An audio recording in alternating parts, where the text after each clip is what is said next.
All right. Good morning, everyone. Welcome to day 2 of the 2024 Virtual Youth Challenge Nationals. I hope you're all excited.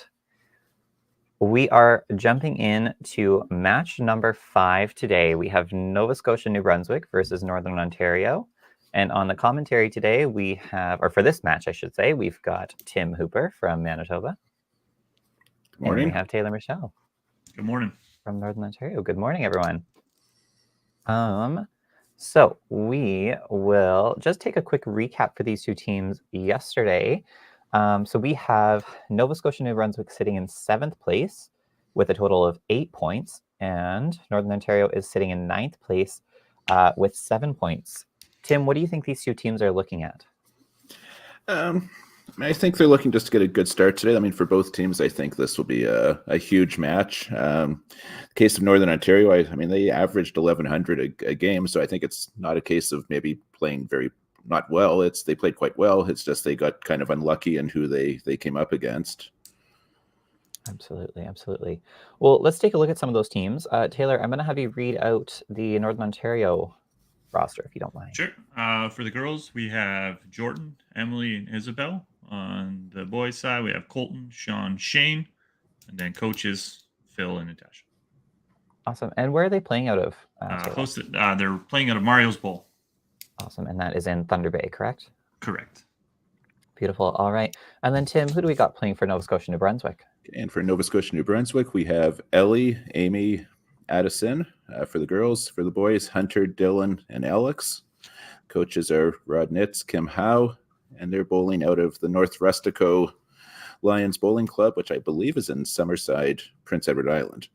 That is correct. They did get a little bit of assistance.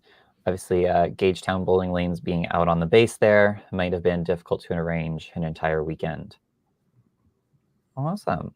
Well, we want to thank everyone for tuning in with us. We are going to just play a quick little intro video, and then our first ball is going to be thrown right at, 9 o'clock Alberta time, obviously adjusted for all of the provinces there. Here we go.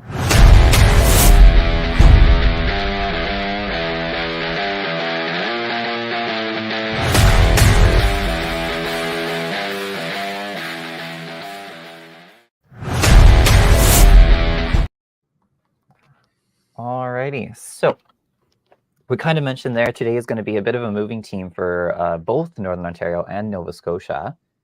As a coach, what are you saying to your players coming into today? I think Tim kind of hit the nail on the head there. Both teams had a little bit of a rough go yesterday, a little rocky start. Both bowling well, just hitting the wrong team at the wrong times. I think it's just get out there, get the first couple shots in, get fired up, and try to get that momentum going. Run it throughout the whole day. Yeah, I would agree with that. Yeah, momentum is a powerful thing, and just like at the Open or Masters, it's being a multi-day event. You just have to remind the players that yesterday's in the past. It's a new day, and come out firing. For sure. So we can take a look at the lineup here. So it looks like over on the Northern Ontario side, we've got Shane playing first, Sean second, Emily third, Colton fourth, and then Jordan in the anchor position. And who do we got over? It looks like Addison is out there throwing her first ball of the day. And it's a good one. Starts with a strike. What a great start for her. Following her is going to be Ellie, and then Dylan, Amy, and Hunter.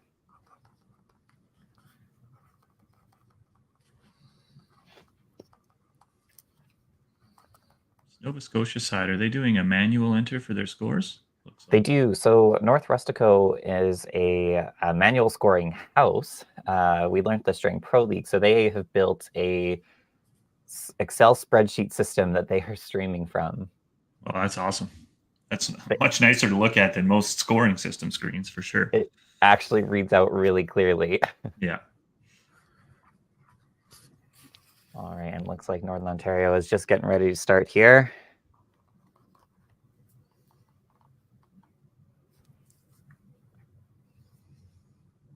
We'll see if Shane can match that great start from Addison.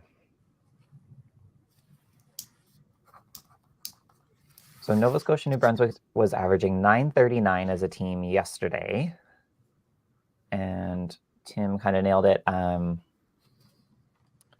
Or sorry, 939 was their high. Their team average is 178.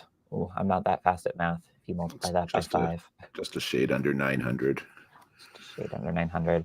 And then we've got the Northern Ontario team, which their high game yesterday was a 1234, and they're averaging 220 as a team. Nice, easy 1100 on the nose. Yeah, looking to bump those numbers with a nice 2 strikes to start there. Dylan gets one of his own.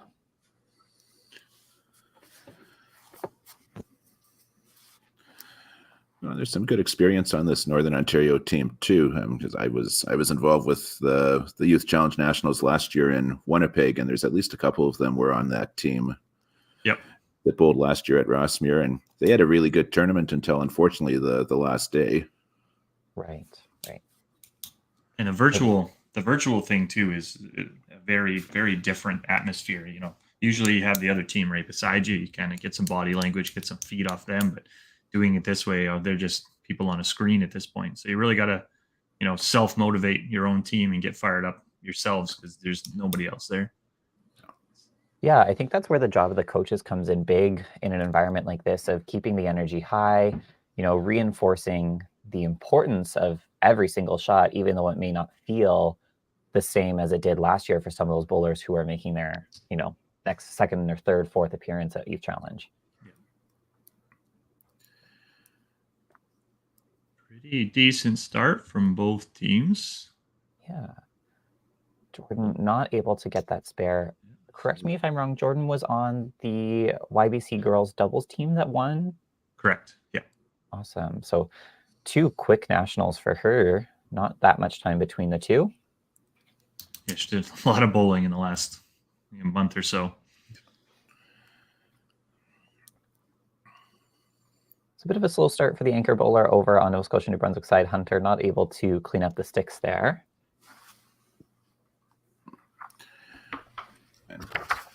We'll take a look there at Hunter's. He is 16, plays out of Gagetown, throws a little bit of a curve. He's got a high game of 347. Hopefully he can duplicate that today. Next game, though, not this game. Hey, there's a lot of frames left there. Well, that's fine. You just do it next game. I don't want to see that on northern side. Yeah. Got to use my commentator's curse as best I can. As little power as it does hold. And Hunter had 212 average yesterday for the first 4 games, and including a 272. Yeah. So I'm sure that first frame for him will be just an aberration. He'll be backfiring in the second frame. Absolutely. Shane gets a split in the second frame there. Not what you're looking for after a strike. One benefit, he does throw the hard ball, and Mario's does have some kicks, so it's possible to spare a split or head pin. Just keep an eye out. Yeah.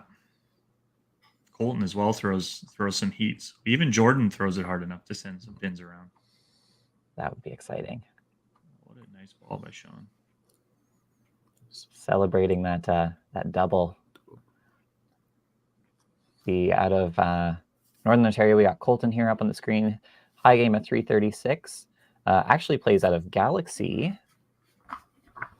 How different is Galaxy to Mario's, would you say, Taylor? Good balls score in both. Like on the side is going to get you lots of strikes in both houses. There's not a lot of taps. Galaxy doesn't have a lot of that fly around action though. Like it's not very, very little chance of sparing a splitter head pin at Galaxy, whereas Mario's they get a little more bounce. And they're both synthetic. Like they both the approaches lanes all basically the same. So there's not a lot of variation there. Nice. The consistency is good then. Which I guess that's the norm almost across Canada by this point. We're losing all of the wood houses in the shields. I was going to say that they've become critically endangered. Yeah. We had Dryden Timberlanes just this past offseason switched over to synthetic and took their shields out. So okay, we've lost our last Northern Ontario wood house. There might be, I know, do we have Elliott Lake and we have a couple of Kenora's got a lane like a 4-house lane too, and I'm not 100% sure, but I believe they are all synthetic now. Right. Just got a couple of head pins up here now in 2 back-to-back for Nova Scotia, New Brunswick. Yeah. Not ideal, not what they're looking for. Let's take a look. Oh, They're sorry, go locked ahead. on though. Yeah. They're right through the holes. They're all over that middle. Yeah. Let's take a look at Jordan. YBC senior girls doubles champion, originally from Thunder Bay, she's 18. She plays at Mario's. High game of 388. Yeah, her dad's the manager at Mario, so she spends a lot of time there. Lots of bowling.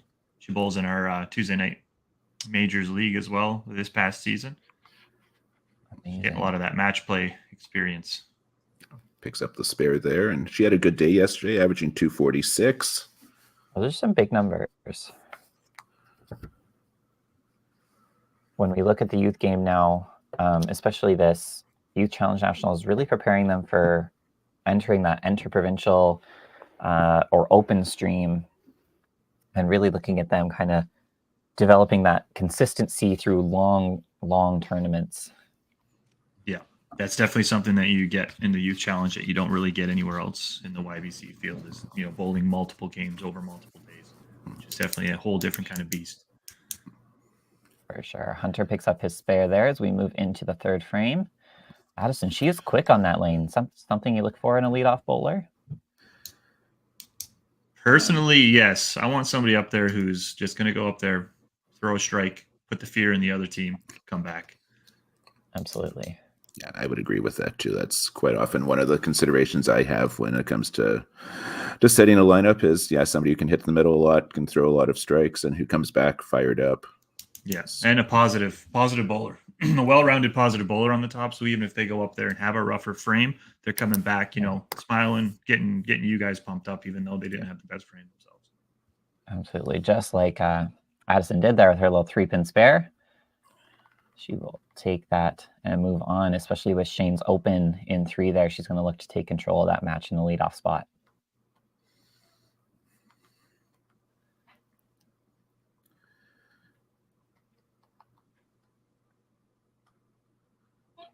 Oh, can't quite get that one to push over for Ellie.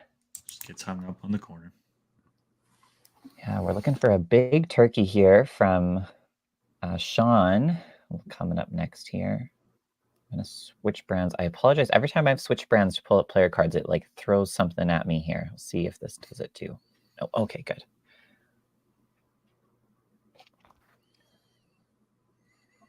He gets way down, hey, in that first step. Yeah, I call that the sneaky approach. People who come down that are really, really bent over, sneak up on it. So Dylan looks maybe just a little speedy after that strike in the first frame.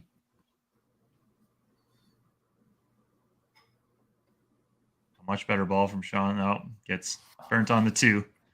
Yeah, can't get the little sneak attack from behind. And that's why you don't miss the middle. Yeah.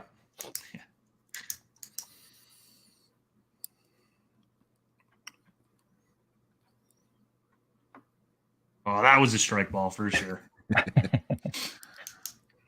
Saved it for the last one. Oh, and that was much better from Dylan. That's the shot he's going to have to remember for next frame. Yeah.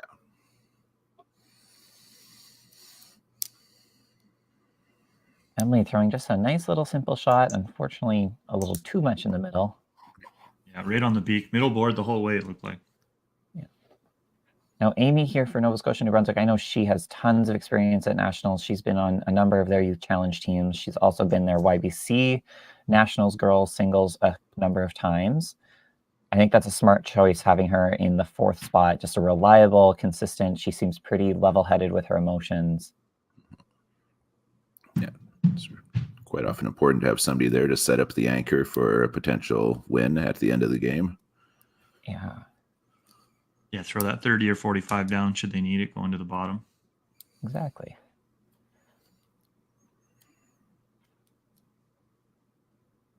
A little lob. Right in the Yeah. right spot, though. Ooh. You know, Emily Jordan loves it.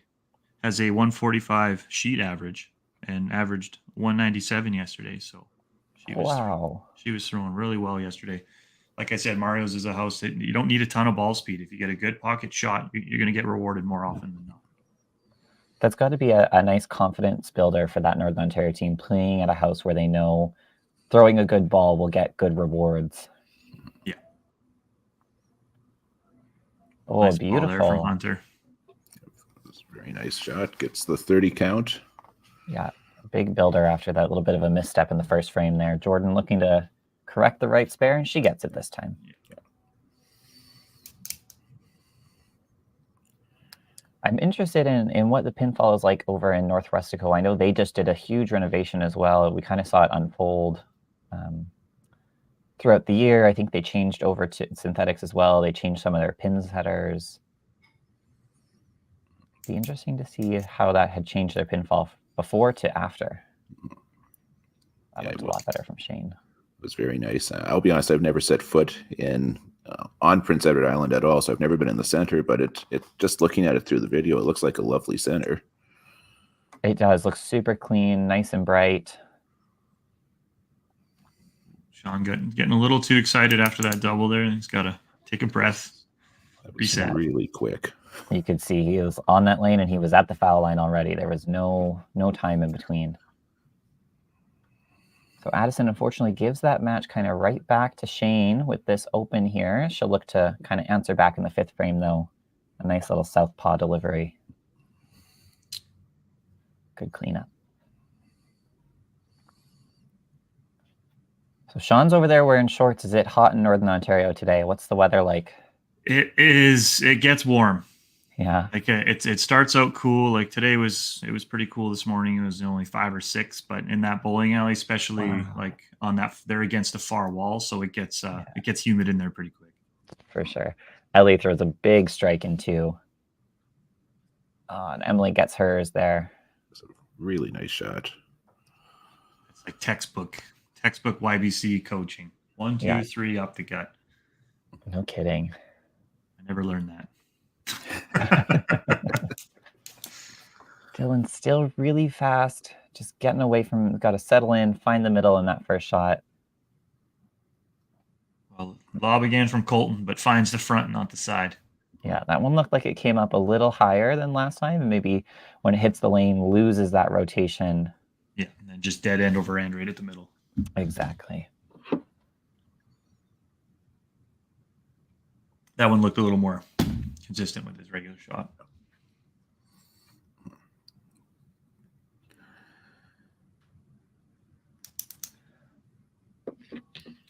Nobody making any real major waves. Kind of all neck and neck across the board. Yeah, they're keeping it close. They're putting on a show for us. Yeah. I don't know. I don't know about you two, but when I'm playing a team game, I always think about those first like 6 or 7 frames as just almost playing defense. You know, it's great if you can come out and start with a 7-bagger. Emily loves the strike. She gets away with the thin one. But you're kind of looking at just playing defense, you know, not letting any matches get away from you. And then in those last 3-4 frames is really where you can take advantage and kind of attack. Pile it on. Yep. Absolutely. I look at it as after the 5th frame, regardless of the score, whether you're winning or losing. If you're losing by a whole bunch, well, you lost those pins in 5 frames. You have another 5, go get them back. Absolutely. Just off the mark there again for Hunter, but looking to cover it. I love the way Jordan throws that ball. Really aggressive. You know, she is getting tapped here and there. Hasn't gotten a strike yet, but she's just so solid on those spares. Yeah. I mean, 4 hits. You can't ask for too much more than that.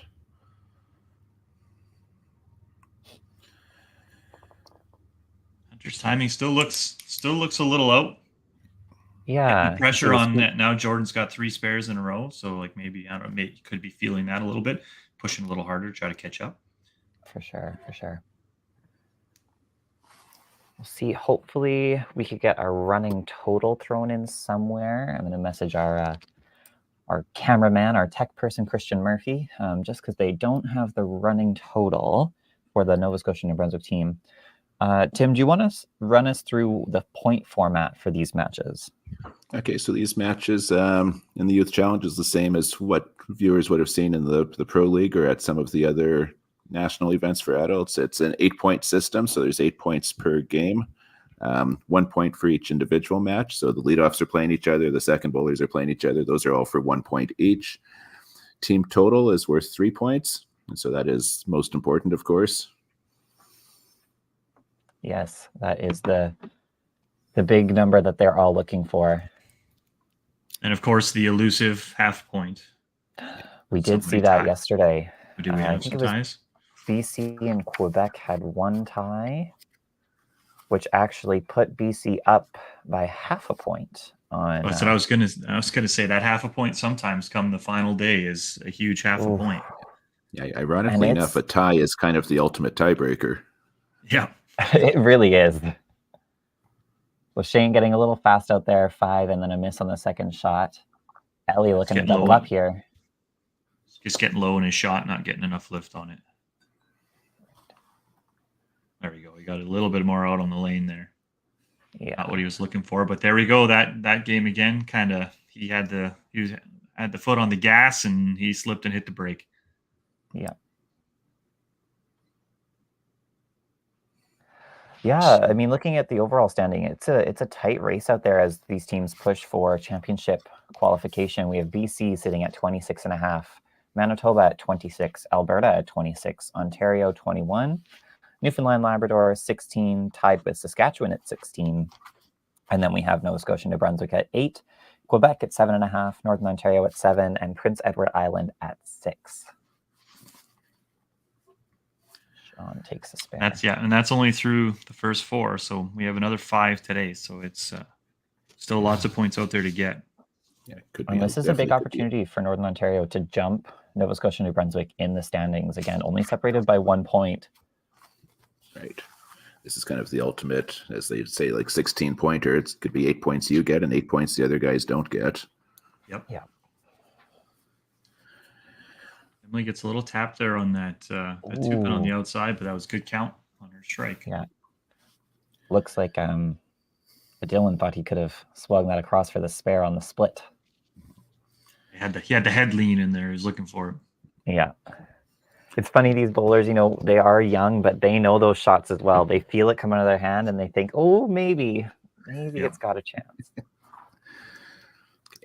Just a reminder for our viewers too, seeing as we went over the standings, at the end of the round robin, the top 5 teams will play a championship step ladder and the bottom 5 teams will play a consolation step ladder. So positioning will be really important for everybody. Absolutely. Colton up there with a strike. He's liking the odd frames. Yeah. Find something in an even frame here. Usually I would equate that to a specific lane, but since they aren't rotating lanes today, it's just the numbers, I suppose. Yeah. So that's the first misstep we've seen from Jordan there. You could see she just dropped that ball right at her foot. Never really had a chance. That was a lot better. Much, much better. And over on the other side, Amy picked up her spare. So that's a 30 count for her and 4, spare up and 5. Yeah, it gives her a slight edge over Colton, looking at 70 to 67.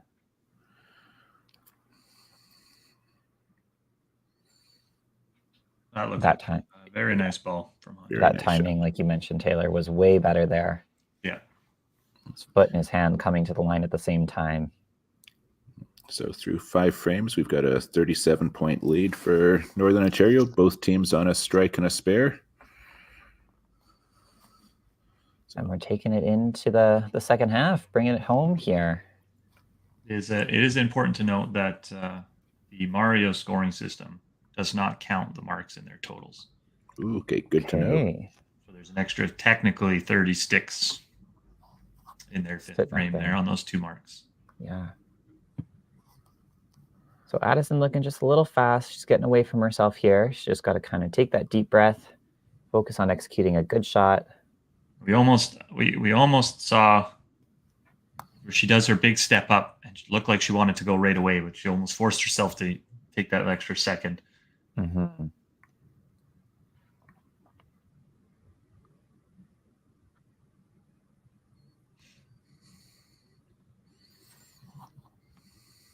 Shane says, I'm going to make it a match. We're going to make it close. Yeah. Not running away from it, but It's a tough decision as a coach. Your leadoff bowler isn't doing quite what we asked them to do. Hit the middle, stay positive. We're getting a bit of a barn burner up at the top, and you got to be thinking about a pull somewhere. There's always that risk if you're the one that's a little bit up and you make that pull, and then it lights up the other team. They made their pull. Okay, I'm going to go at it, and it starts the fire. So it's a double-edged sword for sure. Absolutely. Ellie and Sean throwing strikes on either side of each other there. Oh, It looked like it wanted to go, but it didn't. I think he hit it with too many pins. That is a problem sometimes. Oh, nice little cleanup there. Or Spare for Emily. Spare for Emily, yep. Dylan will be looking to match. Yes, absolutely.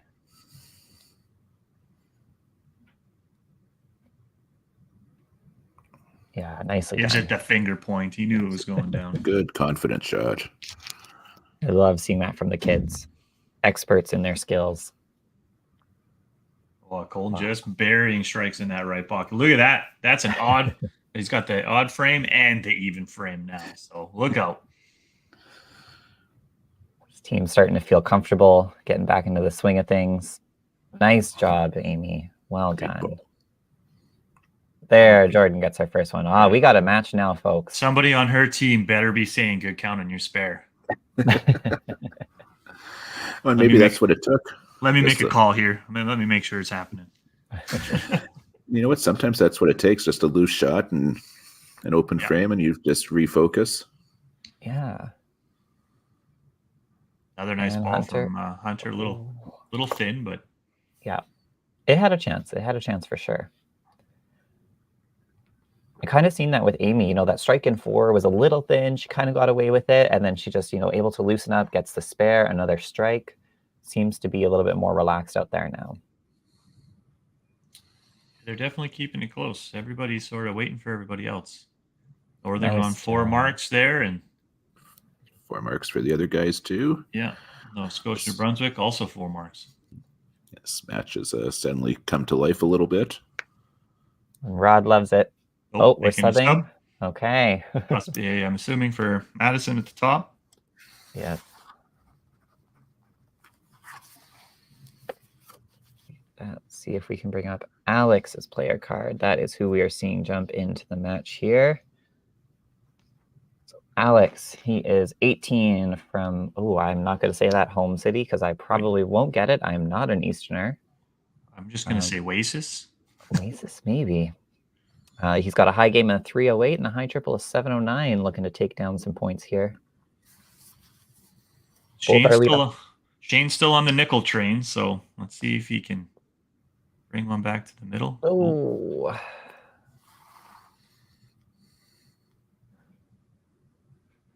Hey, there he goes. Yeah, gets that one to split. He definitely has the hard ball aggressive shot. Not that I am anyone to say this, but sometimes slowing it down for a little more accuracy is not a bad thing. Can help for sure. Alex gets the 15 in his first frame off the bench. I give him a little bit of confidence. Yeah, absolutely. Sean gets a double. Nicely done. Shot for Ellie here. Oh, I thought that was good and just misses right. A couple of them have just got a lot of spin on the ball. It's hard to, from here, it looks good, and then it just cuts away. Yeah. Especially with the camera angle too, right? You never quite know what line it's sitting on. Gets that one. Nicely done. Spare, yeah. Oh, Emily just chipping away. Back-to-back chop spares. Those are tough. Well done. Love the little spunk Ellie's got. You can see when she just kind of leans into that spare or kind of slides over with the strike.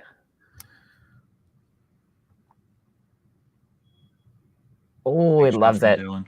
Nice job. There Colton's on his odd frame. He's feeling good. There we go. We got a turkey. There's our first one of the game.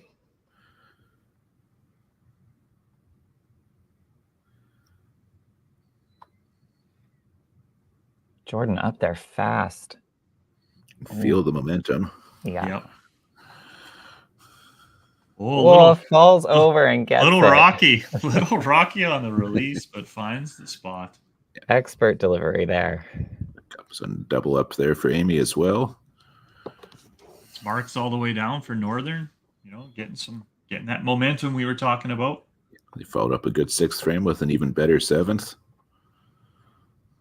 You can see why they are averaging 1,100 with finishes like that. Hunter again maybe looked a little quick. Yeah, kind of dropped his shoulder in that last step. Yeah. It's all right. He can cover it up. 3-pin spares are no problem. You can see Shane itching to get on the lane there. He wants to keep that momentum going for Northern Ontario. Probably got somebody behind him giving him the firing pistol when it's time for him to go. Getting the slow-mo here. Oh, left side.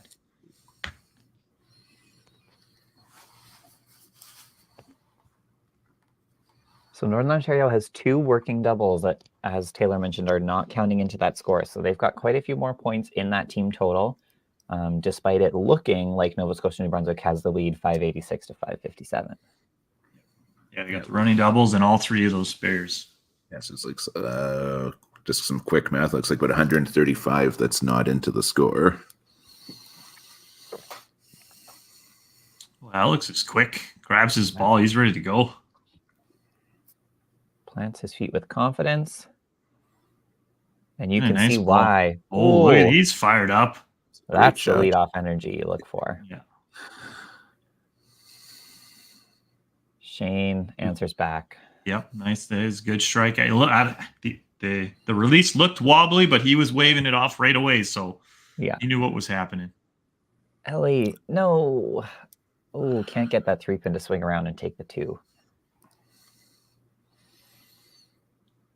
Oh, push. That was a great push. Yeah, good count on that double for sure.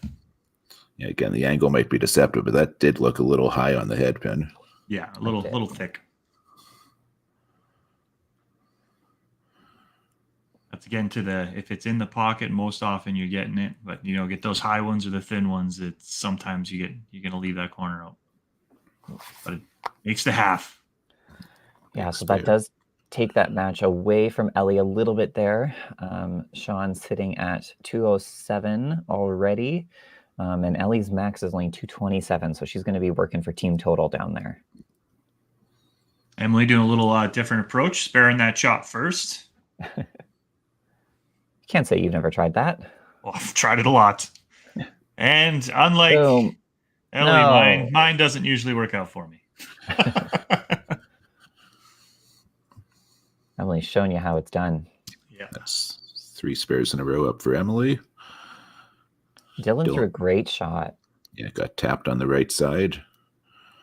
Kind of look back at that and you go, I should have a turkey, but somehow I only have 1. Well, Colton airmailed that one a little too much. Yeah, you can see that did not hit the right spot on the lane. Unfortunately, it's the even frame. Thought he had it figured out in 6, but...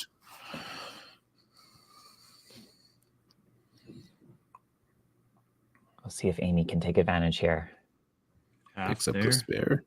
Looks good. Oh, yeah. Wow. Great shot by Amy. Looks like she's getting fired up. Yeah, she turns around and says, come on, let's go, team. We got a game here in the 4 spot. Yeah. Like I said, that's her experience. She's been to lots of nationals. She's not phased by a couple of marks. Jordan throws one almost right on the beak and gets away with a chop. See, she kind of tiptoed off the lane. Yeah. Lots of roll on that shot, though. Oh, better from Hunter. Yeah, great ball. And Jordan makes that half. So that game's not out of reach yet. It's still close. We got 4 marks to 5 marks. Another clean frame from Northern Ontario. That's huge. I mean, normally in the pro league, if a team came out flying 6, 7, 8, we would have said, well, they came out of the commercial break, but there's no commercial break here. Yeah. The imaginary commercial break. See if Alex can keep that energy up for his team. Oh, yeah. Oh, yeah. That is what you want from your bench player. Yeah, off the bench for the double there. Like, that's That's exactly it. You can't really ask for anything more than that. Double, lots of energy. You can see Philip talking to Shane there, calming him down. Obviously, this is not his best game. Can't find the middle, but it's not out of reach, so he just got to stay with it.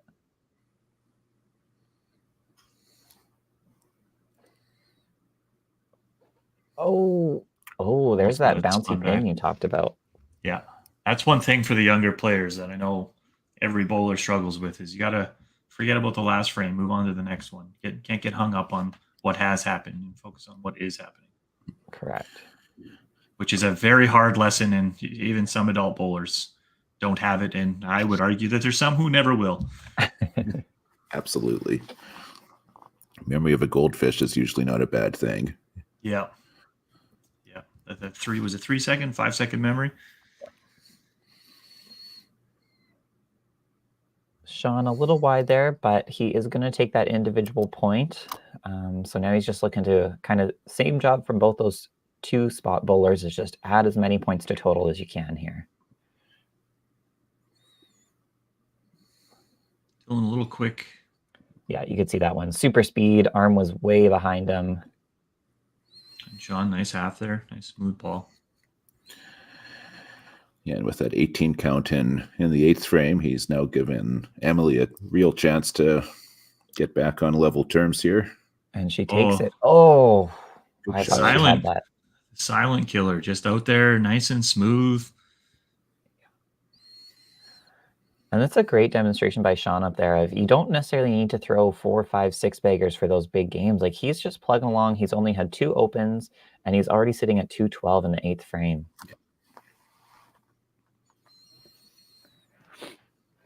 Oh, looks like we got a little score correction there. Pick it clean or it doesn't count.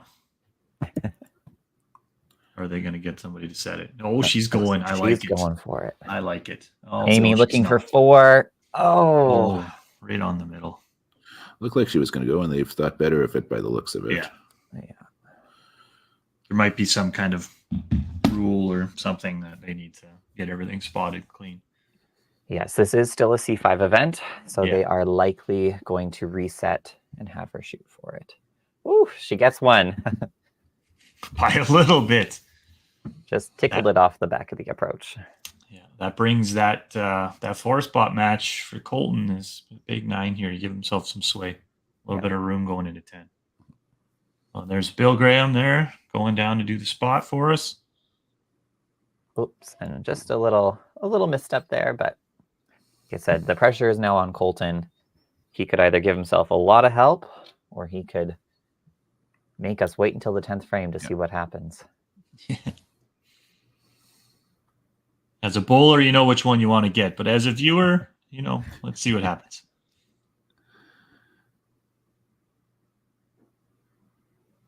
A little quick again from Hunter there on the line. Yeah. Maybe Alex is firing him up too much. That is a thing. That definitely is a thing when you get real excited out there. It's infectious when a bowler gets running like that. In cases like that, sometimes about having the self-awareness to know just to maybe take that extra breath or that extra beat. Yeah. Oh, right there. The dreaded 5-8. So Colton doesn't throw the strike, but he's looking for a spare to still help himself out here. Looks good. Yep. Beauty. So Colton have a small lead and the count heading into 10. Yes. And Hunter takes his 15, so pressure's on Jordan here. Great ball. Ooh. Oh. Another corner. I take everything back. You can throw a good ball and still get tapped. I lied. Looked pretty pocket to me. Maybe it wasn't. Camera's deceiving. That's what we'll blame it on. Yeah. So Tim, our resident math expert, what are the points looking like here? Total, splits, what are we at? I'd have to say that Northern Ontario is the heavy favorites right now to pick up the 3 for total. Looks like they're on pace for a couple of match wins, but there's 2 or 3 of them that are still in doubt. Yeah. Absolutely. And they have about 45 extra points adding in with those spares there. That's what it looks like. So yeah, it's about 150 point lead for total.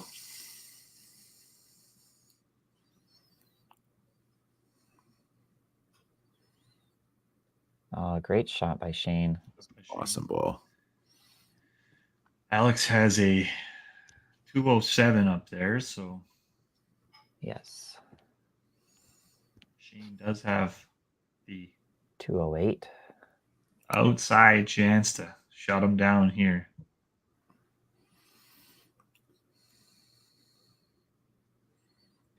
Alex throws one. Oh, dropped it just a little bit. Okay, Shane missed. So he's got maximum 193. Got 183 up already. And Alex maximum is 182 now. Oh, so it was a big 5. Not able to get the spare. So first point going to Northern Ontario there.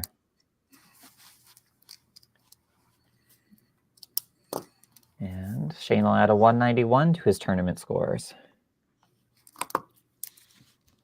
So unfortunately, Alex can't get the win, but he comes in off the bench really well for Nova Scotia New Brunswick there. 15 and then a double and then 10 points to help Addison and him get to a 157. 85 for 4 is a solid off the bench. It's got to give you some confidence going into the next matches, knowing that to say if he is on the bench again, that all right, we got somebody that's going to come in, throw something big for us. So to me, that gives me a little bit of ease. Yeah. Great ball by Sean. Great shot. He's just very quietly put together a solid game. Yep. Sean's averaged 173, and he averaged 222 yesterday, and he's not slowing down by any means. Great job for Sean. He is going to pick up another point for Northern Ontario there. So we're now sitting at 2-0 for Northern Ontario. Dylan is going to look to put the pressure on Emily coming into the 10th frame. They are separated by 6 points.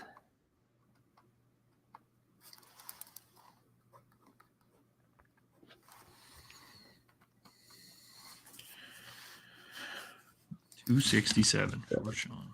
It's a solid way to start his day. Yeah. As you pointed out, Tyler, he didn't get past a double in the game, but he just kept marks going. Yeah. Oh no.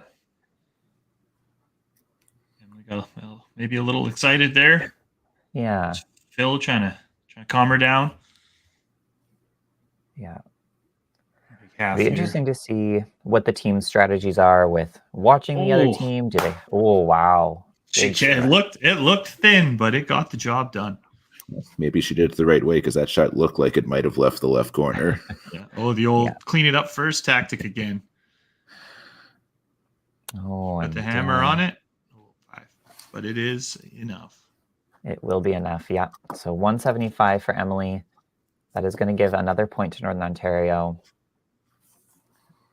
Dylan trying to decide whether or not he wants to tie Ellie. They've got 3 157s in a row. Oh, changes it up. Yeah. 164. All right, so this could be another big swing here. See what happens. Looks like Colton's maybe waiting. Sure, Amy jumps up. Little fat. Oh, that was, wow. Yeah. I thought that was going to miss just left, and she snuck that right in there.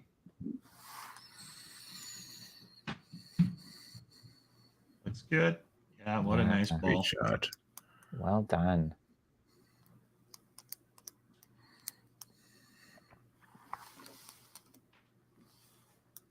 So Amy is going to need a double and a little bit of help from Colton here if she wants to steal the point. He can max at 257, and she's looking at 254. No, unfortunately, she's not going to have enough there. It's now 4 points to Northern Ontario. A nice solid finish from Colton there. Lots of marks to finish that game. It looks like he struggled a little bit yesterday at 187, so this is a nice confidence booster heading into day 2. Yeah, he's Well got done, a league average of 197, so he was a little off his regular pace, but found his stride today so far. Amy, well over her tournament average there, tying her high game of the tournament, 239. She was averaging 188 yesterday, so definitely above the pace. Another corner. I think her dad Corner, but maybe locking up her match with that count. Yes. Yep. So we are going to see an 8-0 win for Northern Ontario. Well done, Jordan. Way to fight through that game. 1 strike so far this game. Let's see if she can cap it off with 1 as well. It just illustrates the importance of picking up your spares. No dice. 1 strike it is. But a W nonetheless. Wow. That was really tight. You know, it doesn't look like it was so tight with 8-0, but each of those matches really came down to like 8, 9, 10. There was no runaways. I believe that is Hunter's their gonna finish. first. Oh, it is not. I was going to say their first pull-less game, but they had one yesterday. It gets them off to Northern Ontario, definitely off to a great start today. When you can get more points in one game than you had all day the day before, that's definitely a good thing. Yeah. Yes, that is going to move. Feels them up good to do. 15. Feels sad that you're able to do it, having not get that many points in the first day, but that's definitely the kind of momentum they're looking to keep. Absolutely. So Hunter gets a corner in his last ball. Is going to bring him to 216. So we had an 11-25 to 9-33. All right. Well, thank you guys so much for tuning in for this game. Congratulations to Northern Ontario as they take a big win that game. We are going to hop into just a little commercial break here, and we'll be back for the next match at 12:20 Eastern Time.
Welcome to Lacombe Ford. Small town professional service. Real people. Real rewards. Real easy.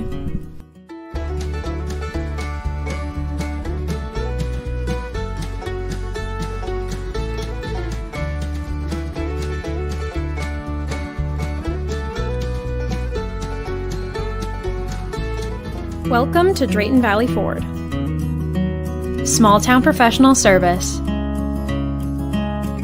Real people. Real rewards. Real easy.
Welcome to Lacombe Ford. Small town professional service. Real people. Real rewards. Real easy.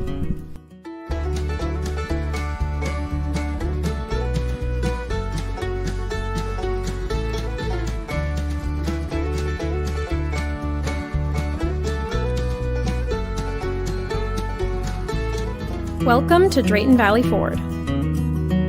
Small town professional service. Real people. Real rewards. Real easy.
Alrighty, welcome back, everyone. How are we doing? We're hanging in there. Yeah, great. no, really good. Everybody's awake. That's awesome. Everyone is awake. So here on Stream 3, we have two new faces. We have Jeff Young, our resident Newfoundland commentator, and Michelle Manton, our Alberta commentator. Maybe fill us in Hello. quickly, Michelle, how did Alberta's last match go? Oh, it was so close. We ended up losing. We played BC. We ended up losing 7-1. It literally came down to the last frame. Honestly, it was back and forth. Alberta started off a little slow, but picked it up, and then kind of fell a little bit apart in the 10th frame. There was a lot of head pins happening, so they just really. Oh, it was right down to the end, though. It was so exciting, but they only walked away with 1 point. So that brings them up to, I think, 27 points. 27, perfect. Okay, and Jeff, how was Newfoundland's first match of the day? Newfoundland was basically the opposite of that. It was a close game, and they pulled out an 8-0 win. Kind of went down to last few frames, but just really good scores across the board. Nobody carried the team. It was just a well-bowled game, 1 through 5. Amazing, amazing. All right. Well, Michelle, why don't you let us know who we'll be seeing on the lane for Team Alberta? Absolutely. So for girls, we've got Jillian Collins out of Sherwood Bowl, Michaela Sanderson out of Toppler Bowl in Calgary, Brianna Nystrom out of Sherwood Bowl in Edmonton, well, I guess Sherwood. Boys are Jordan Lowen out of Cochrane Lanes in Cochrane, Nathan Woodkovich out of Chinook Bolodrome in Calgary, and Matthew Cox out of Sherwood Bowl in Sherwood. And then our coaches are Heidi Mapstone and Steve Petrosivic. I can never say his last name right. But he's out of the north, and Heidi's out of St. Albert. And they are bowling at Bonnie Doon Lanes in Edmonton. Thank you so much. And Jeff, who do we got out from Newfoundland? All right, we have Vanessa Elliott Lynch, Abby Tiller, Jenna Lee Bowers, Carter Belbin, Luke Walsh, Cody Jacobs, the two-hander, and coaches Art Wells and Steph Kelly. Amazing. All right, well, we'll play a little intro video, and then we'll get those teams playing. This is match number 6 on Stream 3, Alberta versus...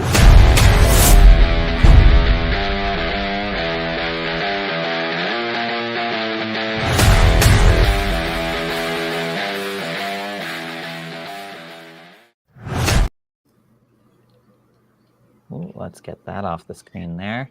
I love that intro. So exciting. It is too. No, you guys, they've done such a great job with the graphics. There are high expectations of turkey emojis, ham bone emojis, all of those fun things, which I am thoroughly enjoying. I will be on all the emojis and all the clips and streams and. Oh, I have no doubt. Because you are going to take care of all the commentary. Well, you know it's hard to shut me up otherwise, so it's probably for the best. We'll do all right then. If I'm on the other side, we'll do just fine. I think we'll be all right. There won't be a whole lot of opportunity for dead space, I'll tell you that much. No. It's usually the opposite where everybody's talking over everybody and there's a lot of, sorry, you go ahead. So it looks like we have I'm assuming this is the lineups that we're going with. Alberta has made a bit of a change from their first match. They still have Nathan. He led off last one, but Matthew had come in off the bench and they've popped him into the 2-hole there. And they've moved Brianna down into the 3. Michaela's still sitting in the 4th spot and Jordan sitting in the anchor position. And that leaves Jillian on the bench. And for Newfoundland, they're rolling with the same lineup. If it ain't broke, don't fix it. Bowling on the last lane at Holiday Lanes, we got Cody, Abby, Luke, Vanessa, and Carter to round out the team. All right. Amazing. So Nathan's already had a better start than he did last game. It was a little bit of a slow start, I think. We had a little bit of those first game jitters happening, even though it's the second day. And they knew it was a pretty big match against BC, but hopefully they've kind of found their groove here. Newfoundland, it'll be interesting to see Newfoundland. Like I was saying at the end of the last stream there, for the last match, it'd be interesting to see how things go for them. winning 8-0. They just got to kind of put their pedal to the metal and keep going. They kind of put themselves into a really good spot after game one, and they just can't let up, especially against a team like Alberta. They just got to keep pushing through it.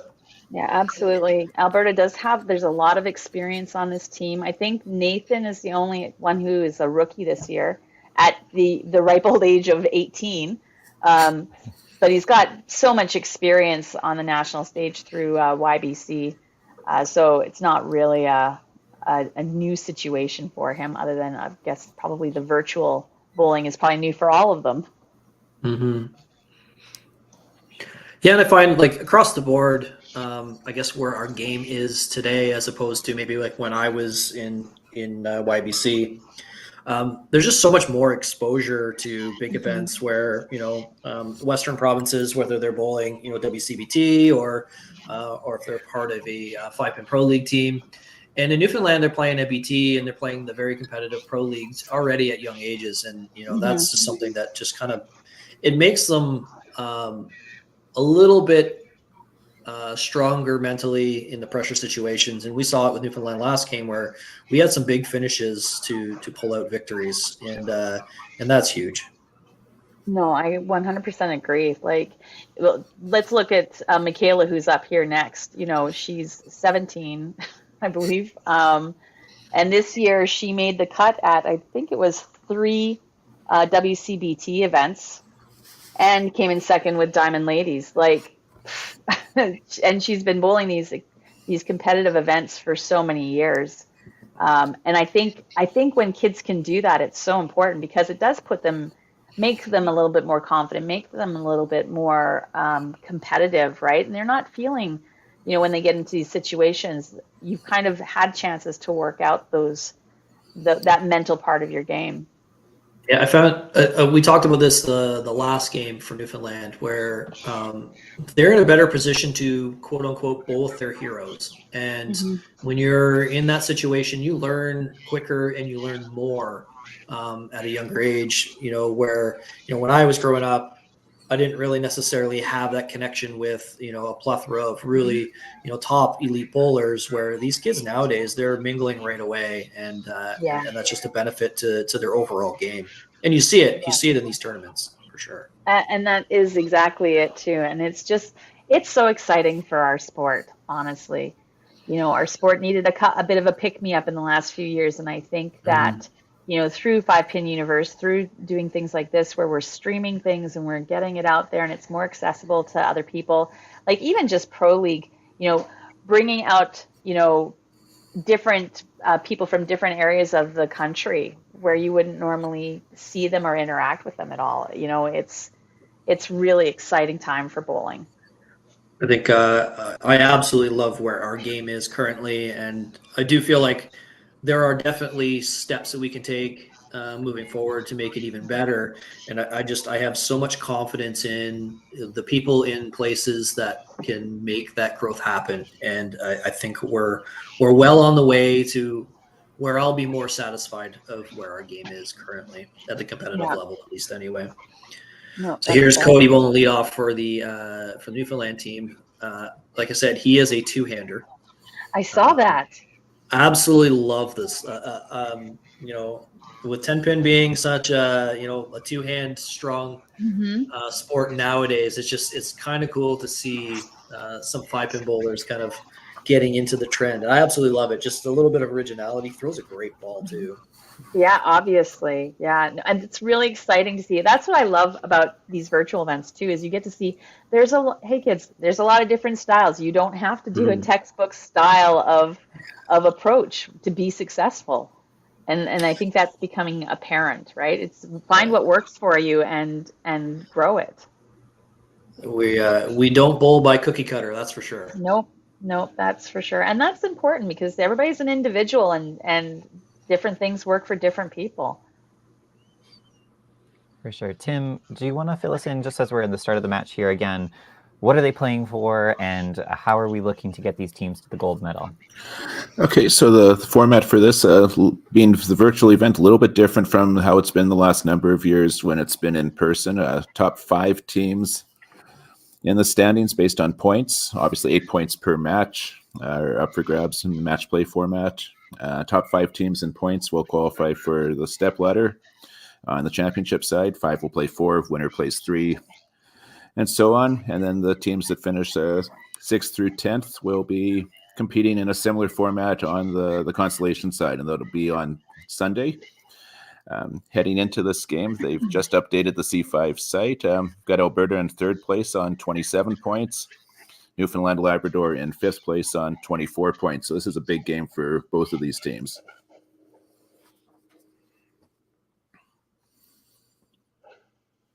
And an all right start for Alberta here. We've got, we're working on the 4th mark in a row.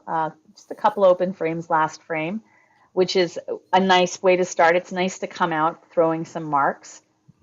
And it certainly helps the momentum of the game. So far, it looks like Newfoundland is they're starting the way they started the last game. They had a slow first frame, and then they just kind of got consistent, and then they amplified the 9th and 10th. They just really put together a really good finish. I say like winners win, and that was they went out and won the game, and they've just found the recipe to get that victory sealed. Yeah. And that just does go show, like, the game's it's not over till it's over, right? That's why you got to keep plugging away. You got to keep going. That 9th, 10th frame is so important to a game. And how many times have you watched an event and you've seen something where everything just gets turned around in that last bit? We see it all the time in Pro League. Yeah, I mean, sometimes it's just a single head pin away from flipping the script, right? And like I said, that's something that happens a lot in our game. Mm-hmm. Yeah, no, absolutely.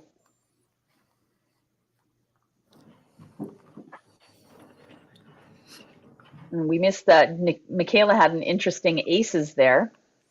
I was kind of hoping that one more was going to come over, but yeah, that could have been all kinds of different things. Yeah, there's some interesting shots that happen. So. Well, they're playing at Bonnie Doon, right? So yeah, exactly. I'd always recommend, if you're playing at Bonnie Doon, wait till the shield or all the pins are coming down.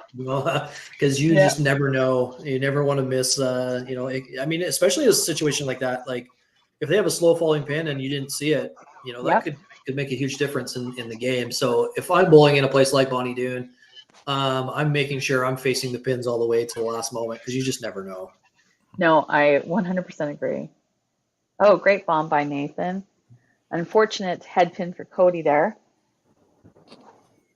So Nathan is on pace for one of our high games here. Maybe we just take a peek at what has been thrown. We do have a photo incident.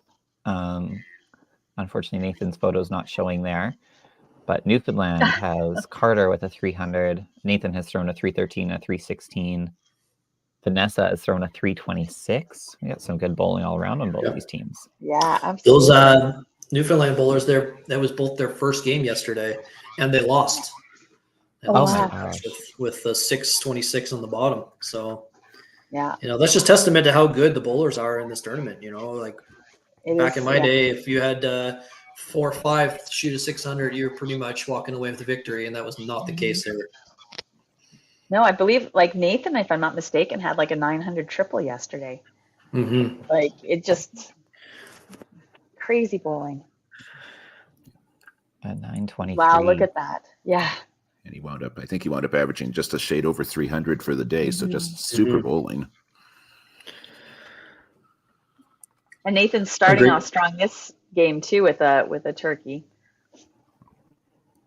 With one of those. Yeah, with one of those. That was my subtle hint of, hey, Tyler. I totally missed it. Great shot there for Luke to get a 30 count, 50 after 2 on a strike. He's definitely one of the more fiery bowlers on the Newfoundland team. And I see, so Newfoundland isn't counting in? No, their marks don't count on the totals. Okay, good to know. Who's doing math today? Not me. Anybody? No? I made that Tim's job last game. Excellent. It ain't broke, don't fix. Once again, we'll just keep going with that. I like it. I like Tim, it. it's on you. Yep. I will do Done. my best. And Alberta luckily is counting in their marks, so They were kind enough to turn that feature on Cubica this morning. Normally, Bonnie Doon does not count it. I was going to say, because I have commentated many a next gen game, and the marks do not generally count in, so it was nice to see that. Nice. Oh! Crossover slider. Yeah. Nice frame for Alberta. And a decent frame for Newfoundland as well. Yeah, I think we absolutely. had workings of a good match here.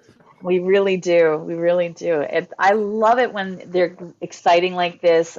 Both teams are in it, and you get to see, the game go back and forth, and it makes for such exciting viewing.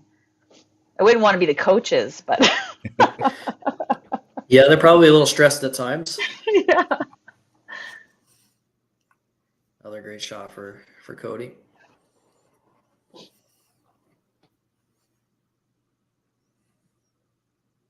We'll see if Nathan can bring the spare in for this frame.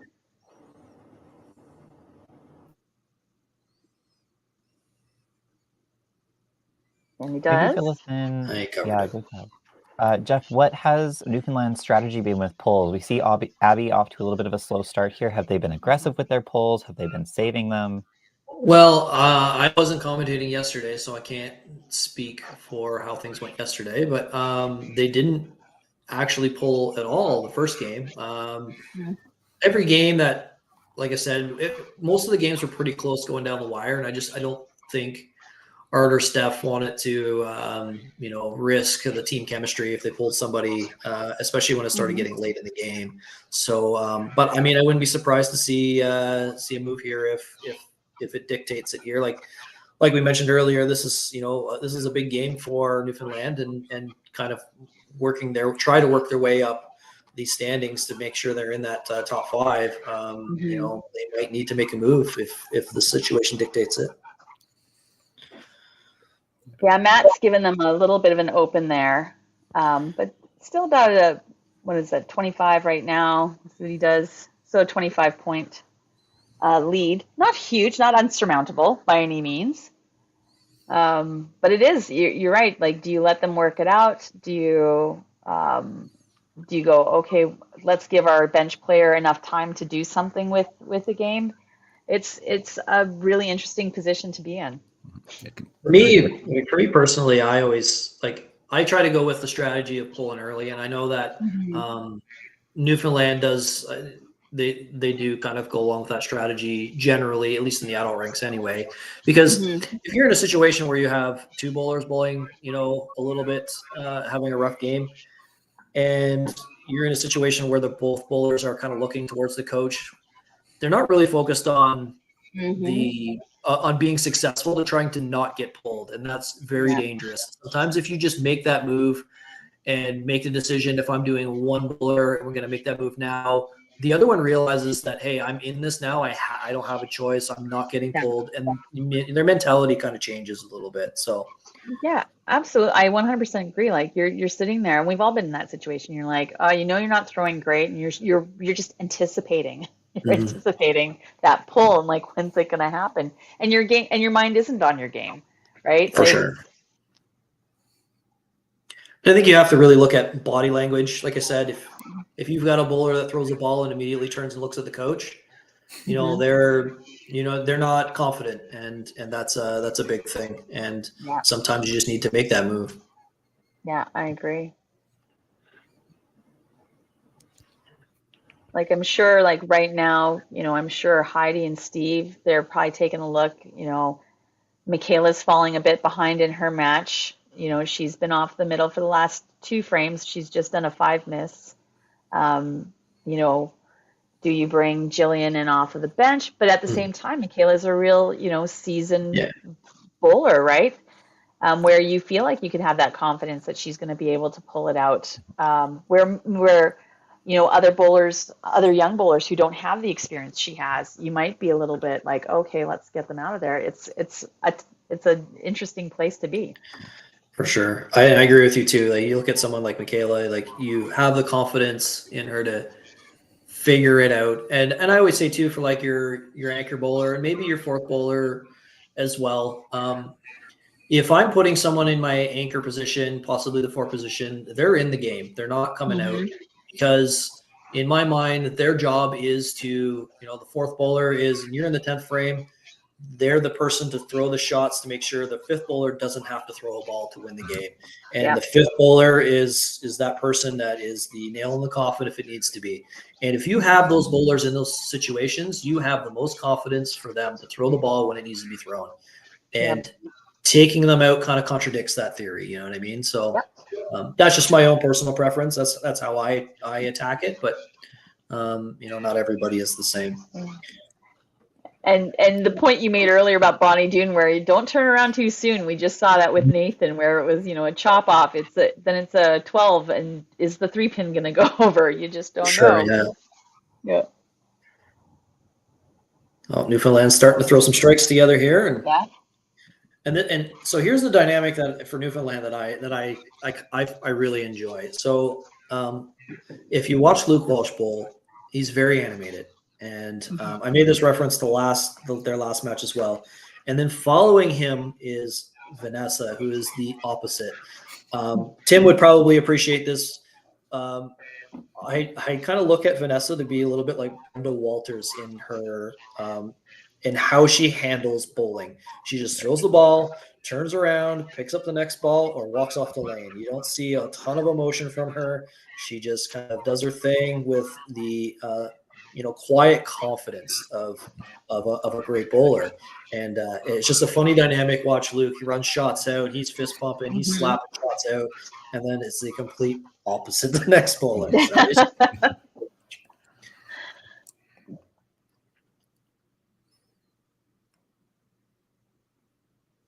no. Yeah, and there's a prime example right there, right? Like the nice little hop off to the side. Yeah. And then, Carter's very much the same way as Vanessa. Like, you don't see a whole lot from him. It's a Belbin trait, because Connor's the same way too, where there's a little bit of emotion there, but it's not, so much moving around. It's just, you might get a fist pump and a walk off the lane, but you're not going to get a whole lot more than that. Yeah. Yeah. Yeah, I know on the Alberta side, Michaela can be quite animated sometimes, which honestly you don't see a lot in a lot of women bowlers. I do, like, for example, like Brianna just comes off, I just got a strike, and here we go. That's great. And then Michaela, you'll get those fist pumps, you'll get that animation, which makes it really exciting to see. Go ahead.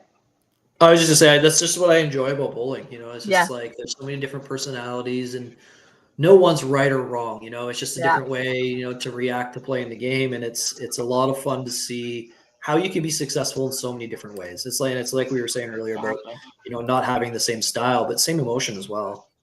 Yeah, absolutely, absolutely. Good spare there by Michaela. Kind of gets herself back on track a little bit. Yeah. And a great frame for Newfoundland there. Absolutely. Yeah, and we'll need a nice little shot from Jordan here at the bottom. Alberta's kind of slowing down a little bit, and they need to kind of pick that back up again. So just kind of quickly doing some math here. That's 90 points in count not in there for Newfoundland. So they're just a shade over 500 through 5 frames. Mm-hmm. Yeah, so they'll be down probably 50 or 60 sticks. Yeah. Nice. But up marks counting, potentially. They will be up marks. That's the fun thing too. Like I talked about this last game as well, like the dynamic of this style as opposed to bowling in the same bowling center, on the same pair as a team. There's a lot of like math that you can kind of watch that you don't get to watch as easily in a situation like this, where you can see momentum swings on lane where it gets lost in this kind of format. So there definitely be some challenges that way. No, for sure. But I hope Tyler's got his finger on the turkey button here for Cody if he can. I'm ready. I'm ready. Oh, 12 another count, 12 yeah. count. Yeah. Same one too. Left 3-pin. Yeah. Oh, no turkey graphic. No. I was looking forward to it. I'm so excited. But a So good count nonetheless. We even got to throw up the ham bone last game, which was exciting. That is exciting. Good spare. Oh, and Nathan, good recovery from. I'm sure he was hoping that was going to happen last frame, and we'll not going to make that mistake twice. Cody Because that game could get away from him. You know, Cody's on a bit of a run right now. He's really solid. You know, and he's right on his heels. Said it could be a head pin momentum switch. You know, all it takes is that one shot to make a difference. Split. This second match, though, is a little bit of a okay. And I think Abby was listening to us talk here. That, you know, like, she's motivated now. We're starting to mention maybe there could be a pull, and she goes straight corner spare. And she's in her match now. She's right there. So yeah, if she throws a good shot. Throws a good shot in 7. She's actually going to have a slight lead in 6 after 6. Yeah. Yep. So she's grinding out a game here.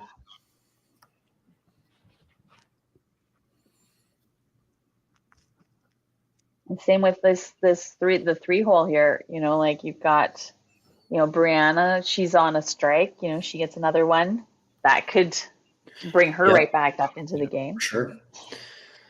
And, you know, throwing a really good ball in the 4th frame and leaving that right corner. You know, like that. She's on it now. She's definitely found something, so she can keep rolling.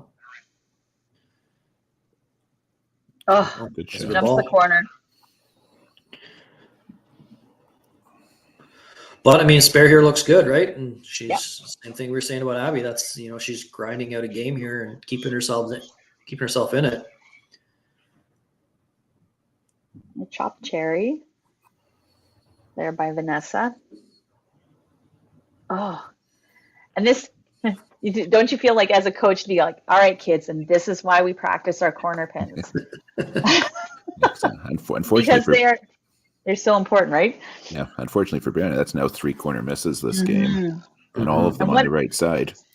And what a shift that would make to her game had she picked those up, right? Yeah. Mm-hmm.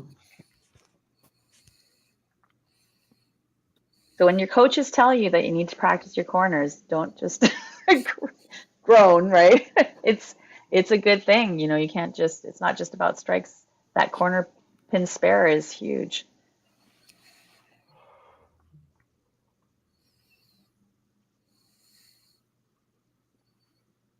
Let's see. Vanessa's opened up. Let's see if Michaela can start up the strikes.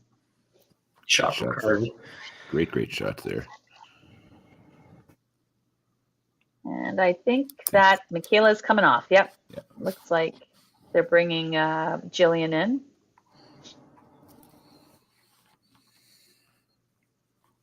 One of I those think that was scenarios the, where we thank do you, have Heidi. a lot of trust from Michaela, but you could just see the shot is not there that game, and you're getting into the last 5 frames. You got to make a change somehow, even if it's just for energy. Yep. Yeah. And I think if I'm Michaela, you know, you sit back there. Number one, you're right there, support your team, and it gives you some time to really think about what you're doing and what you need to do to, you know, to find your way back to success. And you know, being the quality of bowler that she is, you know, she's gonna be sitting back there and figuring things out. She's gonna come out next game like that last game never happened. Yep, absolutely. And kind of adding to something that Jeff had commented on earlier, sometimes the body language says a lot. And I mean, she just didn't look terribly confident out there the last few frames throwing the ball. No. That's the other thing too, like where I was kind of mentioning about not being in the same bowling center. If I'm in the same bowling center and and I'm bowling against somebody that's showing really bad body language, like they should get pulled and they are still in the game, I'm kind of like amping up my my emotion on the lane. If I'm throwing a shot after I see that, I'm making sure I'm fist pumping, I'm getting louder to try and crush that little bit of doubt or lack of confidence more. And then I guess in this format, that's not as easy to do. And I was going to say, that's a really good point, Jeff. Like that is the one dynamic that we are missing from the virtual. We've all been there where, you get up there and you throw a bomb and it's a great shot. You're making sure your opponent knows that you threw a really great shot. Here, they don't hear that, right? That it's very much, you are in your game. You have that. It's so much easier to stay in your match because you don't have that, the sounds, the cheering, the celebration going on. You don't feel the momentum swings nearly as much. You have to create them yourself, which is hard to do in an empty bowling center. Yeah.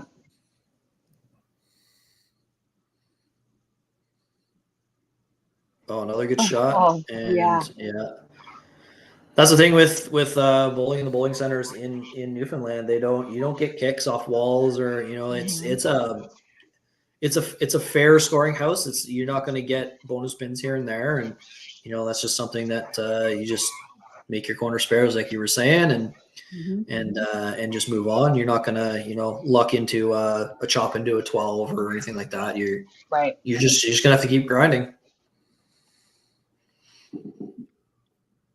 Now that being said, if I had to choose one or the other, I with the speed that I throw my ball, I love bowling in those bowling centers where it's a one person goal. It's fun to watch, see pins flying around. Yeah. So the match. But we have a battle. Yeah, we got a battle in the spot here. 5 pins. Wow. There's like the 2 spots pretty close even. Depending on what Luke does here, that game's not out of reach. The 4th one is getting a little bit, depends on what Jillian is able to do with her last 4 frames there. Jordan's match, he's got pretty decent control of that one, but Carter's on a double, so that can change things really quickly. Yeah, I mean, if he throws a ham bone so that Tyler needs to throw, put the graphic up. I mean, he's got 154 and 6, you know what I mean? And that's not far off depending on what Jordan does, obviously next frame, but that's working your way back into a match, especially in a pivotal spot like the anchor. And Jillian's doing what her coaches were hoping she would do, picks up the spare in 6 and then corner spare in 7. And that's big for the rest of the team too, right? If you have that person coming off the bench and they start really throwing the ball, that kind of amps up your team a little bit. You're not, you know what I mean? Like that's just one momentum swing, like we were saying. That's one momentum swing that happens, and that could create momentum for the whole team, in general. Yeah. Jordan, he's just back to throwing his bombs. Yeah.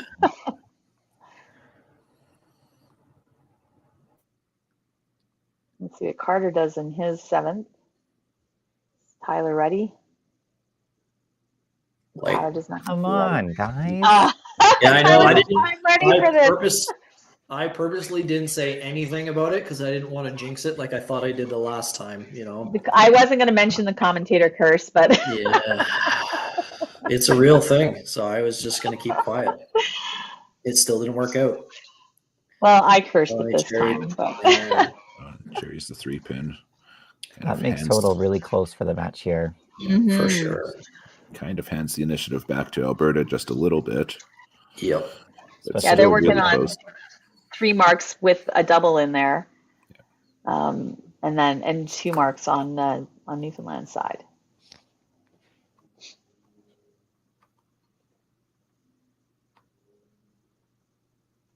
So 8, 9, 10, always important. It's fun to see them coming in really close at the end of the match. I really do like Cody's style. I like that two-handed. To see it executed so well. Yeah, I mean, and you watch him like make his corner spares. Like he's just dialed in. I don't know. I really enjoy it too. Yeah, and it makes me think as a coach too, when you have those bowlers that are coming up and they're switching from two-handed up to go into the one-handed, that is an option for them, Mhm. right? I know, like from personal experience.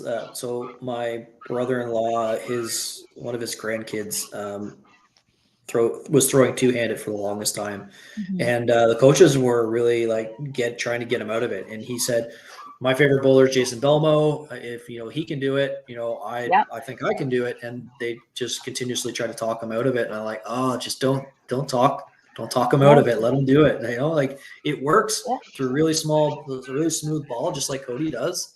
And Mhm. the only difference is this guy he got lower on the lane, so like it was even like smoother, and just so much Mhm. good rotation on the ball. It was just and Right. I believe now he's throwing one-handed, only probably out of influence from others, unfortunately. But Yeah. it's good to see Cody is still doing it.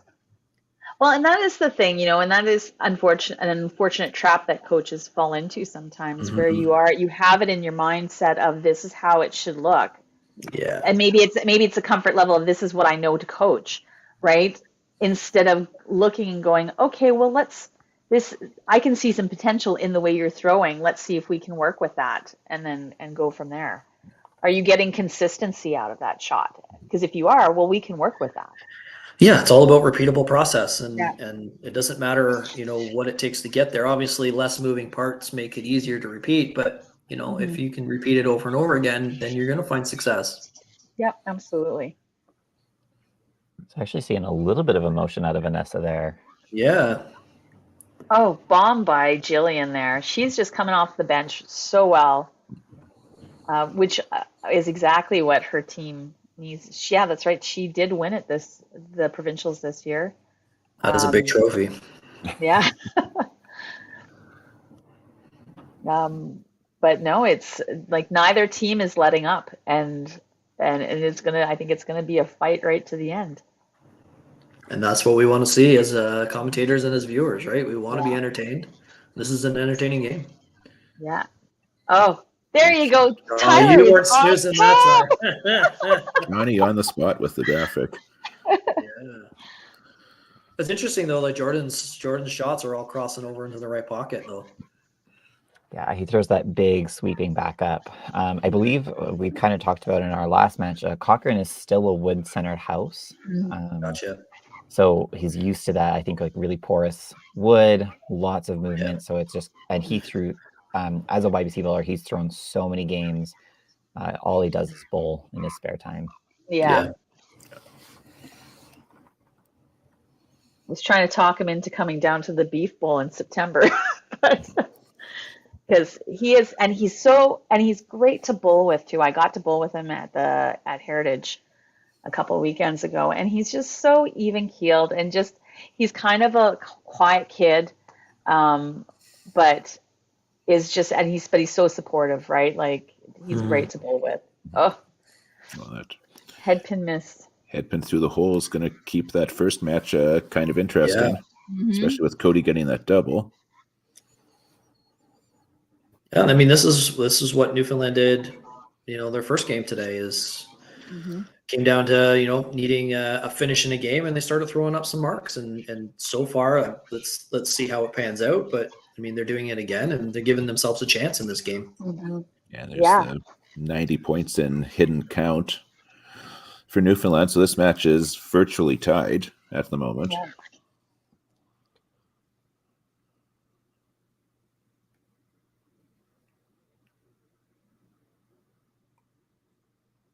Oh, Ooh, he liked that one. yeah. Right off the screen. Yep.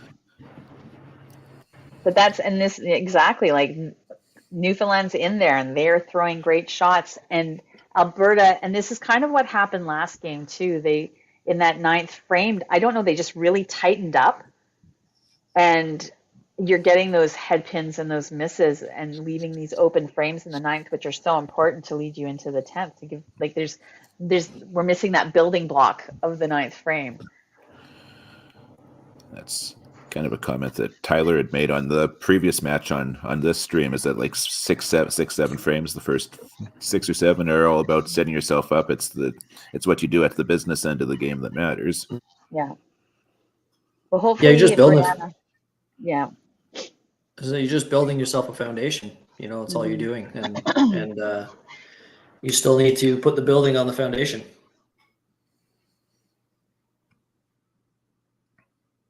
Okay, Brianna, here's your redemption moment. It's coming. I can feel it. It's going to happen. She's got this. But let's take a look at the change in the second match there. Matt sitting at 167, and Abby has now, got 167 plus a count. Good girl. Yeah. Kudos. Let's say kudos to Art and Steph on sticking with Abby and trusting her to get things turned around, and she's thrown great shots every single frame since. We kind of talked about it.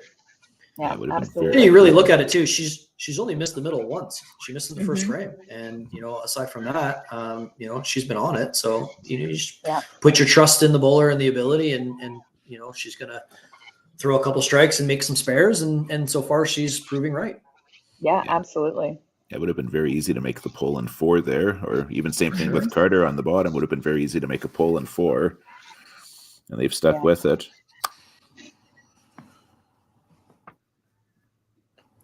Another unfortunate open frame for Alberta in the 9th with the head pin. I think we're just, like I said, we're just pressing a little bit, tightening up. I think this shot right here is a big shot for the overall, landscape for this match. He throws this shot here. Alberta's going to try and roll with it. If there's a little bit of a slip up here, they're going to have to work their way back. Yeah.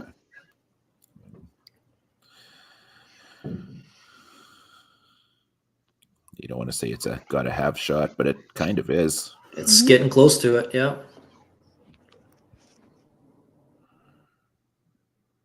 Oops. Okay. And you feel that pressure, like in that anchor's position. You know that the 4 bowlers ahead of you, you only have 1 mark. And I'm sure he's put a lot of pressure on himself to get that strike. And now you're seeing a little bit of an uncharacteristic. And that was interesting. Right?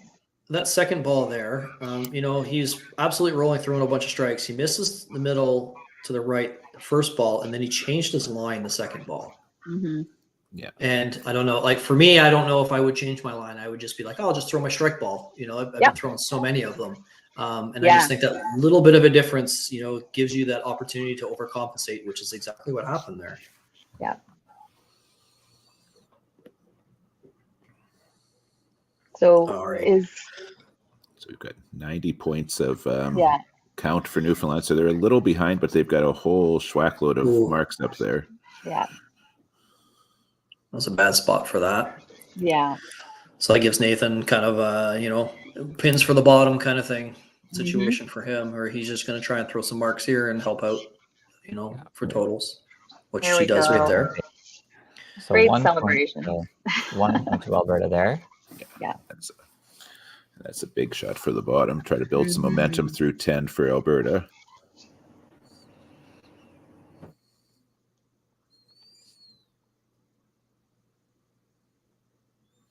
Good pinning though for Cody. Yeah.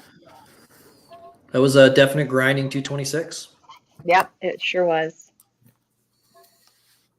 3 unfortunate head pins in that game, but he was all over the middle.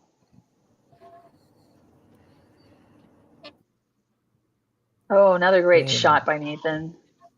Wow. Oh, great shot for Abby too. Oh, yeah. It was a good, confident shot. Yeah.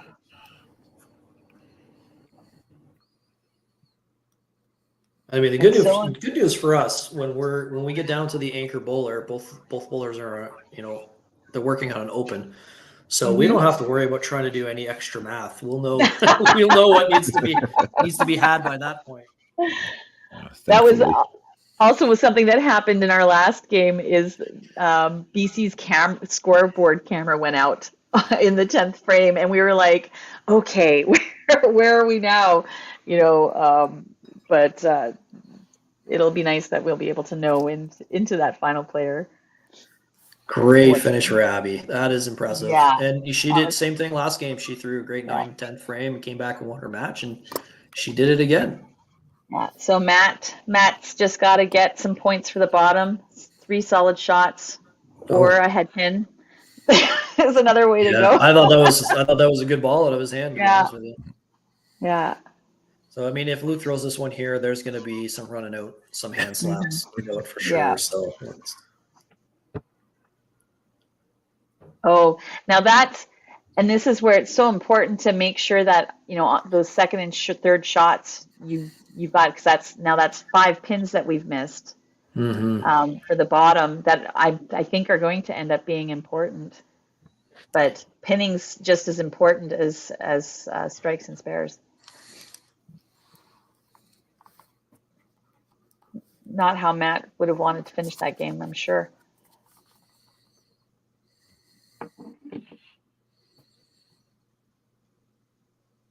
Good spare. Yeah. That's a big shot because you get that amped up on that first ball. It's really important to step back, reset. You don't don't let your adrenaline get the best of you and overthrow that second ball. And he didn't. He threw a good shot. Oh, another great shot. Just that right corner just won't carry. Yeah. No, I've been in Bonnie Doon and I've had the exact same issue where your ball just jumps that corner every time and you're like, oh. Which is why I feel like it's a completely different center for a power player versus a more finesse player. Yeah. I ended up switching to a heavier ball that helped out with that a bit, but great count. That's good job. Great count. That's great. So that gives the team total lead back to Newfoundland with 1 extra mark in Vanessa's game there as well. Mm-hmm. So Jillian and Jordan are going to have to beat their opponents in the 10th frame here if they want to steal back team total. Yeah.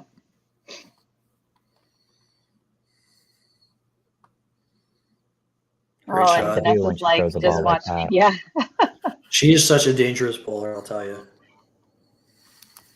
Yeah, and like I said, Alberta and you can see it in the body language too a little bit, where it's just kind of like, you knew that there was 2 open frames ahead of you, and I think Jillian probably just put a little extra pressure on herself, which brings you to the 5 missed.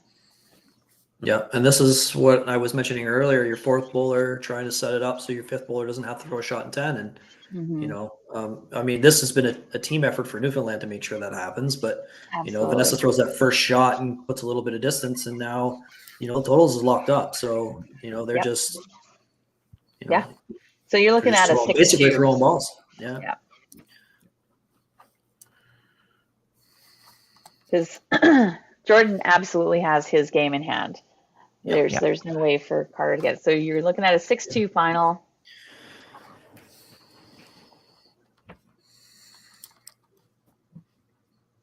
And I think for me, if I was in the situation, I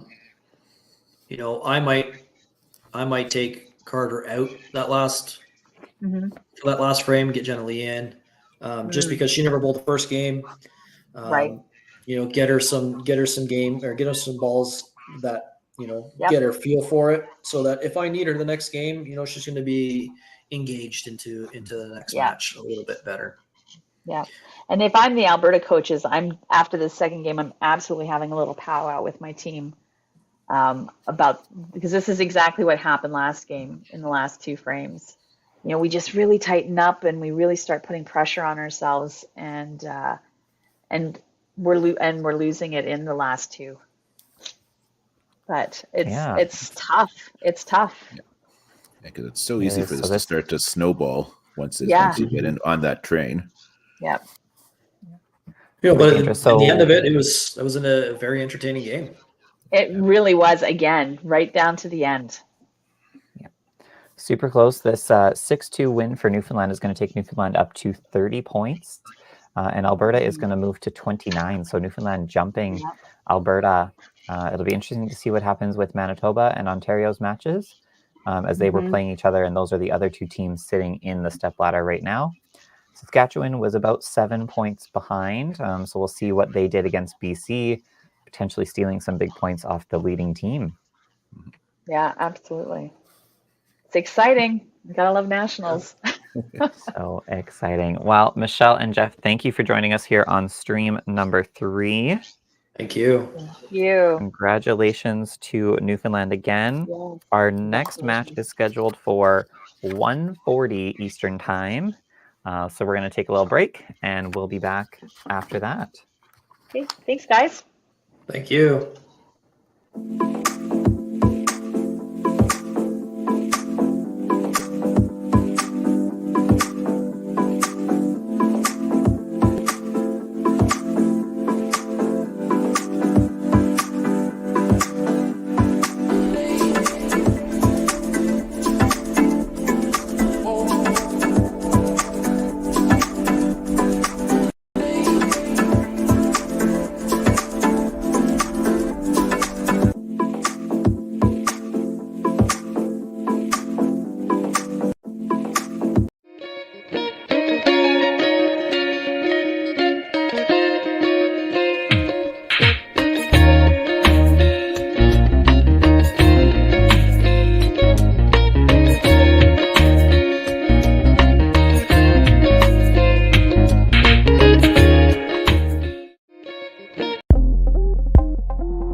Welcome to Lacombe Ford. Small town professional service. Real people. Real rewards. Real easy.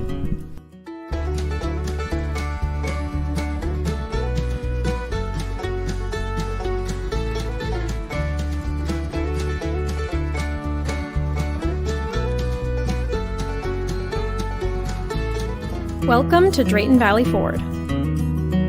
Small town professional service. Real people. Real rewards. Real easy.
Welcome to Lacombe Ford. Small town professional service. Real people. Real rewards. Real easy.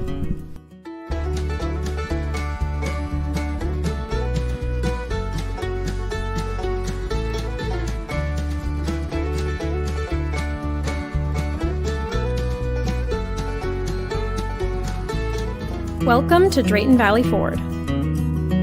Small town professional service. Real people. Real rewards. Real easy.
All right, and welcome back to stream 3. We are here for match number 7 of the tournament. We have Stéphane Beauchamp from Quebec and Daryl Noble from Southern Ontario. Hello. How's everyone doing? Pretty good yourselves. Hanging in there. Doing all right. Very We're, good. Stéphane, fill us in. How has Up Quebec and running done today. Yeah, Stéphane, how's Quebec been doing today? They came out of the gate as they needed, so 7-7. So that was a good start. Didn't have the best game, the last one against Nova Scotia, New Brunswick, but still came out with 7. But definitely looking at the standings after the first day, they knew that they needed a good start, so that was done. So we'll see what happens with Ontario afterwards. Awesome. And Daryl, how has Ontario played? So Ontario's they've done all right today. So they took PEI out 8-0, but it's a deceiving 8-0. It was one of those 4 of the 5 matches came down to the 10th frame.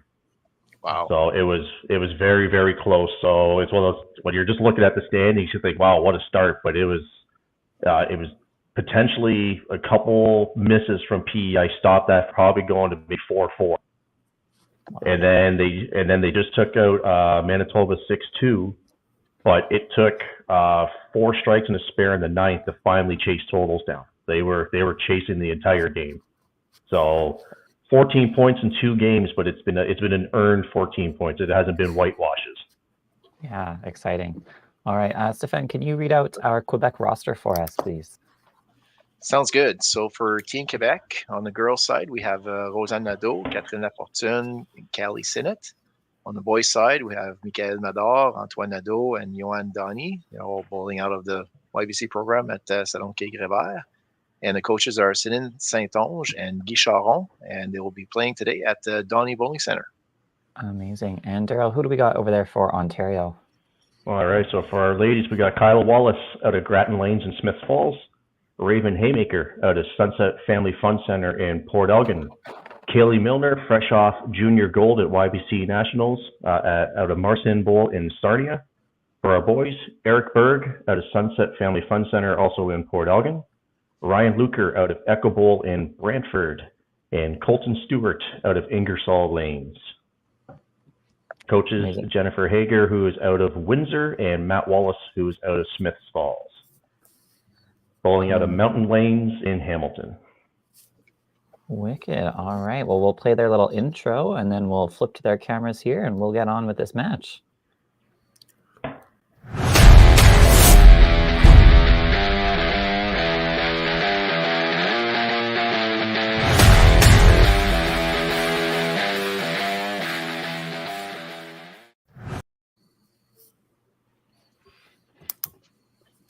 That entrance gets me every time.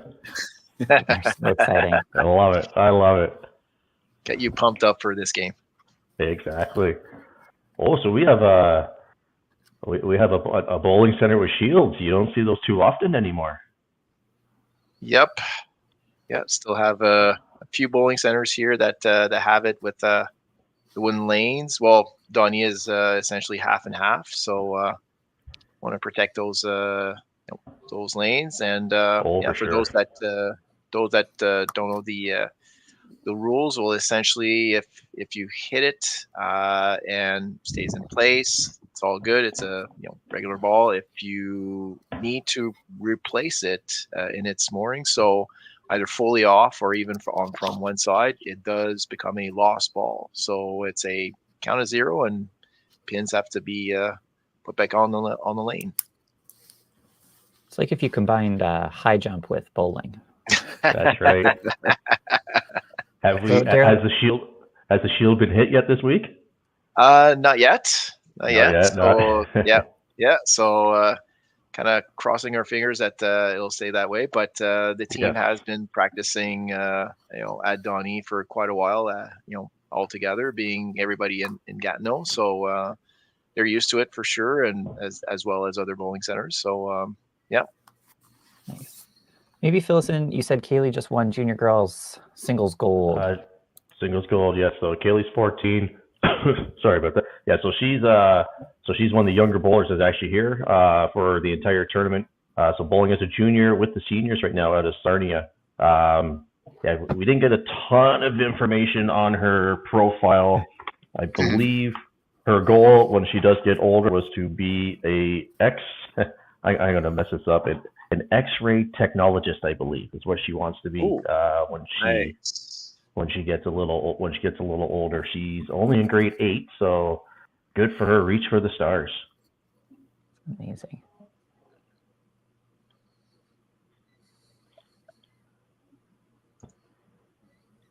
Alrighty, so whenever those teams are ready to start, we will get them going here. I know Southern Ontario's lineup, the scores haven't cleared, but that is their lineup for this match. That's our lineup. All right, so just looks like we're waiting for Quebec to get their computer up and going.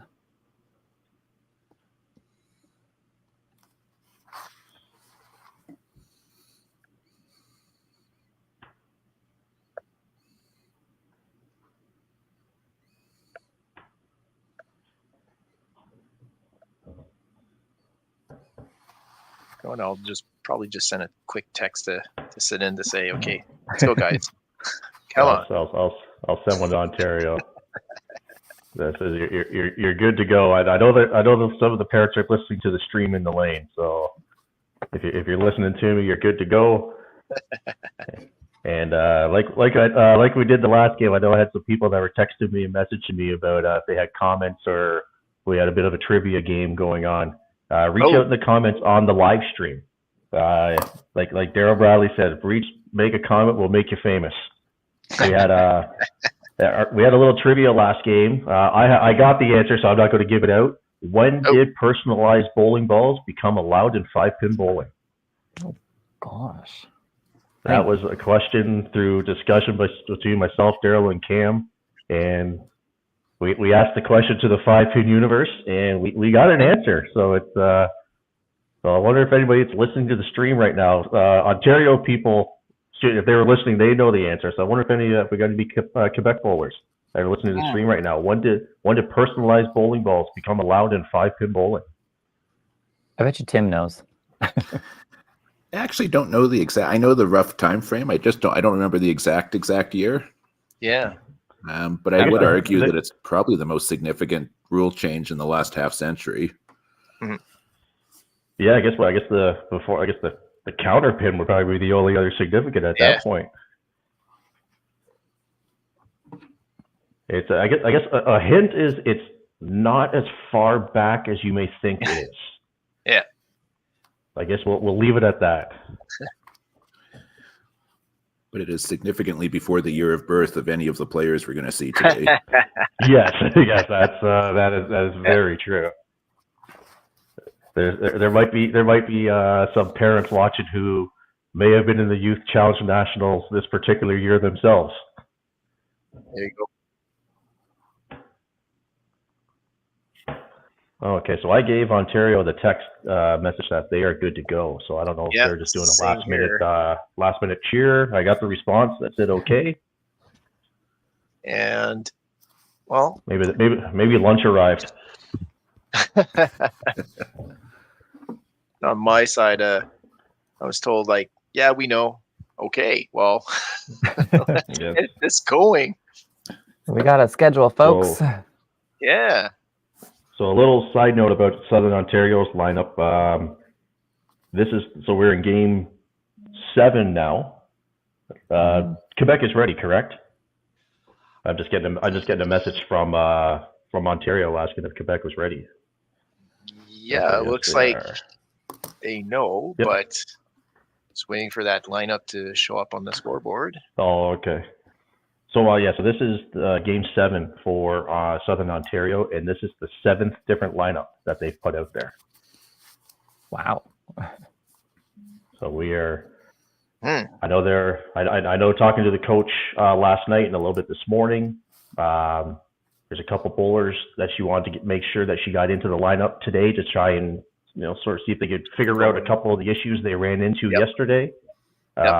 You've gone 8-0, 6-2. So it's working. So we'll see what happens. So I believe Kaylee is going to be starting on the bench this game. Kaylee had a 229 last game, so I don't know if this could just be a rotation thing. I'm not quite sure, but it's Kaylee coming off the bench. Yeah, she actually was taken out, I think, if I remember correctly, in the 6th frame. So I guess she's just staying on the bench for this one here. Yeah. Last game. Yeah, she had started. Okay. Actually, she was the leadoff for pretty much all the previous games for Quebec, and had a couple misses, a couple headpins, and then just taken out after pretty sure the 6th frame. So yeah, what you see is actually no, she is starting for the second bowler there. There we go. A little bit of a change up. So Antoine will be on the bench to start off. So yeah, Callie, 15 years old, couple of nationals here, participated at the YBC Nationals a few weeks ago. And you can see in the chat here, we have Pat Haley. That's her grandfather. So watching her granddaughter play. So it looks like Eric just started off with a strike. So Eric played anchor all 4 games yesterday, started on the bench game 1 this morning. Came in game 1 in about, I think, the 7th frame and chased down his opponent and got the win. Nice. And now he is, by looks of it, solidified. They're going to leave him up top and just let that horse run up there. Yep.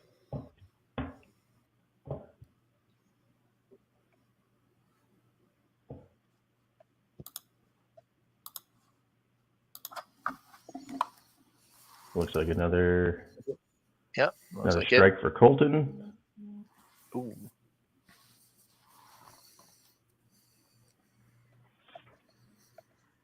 Looked like a good shot there for Roseanne. Just left the corner. Just want to pick up those. Didn't look like it missed by too much. Yeah. No, that looked like that just whiffed. And then we're talking about this last game. I said, what are the chances now she puts this one right on the nose? We said, how many times do you miss your corner? The third ball's right on the nose. Walk away. Turn around, walk away. Well, outside, but we got it. So that's take your 15 and go from there. Yeah. So Kyla with a pitch out to the left, I believe. Oh, she may have got a 7 count out of that. I can't really tell. That right 2-pin might be missing. There's a bit of a shadow back there, so if it wasn't, it is now. So she got her spare. There you go.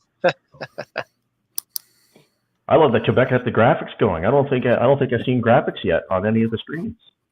Oh, there you go. Keep it lively. We had Daryl tossing out the ham, bone, and turkey graphics on the screen for us earlier this morning. Nice spare there from Kaylee. Yeah. So we got Raven Haymaker up in the 4 spot. The kiddo, as I call her, I've said it every game. I've known Raven and Eric their entire lives. Their dads are 2 of my best friends, so I've known them. I've known them from when they were still crawling around in diapers, and I'm going to try and embarrass them a little bit. So I know Raven gets easily embarrassed. So maybe if all goes right, we'll post some pictures when she was younger and actually liked me. So we got a start from Big Southern frame. Ontario. That's a big frame to start off with. That's a very big frame. So this is one of those. I'll throw the question to you guys. So you're watching the stream, or even if you're in building, you see that start that Southern Ontario just got off to. Like if you're Quebec, is it hard not to start pressing automatically in the first frame already? That man, look at the start they just got off to. I got to make sure I follow that.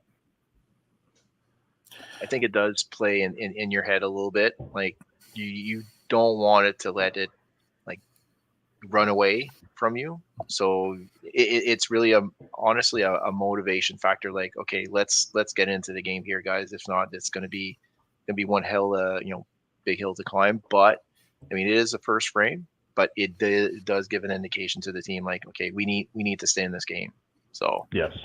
Mm-hmm. We got a couple strikes at the bottom there for Quebec. And the other thing to keep in mind, too, is that with this being virtual, it may be entirely possible that they haven't even noticed.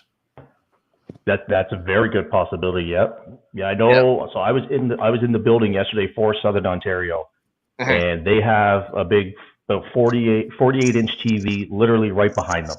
Yep, and same thing for Quebec. These kids are watching. These 6 kids, they're watching like hawks. They're not watching like a teacher trying to teach math. They're paying attention. So are you guys aware of what the setup that Quebec's running right now? They do have pretty much a 48 or 50-inch TV right behind them. So they're aware for sure. Okay. Yeah. Now, do you know? So it seems I really know Eric and Raven. The other 4 I'm getting to know a bit more. All 6 of them seem like they are scoreboard watchers. Do you know what the Quebec team is? Is there a little bit of everything, or are they all scoreboard watchers? There's definitely, I would say, 2 or 3 bowlers amongst the team that are definitely scoreboard watchers. A couple of other ones are more cheering type of bowlers. So they'll just wait for let's just stay together kind of thing. But you do. It doesn't matter who you are. You'll take a quick peek. What's going on. Yeah. So you still want to know say where they don't look luck. Yeah, they do look. Yeah. Yeah, they may look out of the corner of their eye, or they're subtle. I'm pretending to talk to you, but I'm looking at the screen. Yeah. So Eric got his left corner spare, so he's got 30. So he's off to that hot start again. I think we got I think the plane says we got a spare. There we go. Yep. There you go. Callie used every inch of the lane there to get that right corner down. Yeah, 60 feet. Oh, that's nice a good shot by there. Colton for a double.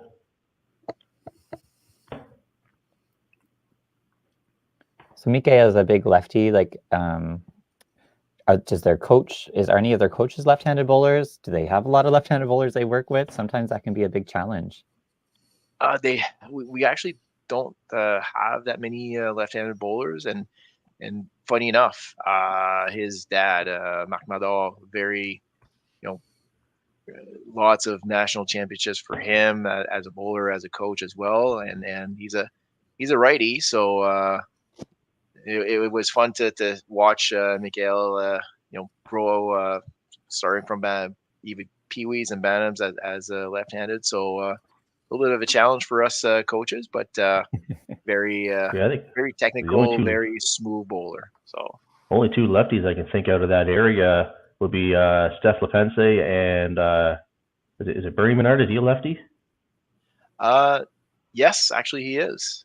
Yeah. So I think those are the only 2. I'm sure there's obviously more. Those are the 2, but like you look at Steph's delivery, and those are 2 completely separate left-handed deliveries. But sometimes.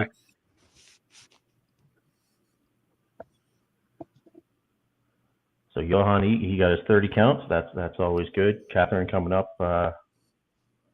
Ooh. Yeah, she dropped that one. There. Yep, she knew it. We've all been there before. It's like, whoops. Yeah. Yeah. Quick look at your finger, pretend there was some oil on it or something. Hopefully she comes back, gets the 30 count. Yeah, Mhm. just pick up the Seemed spare. like That she- didn't Seemed show. like she laughed it off. Ooh, Oh, bit quick okay. Yeah. I was gonna say, yeah, definitely quick. Both of those shots. So It we got appears Raven just up looking going at for this her that- double. It just appears looking at both these score screens that they don't put the score in until the count has been completed. Yeah, In exactly. Southern Ontario's doesn't count. Yeah, I think is Quebec in the. Is this Yep, the same same thing. scoring? Is this the same scoring system, just a different model number? It looks like. Probably It's it is a Cubica on the Yeah. Indani, so I think it's the same thing. Yeah, it's Cubica at Mountain also, but it's Okay.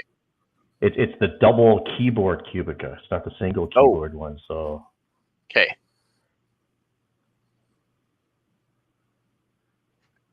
we got ourselves still a bit of a close match. Yeah. I gotta remember keep looking to the left corner of the scoreboard for the team total for Southern Ontario because the bottom right is still doing the running total. Okay. From the previous games. Okay. So I think Southern Ontario is out to a bit of a lead here, not a big lead though. Yeah. But you gotta keep that pressure on, especially at a tournament like this. We already watched this morning how quickly it can turn around when Manitoba didn't. I wouldn't say they had the game in hand, but Yeah. they had a significant lead, and Southern Ontario chased them down. And Actually, just looking at the comments right now, I do have a shout out. Unfortunately, sorry, Pat. Kelly's grandfather. He is also lefty, so I have to remind myself that yeah, Pat. Sorry, yeah, you're on here, so there's your 15 minutes of fame here. Sorry, Pat. Oh, there we go. And there we go. Somebody, I was getting the pop-ups for comments on the full screen last game, but not this game. So I think so. Megan Blewett says she thinks Luke St. George might be a lefty also. Yeah, no, he's actually a righty. Is he a righty? Okay. Yeah. I was gonna say I've seen him a couple times at club tour, but yeah, I wouldn't be able to. I would have no idea which one he did. A good pickup there from Roseanne. Missed a couple of times on that right-hand side and picked it up now. So that does feel a little bit better for sure. looks like Eric threw a split. I think that looks like. Yeah. There you go. Good shot by Kelly. Good shot. So we were talking, so I'm at the same hotel as the bowlers, and I was talking with some of the Southern Ontario bowlers yesterday about splits and aces and whatnot, and asking them, were they falling into the trap of, even because the pinfall's pretty generous at Mountain, were they falling into the trap that if they threw a split, instead of making sure you take your heavy side, are they aiming for the spares? And most of them said they were trying to spare everything, which is causing them to throw the ball a little harder than they should be. Hmm.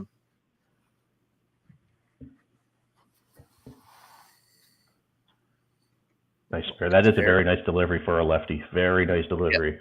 That's very smooth. I was trying to count. Is that a 4-step delivery? Does anybody know? Like, it's hard to, because they sometimes start out of the screen, so it's hard to tell. Yeah, it is 4 for Miguel. Ooh, just barely missed it. One thing I love about 5-pin bowling, you generally don't see the two people with the same delivery. You see there's a lot of very smooth deliveries just done differently. That becomes one of the challenges for the coach too, because you have to work with what you've got and not get caught up trying to change them. Yeah, exactly.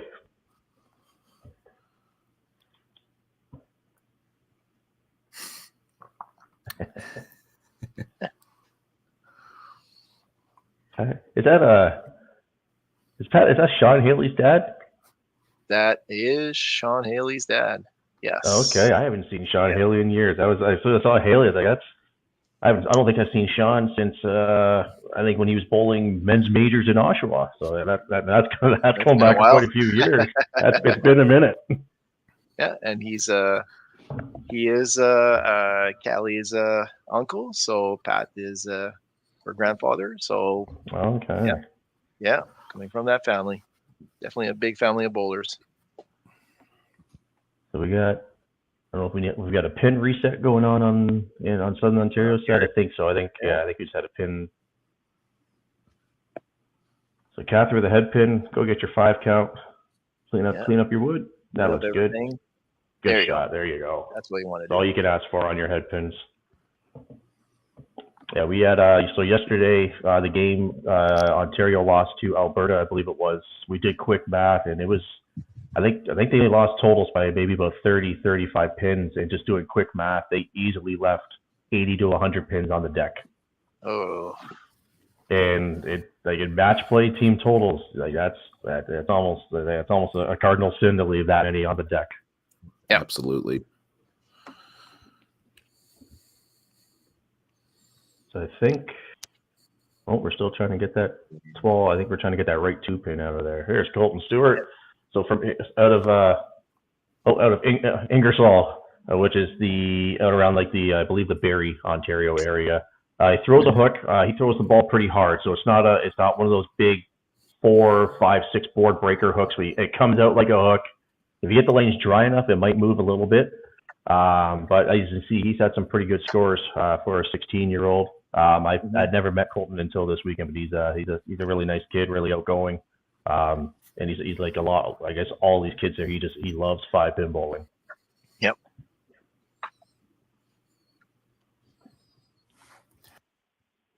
Oh, shield! The pin chaser almost went down. I know. I'm like, ooh. Stepped on some oil and stepped on the approach. There you go. There's nothing worse than waiting all that time and you miss. Yep. Good concentration. Yes. So speaking of concentration, we got Quebec. They've been done now. It feels like it's been an hour. They've probably been done for at least a good 3-4 minutes. What are especially in a virtual event? How do you sort of, as maybe a coach or even if you're captain of the team, keep these guys keep their focus into this match? It's a really good question. Some people will start again like scoreboard watching the other team, just to keep that energy up. Like you don't want to get a rut of sitting down and getting cold kind of thing. You want yourself to keep moving, but it is tough. Oh, I think we got is that a substitution? We got a white piece of paper. Oh, I wonder. Oh, you know what? Maybe it's an issue with the lane. An issue. Yeah. I think. I don't think anybody's hearing the actual feed or the commentary in the building. I knew they have it on, but it's very low. So I'm guessing there must be an issue with one of the. Seems like that right 2 pin keeps wanting to set. So as we said, that's you're just talking about trying out different ways for Quebec to stay focused. Mm-hmm. Now it's even longer now that they're going to be, because you still have 2.5 bowlers to go. Exactly. Yeah. So for Mikael, he's been bowling for quite a long time, since he was 4 years old. So 15 years of age right now. Bowled a 418 last year. Came really close. Really nice. Would have been nice to see that perfect game, but still a really nice triple as well. Has been to 6 nationals already and has 5 gold medals at YBC. So good for him. That's amazing. Yeah, very accomplished young bowler, and still has many years in front of him. Looks like Kyla made the spare there. Yeah. So it's Ontario texted me saying that there was a bit of a lane issue, but they think it's all good to go now. Okay. So here's Raven up. I think Raven, there's a red letter up there, so that's either a splitter or a head pin last frame. That looks like she pitched to the left. Yeah. So that's out to the left. That's definitely a drop shoulder. Like I said, I've known Raven forever. Her miss, if she's still on but just missing, it's to the right. Her left that's generally the feet got lazy or the arm got lazy with her.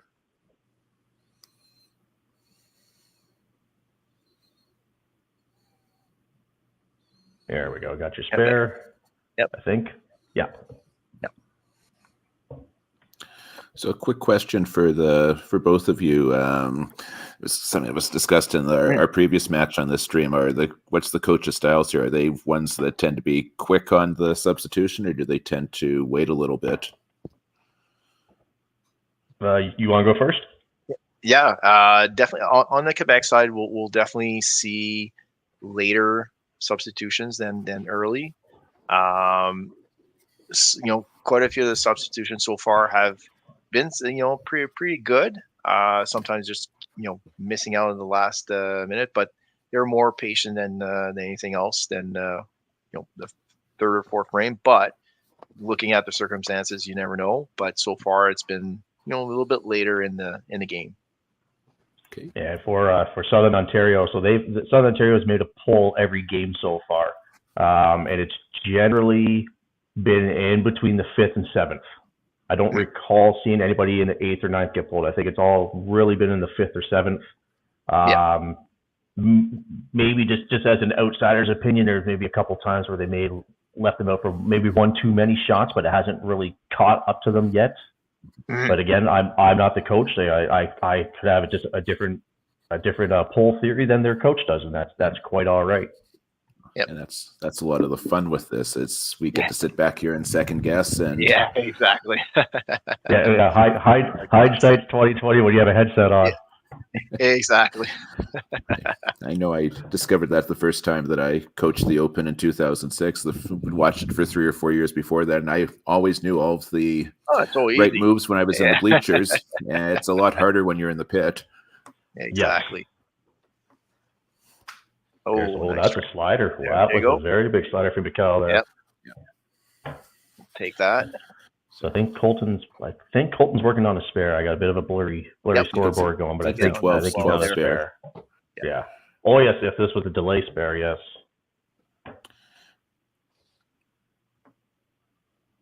Ooh. And that was Johan, he seemed like he really let that ball go. He seemed that arm came through really quick. Yeah. Exactly. Just came out of the shot just a little bit early. Yeah. No, generally, like I'm going to assume even on the angle, he looks like he's a pretty tall boy, so he's going to have some good leverage coming down with that ball naturally. Yeah, he has a lot of speed on this ball. Yeah, he looks like he's got to be at least 6 feet tall, if not more.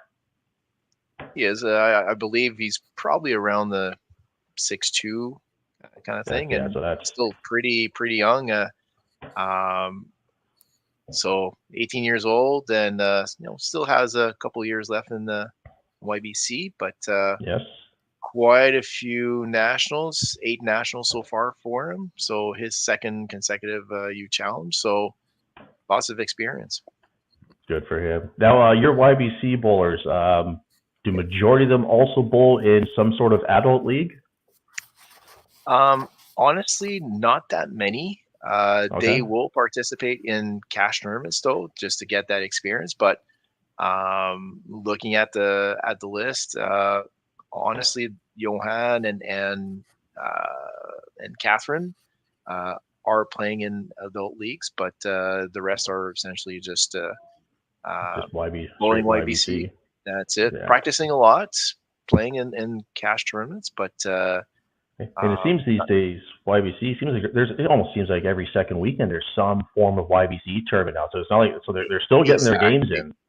Exactly. Yeah, like I'll message like Raven and Eric's dads are 2 very good friends of mine, and they're always we're here for a tournament on Saturday and then here Sunday and then next weekend back somewhere else. Like something else. Yeah. I know YBC was quite a few years for me ago. I don't remember all these tournaments. Yeah.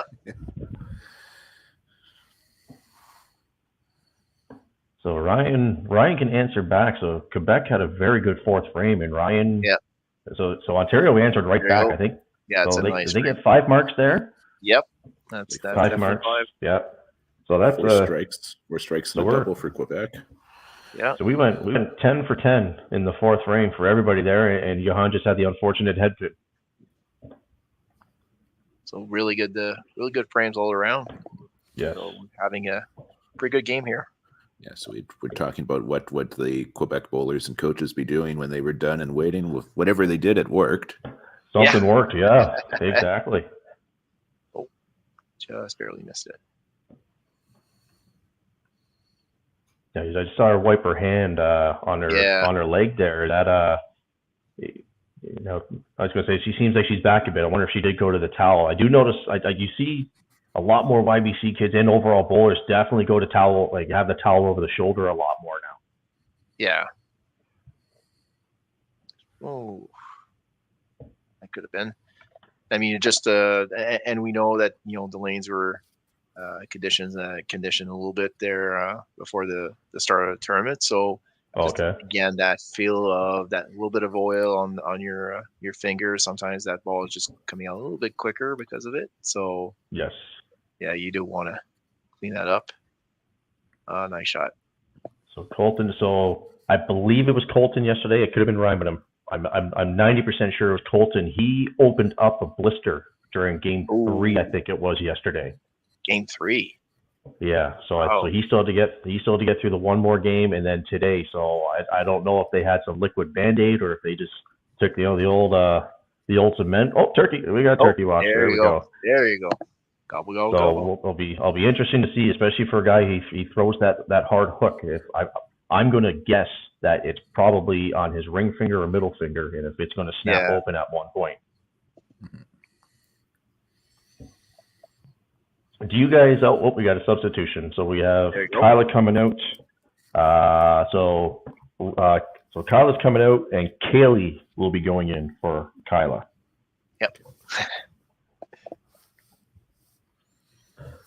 Now I don't know what type of ball you guys throw. How do you guys get blisters, big calluses on any of your fingers from the delivery you have? Definitely a lot of them. I'm pretty sure that the coaches do have the liquid bandages there. Because of the amount of wooden lanes and the effect that you have on the ball, a lot of the kids are going to try to throw a little bit harder and a little bit of side spin so that the pins do splash. So they do have a tendency of opening up. So we saw that at YBC Nationals. Some of them definitely the last day you could see a lot of blisters here and there. So got to watch out. Oh, another head pin there for Joanne. But yeah, no, they do have a lot of spin and speed on the ball.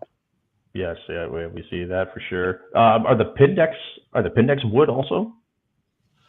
Some of them are metal pin decks. So you'll see a lot of pin action. But some of the bowling centers, you have to. It's one or the other as far as especially the strings themselves. A little bit of some of the bowling centers a little bit tighter as far as strings, so you have to definitely have a harder ball to get those pins flying. So if you don't have a lot of speed on your ball, you'll have to pick up a lot of spares. Yes, good there shot you go. Right there from Catherine. Good double. There you go. So Raven, I think, is trying to clean up her 15. I think she went 5 miss, and maybe got a 5 count there, maybe an 8 count. 5, 7. So 2 strikes from Quebec. So not the world's greatest frame, but if you look at it, strike, pick, strike. So they're on it. Yeah, and I mean they're definitely on it. Doubles there, but do want everybody to get back into the game. Oh, yeah. So if you're a Quebec coach now, so you've seen Johan, so you went miss, but now he's gone pick, and you're on one lane, so it's not like you have to make adjustments that you're alternating. Are you talking to him right now about maybe making a slight up, back, over adjustment, or hey, stick with what you got? They're eventually going to fall. Yeah, and he's it's this bowling center. He knows everything about it. It's in his family actually, and so he knows that it's a small adjustment. I mean, it's not much. He might be just pushing that ball a little bit too much. So it's just, hey, come back with that gray ball. But at the same time, if you feel it's a really good delivered shot, let's just make that small adjustment, move up, move back a little bit, or sideways a little bit up to him. But he knows that it's not far. So Yes, okay, that's good to do. Yeah, when you're hitting it, you know you're there. It's just a matter of doing it. I know some people. I've seen people like, okay, I've got pick, and suddenly they jump over 12 boards. yeah, no, You see that sometimes. You think, wow, that is an adjustment and a half you just made there. it's like no, and he knows. So that was a good shot for Roseanne. Yeah, that was a good shot. She plowed through there, and I think Eric may just thrown aces. I think that's what it is. Maybe a split. Maybe a Might be split. aces. Maybe a split. Yeah. I think that right 3-pin standing. Yeah.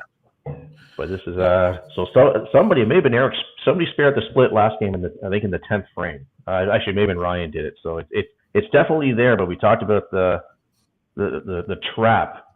There we go. Colton spared a split last game. So we're talking about the trap of bowlers thinking they can spare everything now. So this is a big shot from Kaylee coming up. This can just really hammer totals hard. Okay, so no ham bone icons. We'll have to wait. Well, maybe Catherine can get those 2 more for us to get that ham bone icon up there for us. Look, Ellis still wants to close this frame. Go up. get your spare though. Ooh, that was a Right drop the shoulder, drop the ball. Yeah, right definitely over her wanted that hand. one. You could tell she was unhappy with that. Yeah. And Colton can close the gap. There it is. So there's a double. So that he just closed that match right up. Oof. And those It's are a big frame there. You definitely want to get back on the horse the next frame.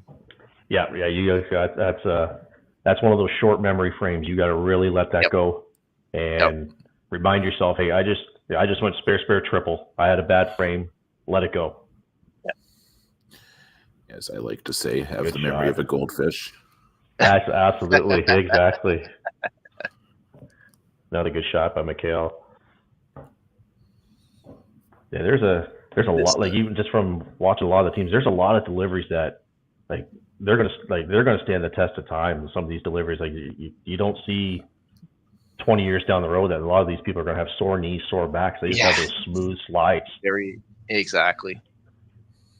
It's not easier to repeat and yes, keep the same thing.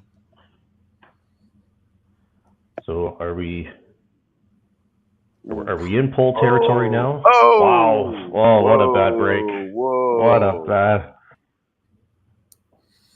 And this is all from picking the 3-pin on the right hand side. Yes. Wow. Yeah.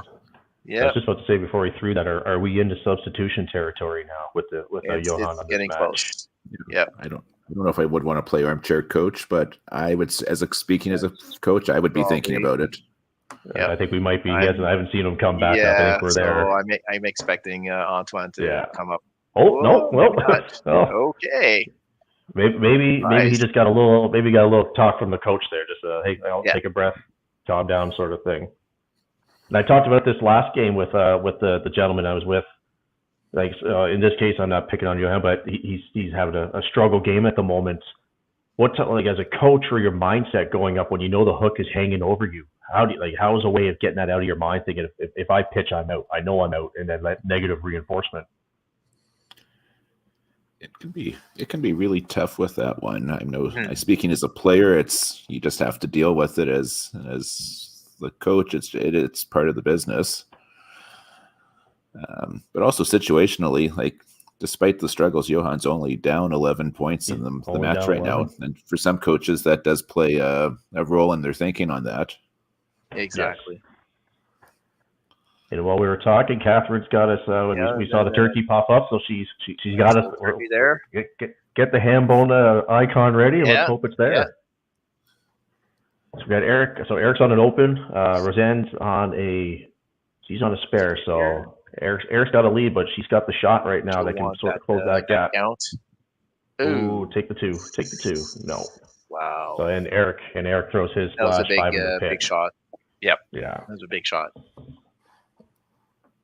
So this place in Quebec, are splits like this? I know a split spare is supposed to be sort of an anomaly. It's not supposed to is it possible for spare splits to happen there every once in a while? I I mean, it's just like I said, the string sometimes a bit tight.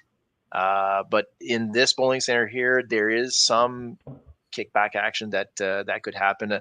A guy like Johan or even Callie, Catherine throw pretty hard, so they do have a shot here of picking it up. But I've seen quite a few aces and splits so far, so just want to make sure you throw a good shot. But some bad breaks here and there. So Callie just pitched out. Hopefully she can get her. Sorry about that. Get her spare. Get back on the train here. I noticed she's starting to wipe the hand after deliveries. So I'm starting to wonder is it picking up some oil somewhere? Maybe it could very well be in the pit. Enough balls have gone down there into that pit that there could be a little trough that they're rolling through every single time. Yeah. When you see those balls, there you go. There you go. Much better. Yeah. When you see those balls starting to come out of the hand a little bit quicker, it could be that that oil just needs to clean up that ball a little bit before throwing it. Yeah, give it a wipe down, and we're into the deeper stages of the qualifying now. You got to remember, some of these, I think the entire Southern Ontario team came down Thursday, so stayed a night. Bowled yesterday, stayed a night. So now you're 2 nights in a row not in your bed. And now you've thrown a lot of bowling balls in what is a fairly quick pace. Like we're doing these games in just over an hour, so you're keeping a pretty good pace going. Eventually, the body wears down, no matter how young you are. That the mental game wears down, the physical game wears down, and it's a big thing. One thing I noticed with the Ontarios yesterday, a lot of them were drinking water, but not a lot of them were eating. You're starting that energy starts to come down very quickly. That energy. Yeah. Sorry, Pat. I would love to give a verbal update myself with the scores. Maybe Tyler after this bowler could refresh the screen. Hopefully that might sometimes sharpen up the image. If not, after this frame, I'll send a text message to somebody in the building to there we go. We're gonna try it. We're gonna see what happens. There we go. There we go. Better. So Eric has 130. I think the last line. I see I think 4. We got a strike for Raven. There we go. I see 4 on Catherine's side. Ooh, handball. Oh, there it is. There is the handball. There we go. We got the handball.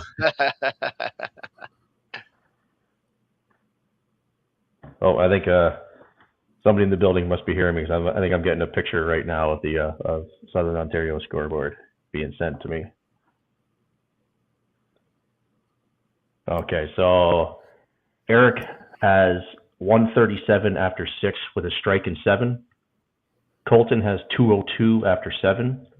Kyla has 119 after 7, and then Raven just threw a strike. She had 111 in the 6th with a strike, and it looks like Ryan. A double, yeah. Ryan just threw a double, so he was 131 in the 5th with a double 6-7. Yeah. So that game is. So we got 700 at 30. So we got about 740. 745, 760, because it doesn't count until you actually count the scores. So we still have a match because you got Catherine's 4-bagger that's still lingering around there. Yep. Yeah, the difference here is the extra mark for Ontario, so it's actually only about 46 points difference with 3 frames to go. Yep. And get off that head pin. That's a tough one. Wow. And most of the individual matches are still fairly close. So yes, definitely a lot to play for still. Eric can really put the foot down on this match if he puts one in the pocket. Oops. Yeah, I'm going to say based on that reaction, I think he picked. Ooh, yeah. Picked or split because that's red. Yeah, red means usually a split. Yeah. Nice. There you go. Got her 15 count. Good pickup. Yep. Now you said you got to get all your sticks because you're still battling for your totals. Yeah. Got a 10. So hopefully Kaylee's had 2 bad frames here. So hopefully Eric did throw the splits. So get back in. Hopefully Kaylee get back in it. Put it in the pocket. Okay. So Decent yeah, shot. go get your spare. Yeah, take it. Yeah. Certainly looked One more of the big- confident than the first Yep. balls the last couple of frames. Yes. So there goes Eric, took his 5 out. So that's a good count. Good count on the strike. That chop off spare is so is deadly. there anything more frustrating when you think you hit the side of that 3-pin? I don't know which It one's more just frustrating jumps. when you hit the inside and miss the 2, or when you hit the outside and feel and somehow set it behind it. I don't know. Yep. I don't know which one's more frustrating. It's a tough spare. Yeah. Looks easy, but it's definitely tough. So Colton can get him. See, he's up by 3 right now, so he can. So with the strike, he can get himself ahead here.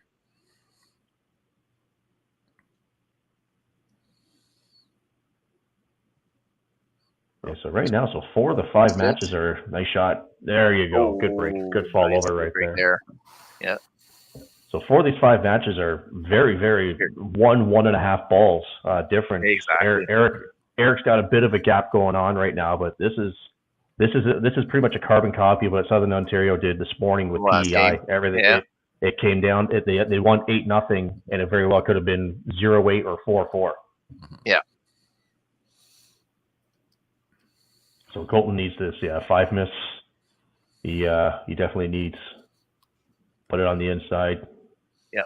Take your wood and then go from there, because now you got Johan just put a double up there. I think that's a double. Yeah. And good shot right there from got Catherine. 5 there. The Yahtzee. There's the Yahtzee. There you go. Look Nice at shot. that. Nice shot. And Tyler was quick enough to get the Yahtzee out, so we could even see the 5 in a row graphic. That's a good frame for Quebec. I mean, Very good frame. Top off, and then three strikes, a couple of doubles there. So keeping themselves in the game. That's what you want. Yes. So as we're in finishing up 8, going into 9. So Cam Boone out of Manitoba last game, he was telling me he's bowled forever. So I completely agree with his assessment. He treats the 8 frame as the foundation frame for 9-10. What do you guys have the same theory, or are you more of a 9 for 10 theory?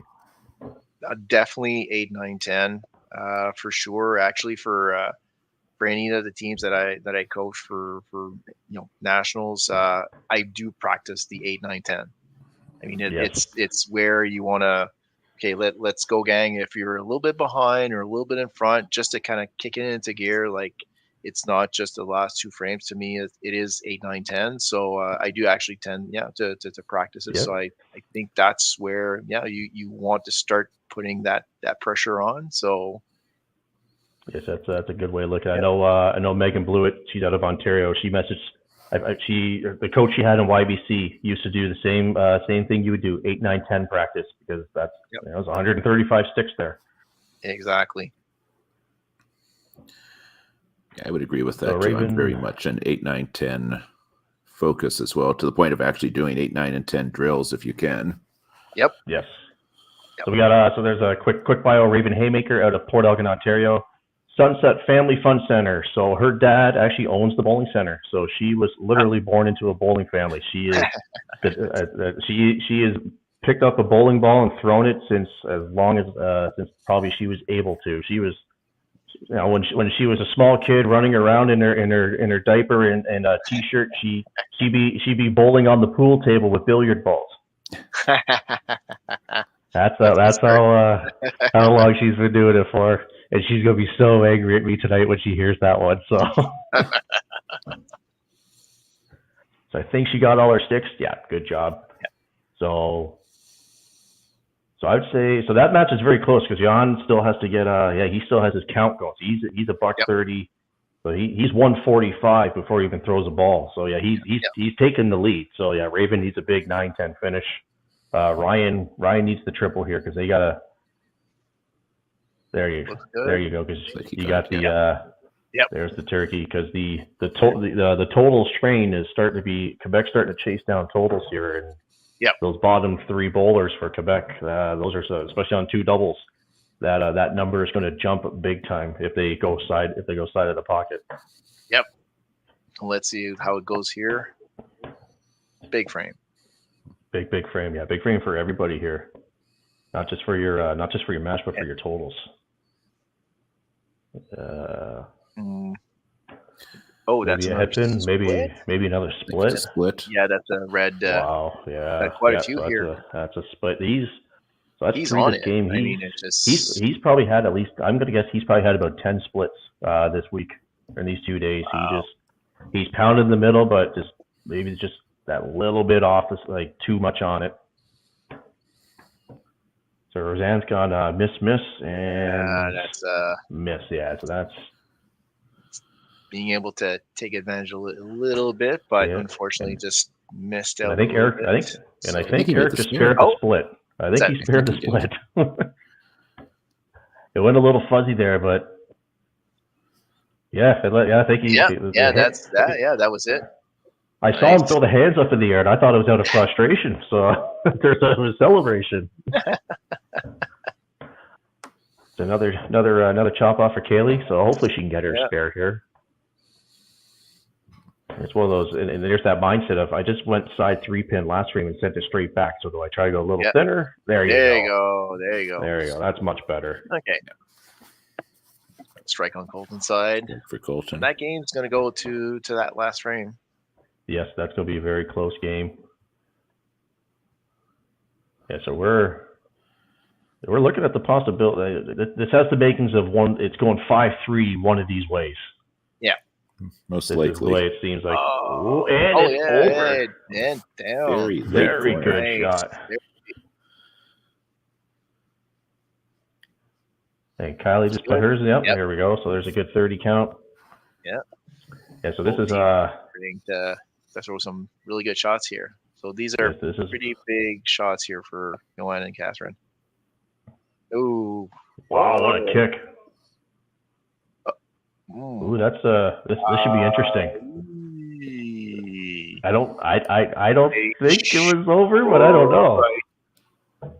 Don't know if it started to come down before the shield or at the same time as the shield. Oh, there we go.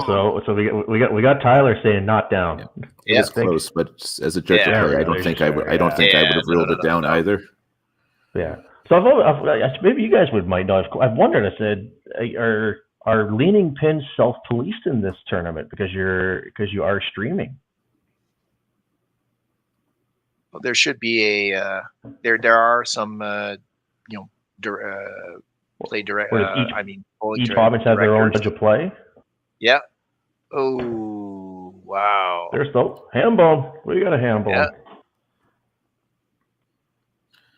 They have the judge of plays in the bowling centers, so they should be able to call those. So that was a big shot from Catherine. That's a huge count. Yeah. If that hangs on. There you go. Yeah, there All we right. go. That's Okay. right on the Right. nose. Game. All right. So that was definitely a really good frame for Ontario. I think that spared split there kind of definitely motivated the rest of the team. So we got 178 with a spare for Eric. I've just asked Ontario to send me a picture of the scoreboard so they can have a good clear shot. So 907 from what I see. So with 907, 902. Well, we got a double kick in there, so double. So this is close because we have two. Yeah. So each double cancels each other out. Yeah, it's an extra 15. This is going to be very close. Yeah. On the score, it should be about an extra 15 for Ontario, but they've got 3 extra balls of count too. Yep. Yes. Yep. So I have a So little bit of a So lead here. Eric just left the right corner for 28. I don't know if Quebec frozen or is Roseanne just sort of is she waiting to see what Eric does? Just waiting probably to see what's going to be throwing. Okay, so I'll just go over quickly. So Eric Yep. was 17. Eric had 178 with a spare in 9. Fulton was 215 with a strike in 9.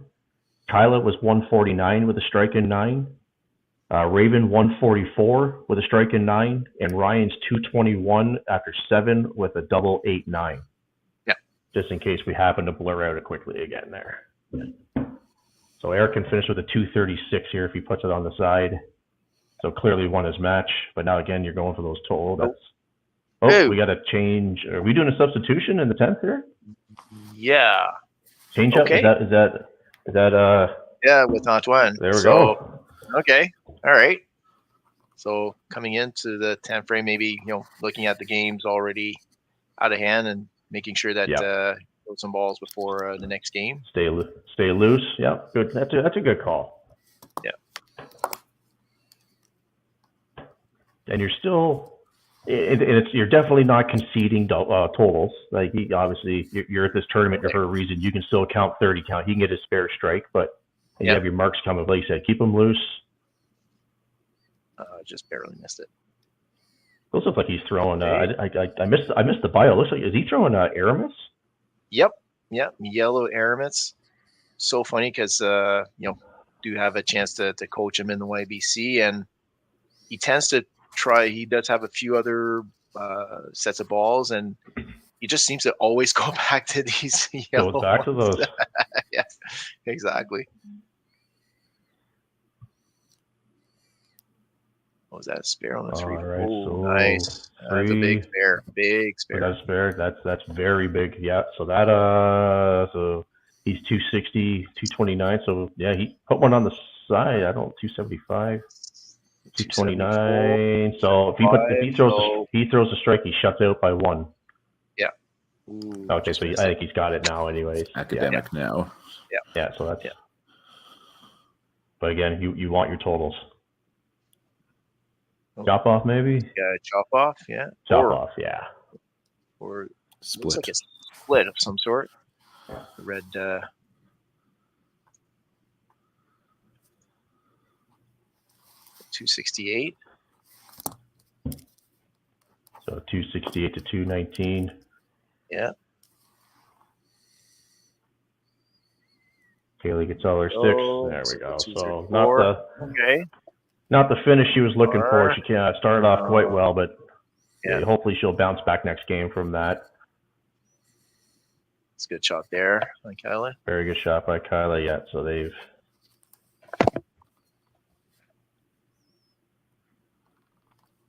She needed that because Michael, if he puts it on the. At least take the deuce. No, yeah, and that's a.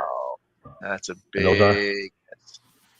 Those arms up are that's realization. Oh yeah, yeah. He knows. Needs that spare. Oh boy. Ooh. Oh boy. Yeah. Well, he wanted to put it inside, but maybe a little bit too much. Yeah, that almost had the makings of he was almost trying to finesse and place that on the inside, and just the arm got away from him.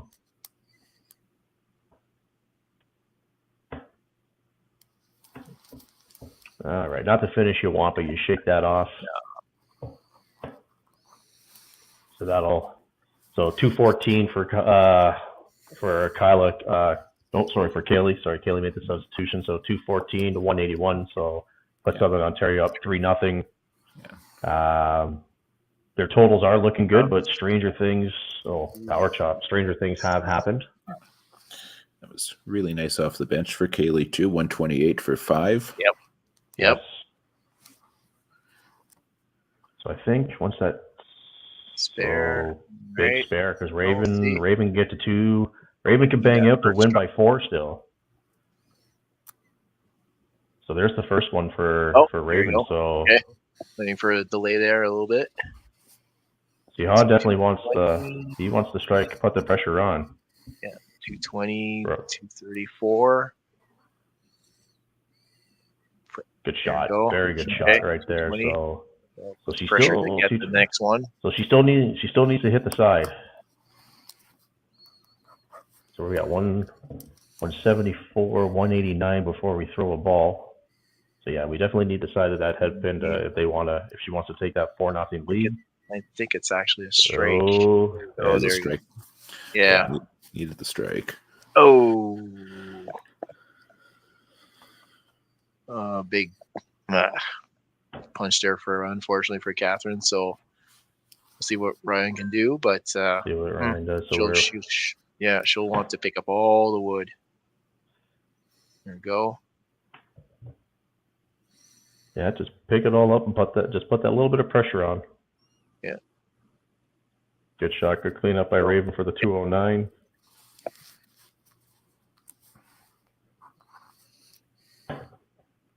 And just a reminder that these scores we're showing on the scoreboard are unofficial.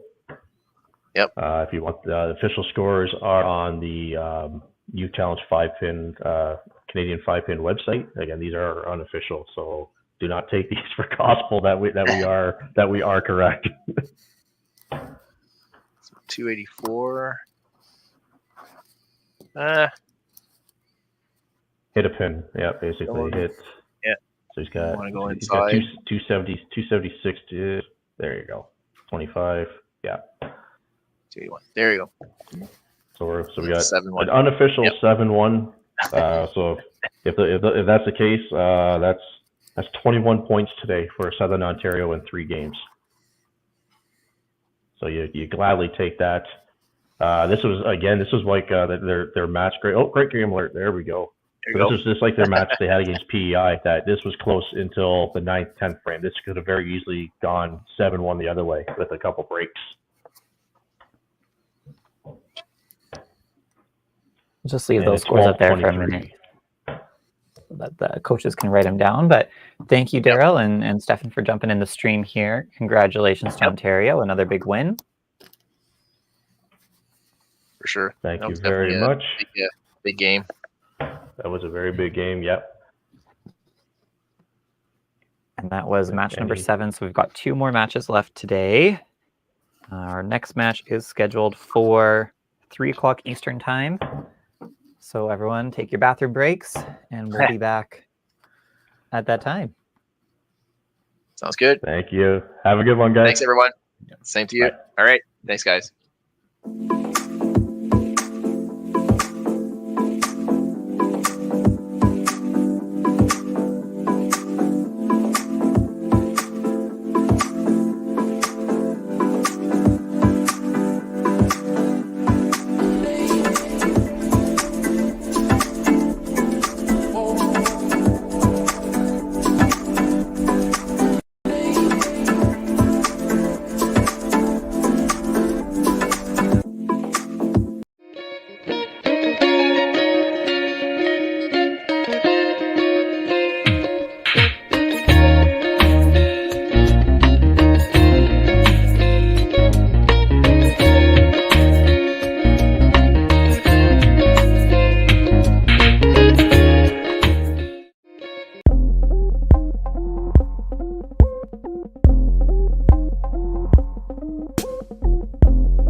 Welcome to Lacombe Ford. Small town professional service. Real people. Real rewards. Real easy.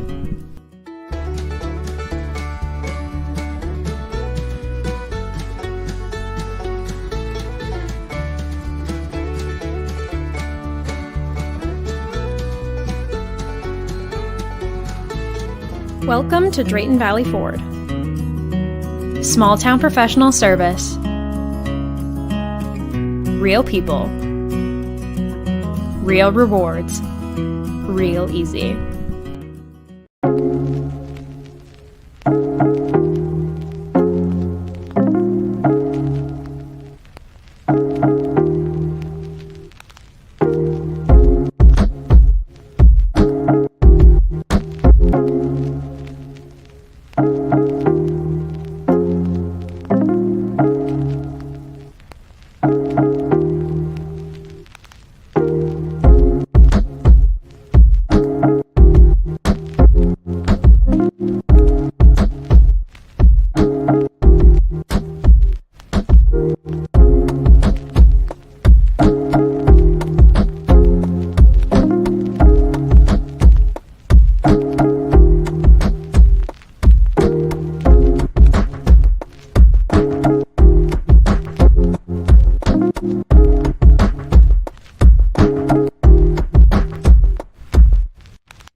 Welcome to Lacombe Ford.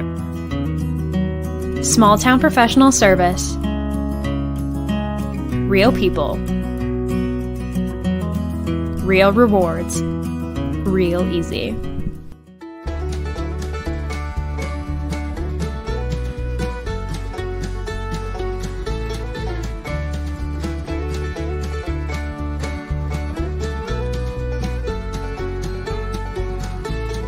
Welcome to Drayton Valley Ford.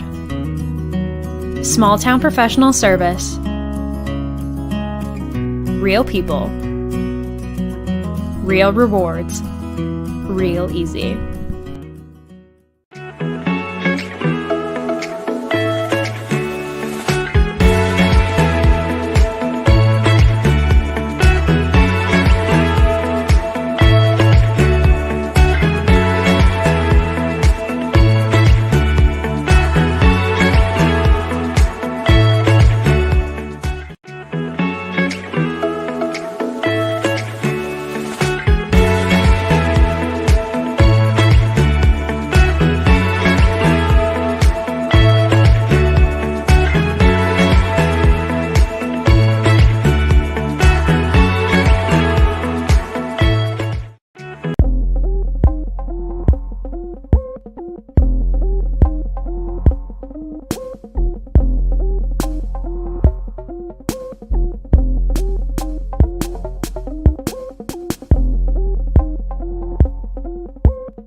Alrighty.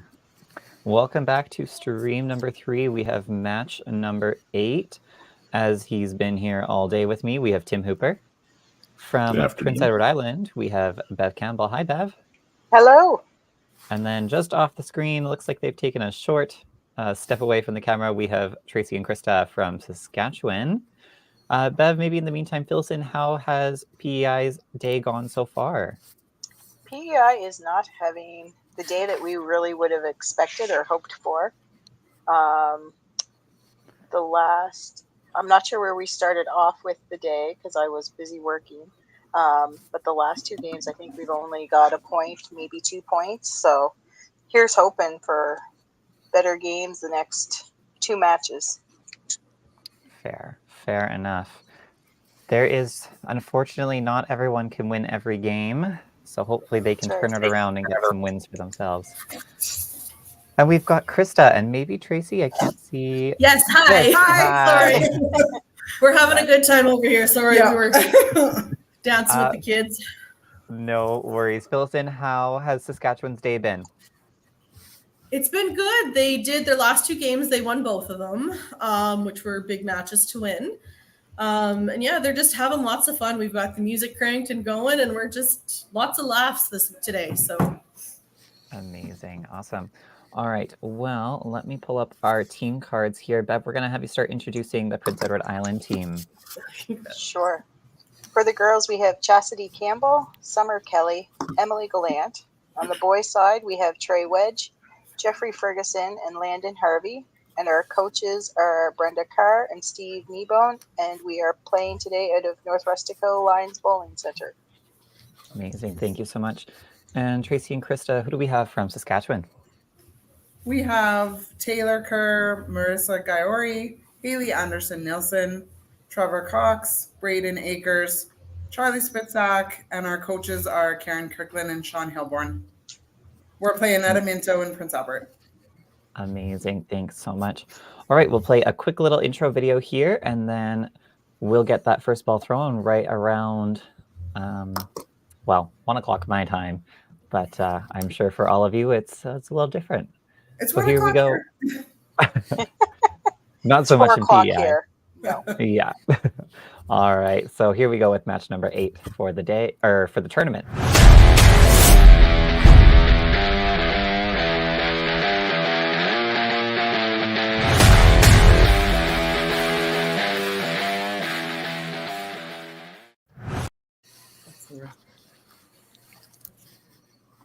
Alrighty, look at these nice bright bowling centers.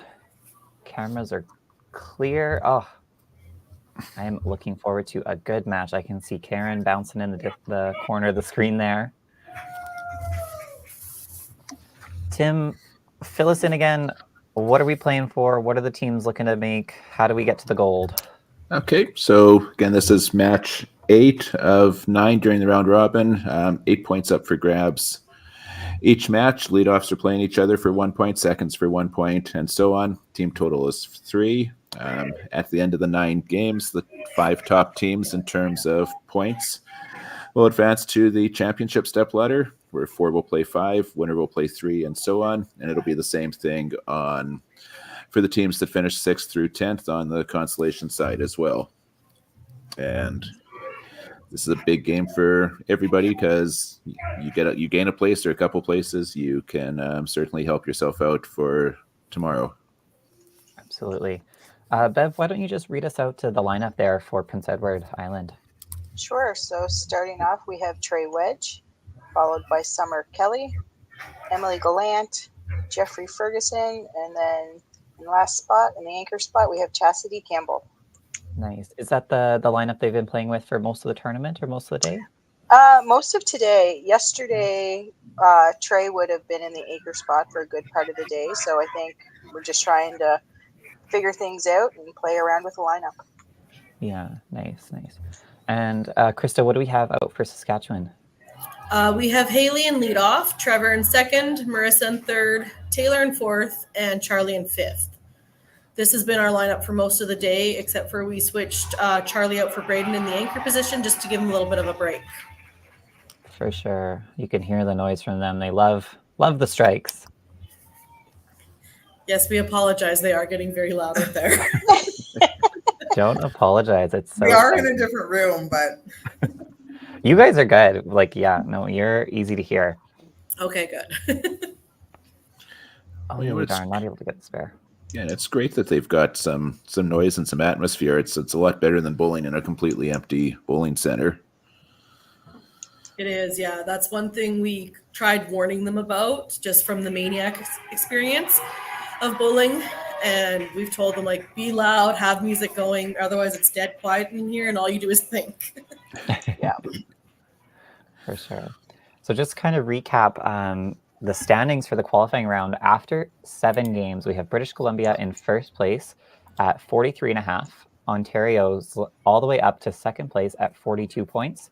Newfoundland and Labrador has improved up to third with 38 points. Alberta making a jump up to fourth with 37. They took 8 points. Manitoba struggling a little bit today. They've slid down to fifth with 31.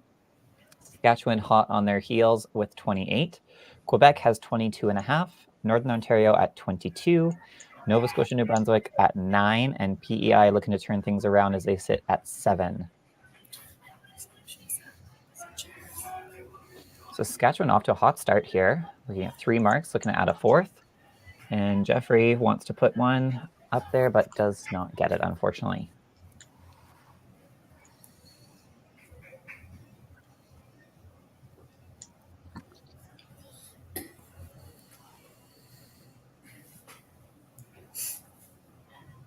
A little fast from Charlie. Can see himself saying, slow down, slow down. Yeah, this is his first time back after having 2 games off. The rest of them have just been bowling well, so. Yeah, for sure. Bev, maybe tell us a little bit about your anchor bowler, Chastity. Chastity, so she's 16 years old. She comes from the city of Summerside. She bowls out of I guess for me, our local bowling alley at Credit Union Place. She also bowls in our YBC program as well as one of our Wednesday night adult leagues. Awesome. That was great. Maybe getting a little excited with the first ball there. Yeah. It's all right. It happens to the best of us. Yeah, Oh, absolutely. Just a little first frame energy. Oh. Unfortunately, picked the wrong one first. Left the other corner there.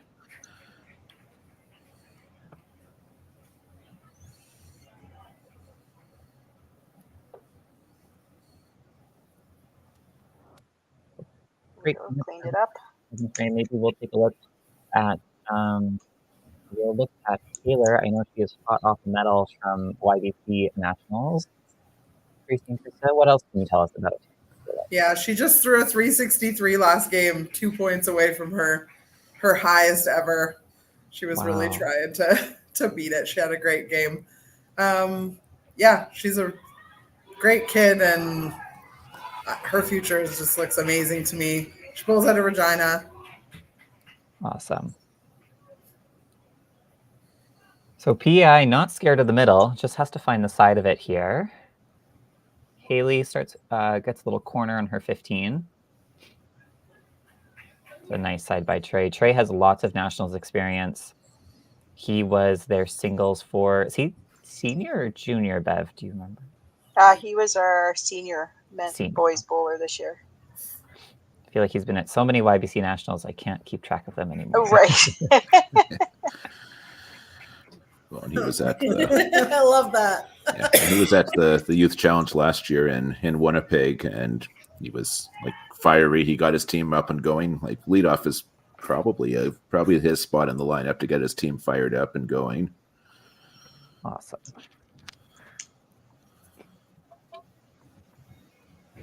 That was a better ball from Summer. Great execution, gets the strike. Oh, Trevor can't get his corner to go.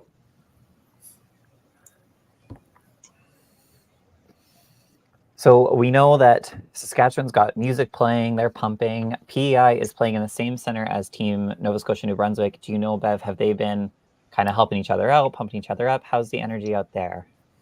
I really have no idea, as I'm sitting at home about 25 minutes from the bowling alley. Oh, okay. So I know my husband and my son are at the bowling alley right now, and I would assume that they'd be kind of cheering each other on because there's only, I think, 2 alleys between the 2 provinces. Right. So. Right. Gotcha. So Trevor, not able to cover that spare. We're going to move on to our third bowlers here. Marissa looking to double up. She seems to have quite a bit of energy for that Saskatchewan team. She does. She's not afraid to show her emotion at all, and she loves to try and get her team going and getting everything all pumped up and energetic. She's done well with it all weekend, actually.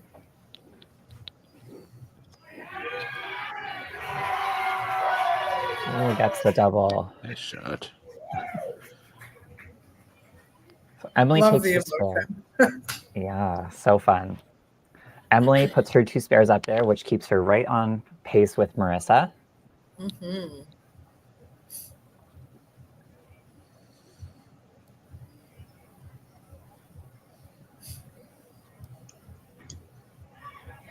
Watch Taylor. Oh, that was a little heavy, so I think she'll take that corner. Taylor has been great on the middle all tournament. She, I think, is maybe missed it 30%, 25%, not even.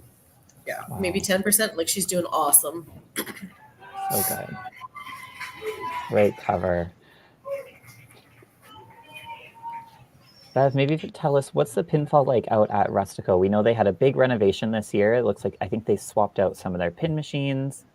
Do you play out in North Rustico at all? I haven't played this year out in North Rustico this year due to other coaching responsibilities and school sports. This year, from what I've seen and what I've heard, like head pins. We've had a lot of head pins yesterday and today out there in Rustico, which is unfortunate, but you know, there's not much we can do about that. As long as you're hitting the middle, that's the biggest job. Oh, absolutely. Oh, just robbed on the spare there for Chastity. Charlie still a little fast, missing the middle there. Oh, there we go. That's a little better.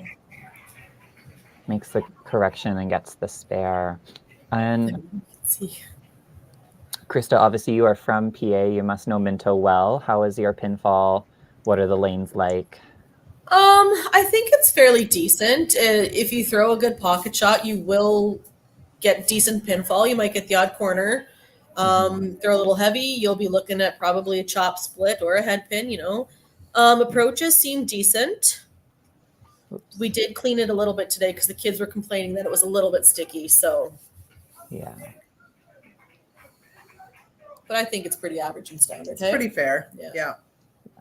Brings an interesting element, you know, playing virtually, that you do have the ability to kind of work with your athletes and kind of have those small changes. Obviously, you can't make a huge drastic change to the center, but you can certainly wipe down a lane, give it a little bit of a conditioning treatment, and see if that helps your bowlers.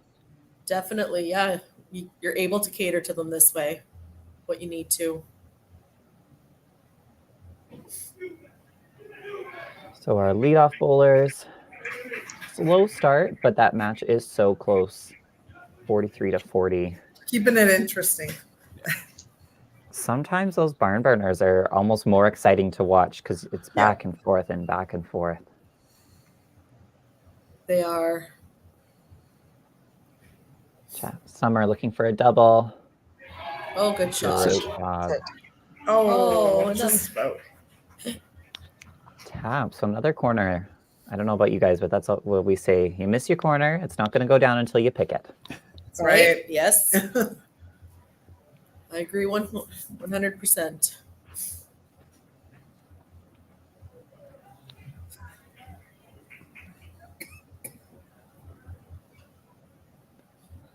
So a little speedy again there for Emily. I'm imagining, maybe Bev, you can fill us in. Emily is related to the large Gallant bowling family out in PEI. She is. Her brother, Dawson, has been a bowler, and he has been to nationals a few times, and I do believe he was on the Youth Challenge team last year. Nice. And Emily was our junior girl that went to nationals this year. Awesome. So lots of experience on that PEI team. There is. All right, we are on a turkey watch here with Marissa. She's looking to add to that score, take advantage of the open frame, and really pile on the points for total here.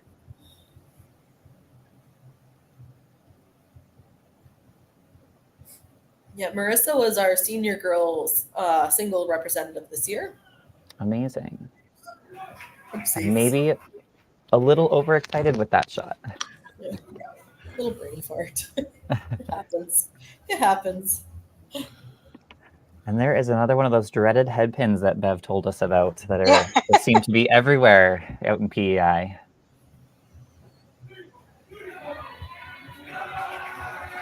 There we go. Good cover.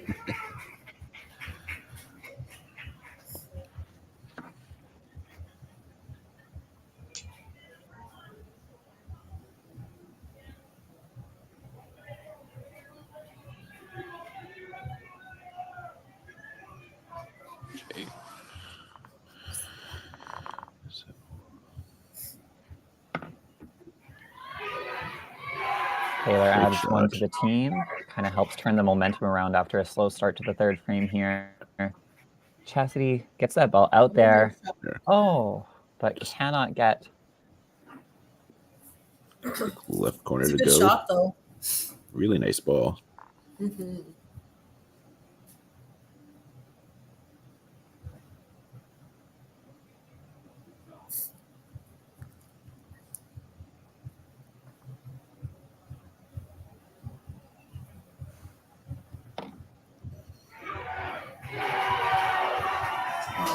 Slow feet that time, Charlie, and he gets paid for it. Yeah, absolutely. Chastity not able to find the spare, unfortunately. Bev, maybe you can fill us in. Has PI been pretty quick with their substitutions? Have they been waiting? Oh, maybe she. From what I've seen, they've kind of been waiting a little bit. Waiting a little bit, yeah. Yeah. Okay, and how about for Saskatchewan? I feel we're a little bit slower. There was one game that I even had told Tracy, I would have pulled this kid. And it was probably a good thing I wasn't the coach because then they came back and threw a 4-bagger. Yeah. So I really don't know. I had my first experience coaching at the Open and pulling this year. And it taught me a lot about why you wait sometimes and how hard it is to make that decision. Yeah. For sure. It's a lot easier on this side of the screen. Absolutely. It is, yes. So Haley gets a mark up there. Trey just looks like he's not putting that ball in the same spot with every shot. Kind of arms a little bit all over the place.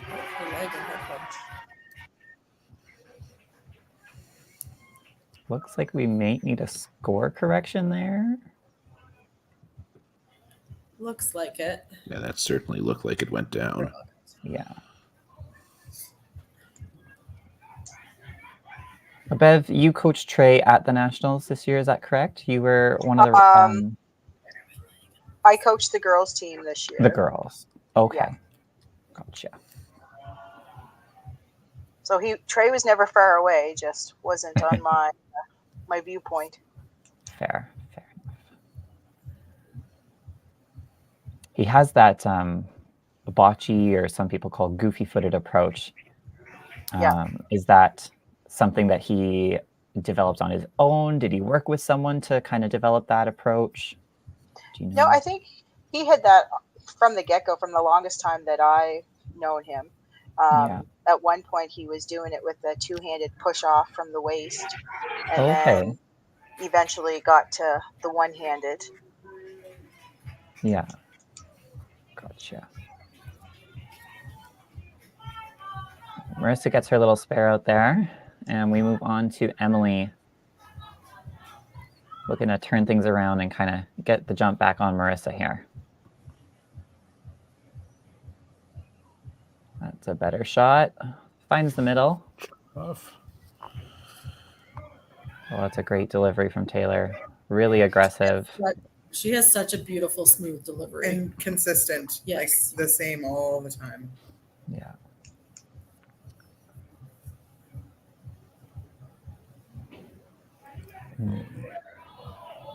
Oh, the dreaded chopped cherry. So we've got chop-offs on each side.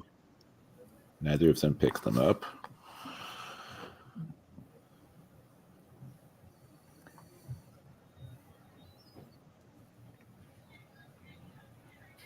And not able to get the clean on either side either. So we say, we don't need those pins. We're just going to walk away from them.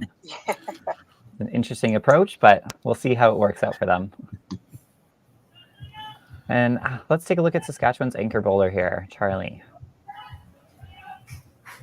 So he is from PA. Maybe you guys can tell us a little bit more about Charlie. This is Charlie. He's been bowling out of PA for many years. This is his first national appearance. He's been doing well. He has a very hard, fast throw. He works here at the alley Yes, he sometimes does. too, so Yeah. he really likes it here. That's good. Well, looks like we got a equipment failure. Need a shoelace tie out on the line there. Make sure everybody stays safe. Oh.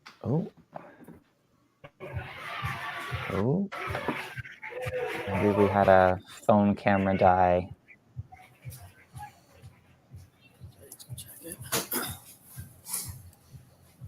What's back? Back in Oh, business. there we go. Look at that. Quick fix. Well done, Christian. Shout out to our technician in the background, Christian Murphy. That was a really nice ball again from Chastity, not able to get that corner to go down.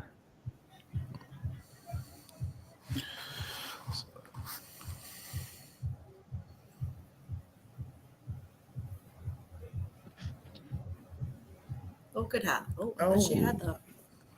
Yeah, she throws those star lines. I think it just kind of grabbed right at the end there and took off. Yeah, just kind of like the last 4 or 5 feet. There you go. Much better. It'll fall next spring now. Yes. Okay, so through 4 frames, it's about a 90 pin lead for Saskatchewan, but obviously lots of game left here.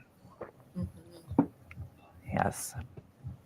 PI seemed to find the side of the middle a little bit better with that frame. None of those dreaded H words. That's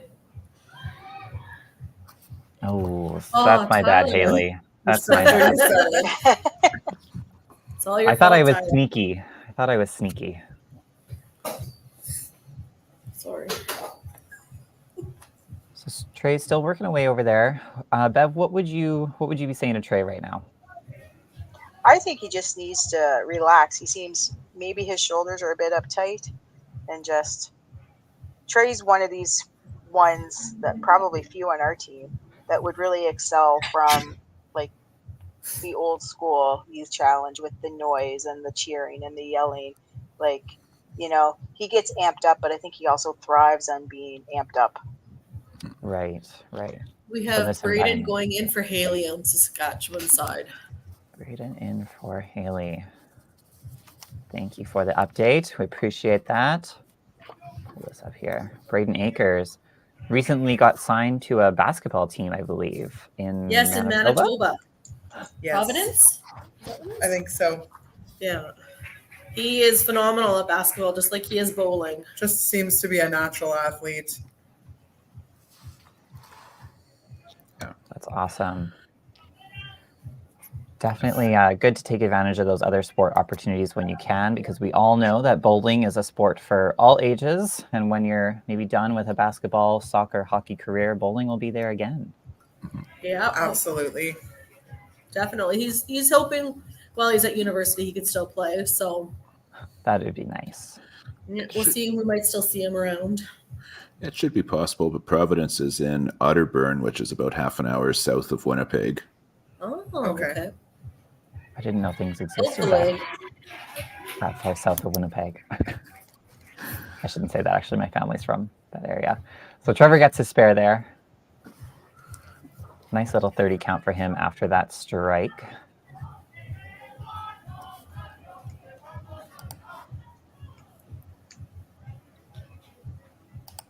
Oh, Emily just really fast with her feet there. You can see she's already at the foul line before her arm has even gotten a chance to swing at all.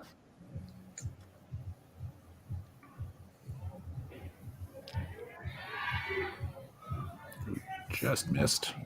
Yeah. Marissa really has that traditional Saskatchewan ladies approach really deep in her shot. Yes, she does. Big follow through. The good old Saskatchewan bowling school lunge. Yeah. It's knowing well across the country.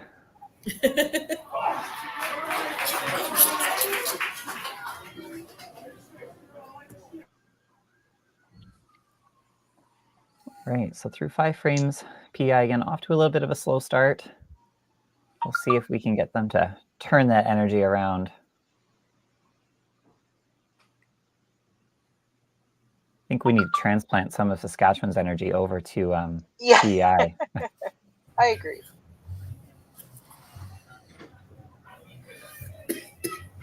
There we go. Good shot. Really well done from Jeffrey. But we do know, obviously, we would love to see PEI turn it around. Saskatchewan's not going to give them this game. They are fighting to get into that championship step ladder, currently sitting 6th, only 3 points behind Manitoba. Yeah, and I think they're feeling pretty hungry after those last 2 games. They've been quite excited and throwing a little bit more aggressively. So, but I'd like to see PEI do well. Yeah, we always want to see those big games against each other, right? Like we said, you can't both win, but you definitely want to see everyone play well and be at their best in these moments. Exactly. Especially Nice for the fair youth. Chastity with the spares. A couple of marks on the bottom of the lineup for PEI. Starting to build some momentum for them.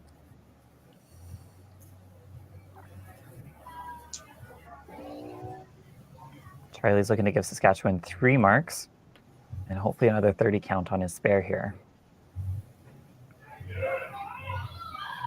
Oh, we got one to fall. Woo-hoo-hoo. Those slow corners are always fun. Yeah, it's a good aggressive shot. I'm sure it's just the camera angle, but that lane in PA looks about 4 times longer than the one in PEI does. I think it is just the camera angle, because this happens even in Pro League when they do their stuff, because it always looks longer than everybody else's. So, not able to get it to hang on there. If he was playing on PEI's lane, which is obviously a lot shorter, he would have had that. Right?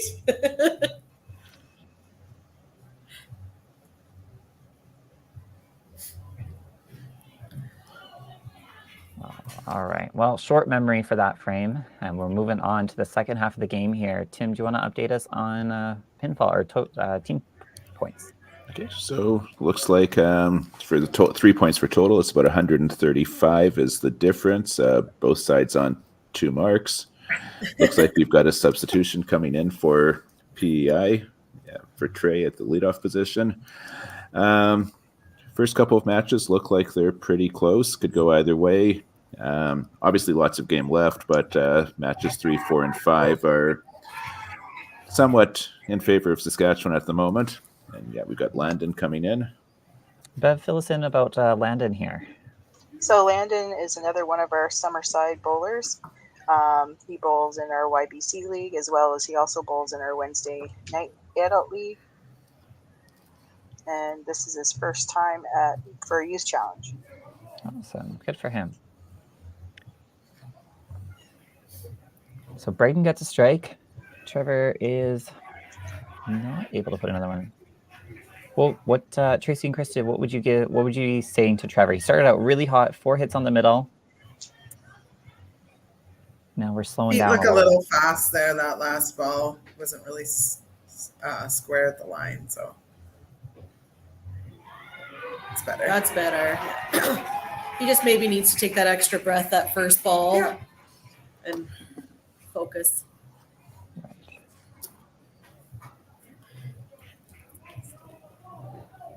All right, so Landon starts with a 15.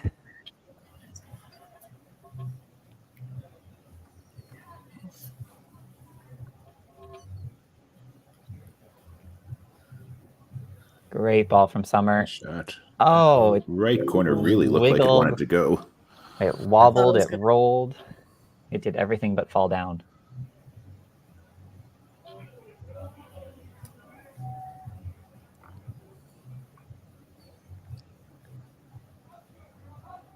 But she covers it nicely. Well done, Summer. She's got 4 hits in 6 frames, so nothing wrong with that. No, she's got the double, so that's definitely helping her in her match there. She's down by about 14 or so there. 17. 17. I'd like to see a little bit more knee bend from Emily there. She just stands up and that ball gets away from her.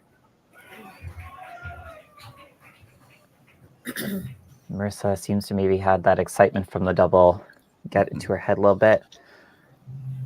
See if she can dial it back in for the last 4 frames. Yeah. That was a much better ball. Yeah. With both sides having made their substitution, everybody else, they know they're in for the duration now. There's no help coming from the bench. That's right. You are committed. Ooh.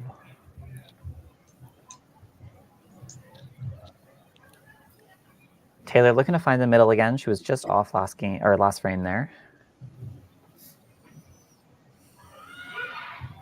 That was certainly the middle. She found it. Yeah, looks like it just came up a little bit right at the end. Yeah, probably one of those common, like, she knew the ball was okay, so she looked for the strike when she should have stayed down just a tad bit longer. Jeffrey throws a matching one on the other side.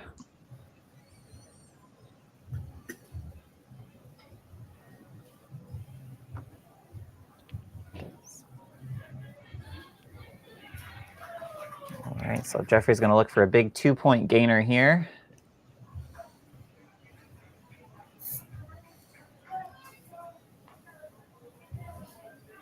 No, it matches it.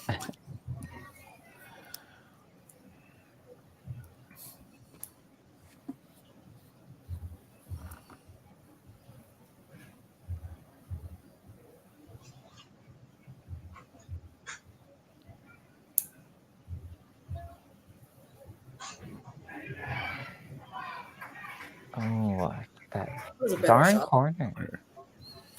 Another good shot, good count. Yeah, definitely builds, kind of puts her back into that match, especially if she can spare it again here. Nicely Good done. job. Really Good confident shot. Yeah.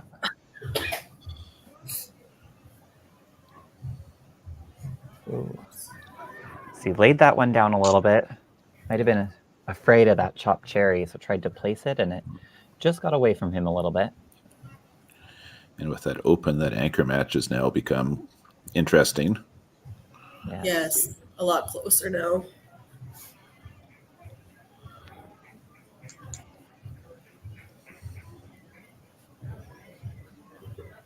So team points hold steady at about 130 pin difference. Nothing that cannot be made up in 4 frames. But if you're going to make that up, you're going to have to start soon. Yes. I'm going to look for a few more strikes on the PEI side. Those darn corners have been teasing them.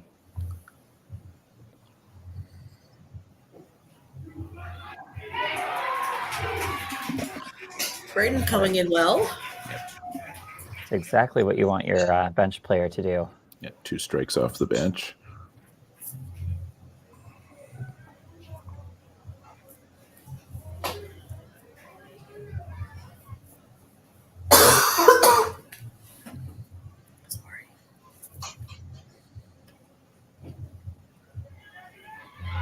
Trevor adds another one. Well done. It's a big Good count on his spare. Yeah. Let's see if Summer can match with him. Yeah, Summer's going to look to kind of pick up the pace from that leadoff bowler. Unfortunately, that leadoff position is just not able to have anything going.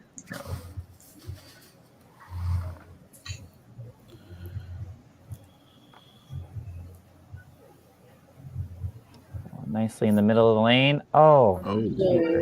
Good count, though. Good count. Definitely want to make sure she gets the spare here to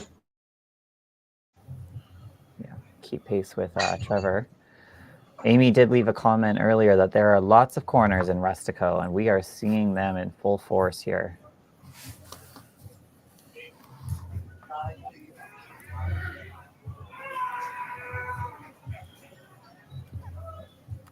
So another 5 from Marissa. She's found the 5 train. She thinks nickels are a good-looking coin out there. Apparently. Let's see if she can clean it up and get another 5.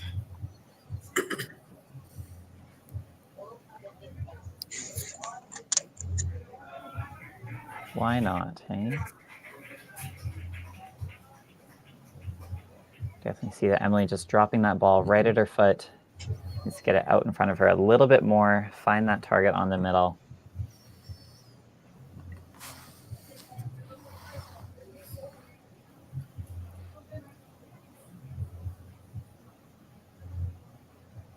Maybe not quite that much. That's a much better delivery from Taylor. Great shot. Sorry.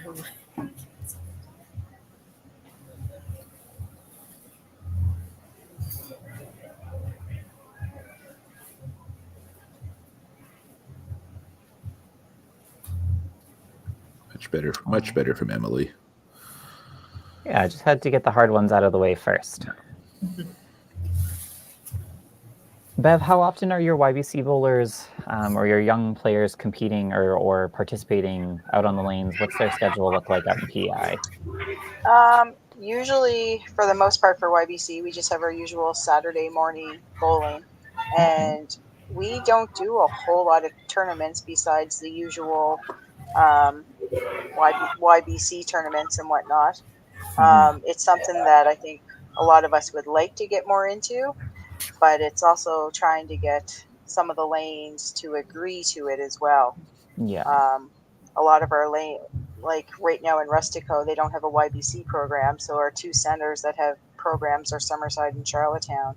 And a lot of times they want more of the dollar than giving up time for some of the youth to do what they'd love to do and like to do. Definitely a tough balance to find. There we go. We got one to fall. Good shot.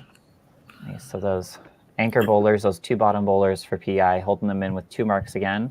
Saskatchewan had a great frame. Got 4 strikes and a double.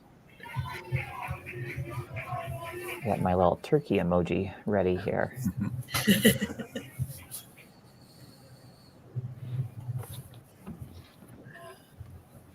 Yeah, it's tough if you don't have proprietors that are willing to help support and get those tournaments or availability for people to be using those lanes for other things. So that's tough. It is, like, even to try and fundraise, we always try to do, bowling tournaments as fundraiser with our adults. And it was like pulling teeth sometimes to try and get availability and space and whatnot, that I just wish I had a magic crystal ball that I could win the lottery and build a set Yeah. of lanes that, you know, you can just come play, like let the youth do what they need to do. And Don't we all, hey? Yeah. That'd be the dream. It's definitely a tough balance between open play and league nowadays for proprietors. Yeah, we see 4 marks in a row now, though, for PEI. They are starting to Yes. find something. Braden puts a Tyler, 5 you there. had the commentator curse on Braden. I know. I'm I blaming should know you. better. We have to blame someone. It's never the bowler's fault. Never. Never. Oh, Oh, good there shot. we go. Great ball. Oh, that's good. 3 in a That row was- now for them. PI See that definitely's one. got something cooking now. Yeah, that one was a little bit better out in front of hers. Nice, good lift. It's not fell out of the, as Jeff Bourne likes to say, you have to let the ball fall out of your hand on the upswing. Yeah. Oh, There we another go. one. Good Good count. shot. This looks like the PEI team that we all know and love. Yeah. It's all about how you finish. Not able to get the 15 there for Trevor. So that does give Summer a chance to kind of wiggle her way back into that match there. It does. This could make it interesting. Yeah, same with Jeffrey there. Chastity just kind of overthrew that one a little bit. A little too excited. Just a little bit extra on the release. Yeah, she's really fast on the second shot. I'd like to see her take a little bit, 1 extra second there.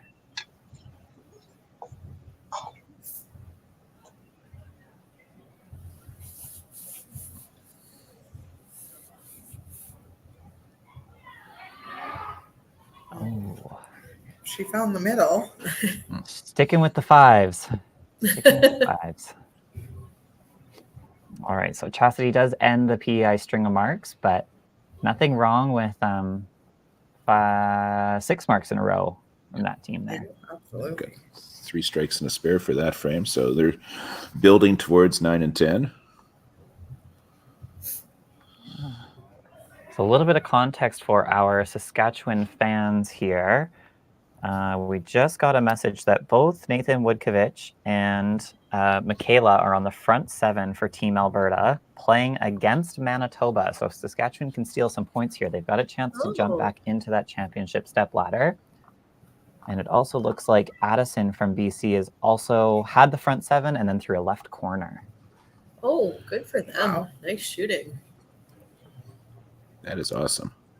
That is wonderful. Yeah, so I would imagine with 2 people on the front 7 that Alberta is leading for team total. I could be wrong, but It's extremely likely, Yes. Yes. and I'm saying that as a Manitoban. It's extremely likely. it Oh. bodes well for. Oh, that was not what she was looking for. So now Jeffrey really looking for a chance to jump in that 4 match here.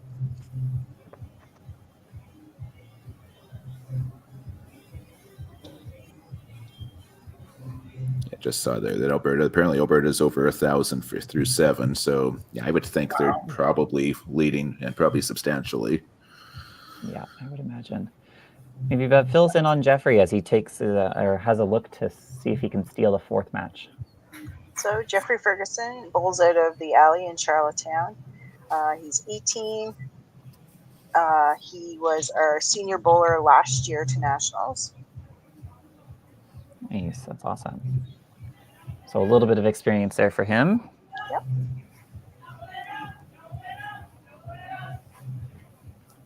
Can hear what Saskatchewan wants. They want a double. Yeah. They've been bringing the old school cheers back this weekend. It's been great. It makes For me the feel young emphasis. again. They get stuck in your head for like the next 3 weeks. This is true. So Saskatchewan finds a string of head pins out there. Hopefully they just put them all in one spot and then there's no more. Hopefully.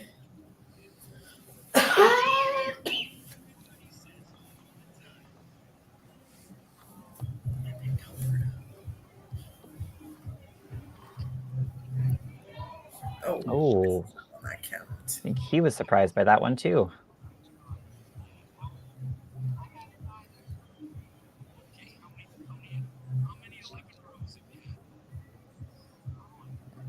So Saskatchewan's put on an extra 30 in their difference in team total. It's looking at 160-ish points now. That separates the teams. But now it's only with the 1 mark up top versus 4 marks with 3 strikes for PI. So PI could definitely cut this in half pretty quickly. They have a big opportunity here. We'll see what they can take advantage of.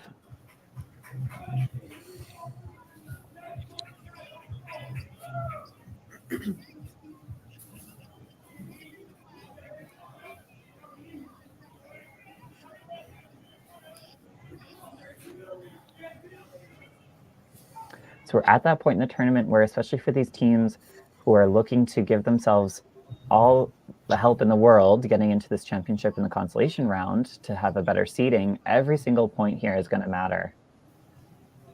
Yes, very much. You know, at the start of the tournament, you're kind of like, well, we'll be okay with a 6-2, heck, even a 5-3, as long as we're on the right side of it. But now you're really wanting to push for those 7-1s. If you can steal 8, that's really, really big for your team.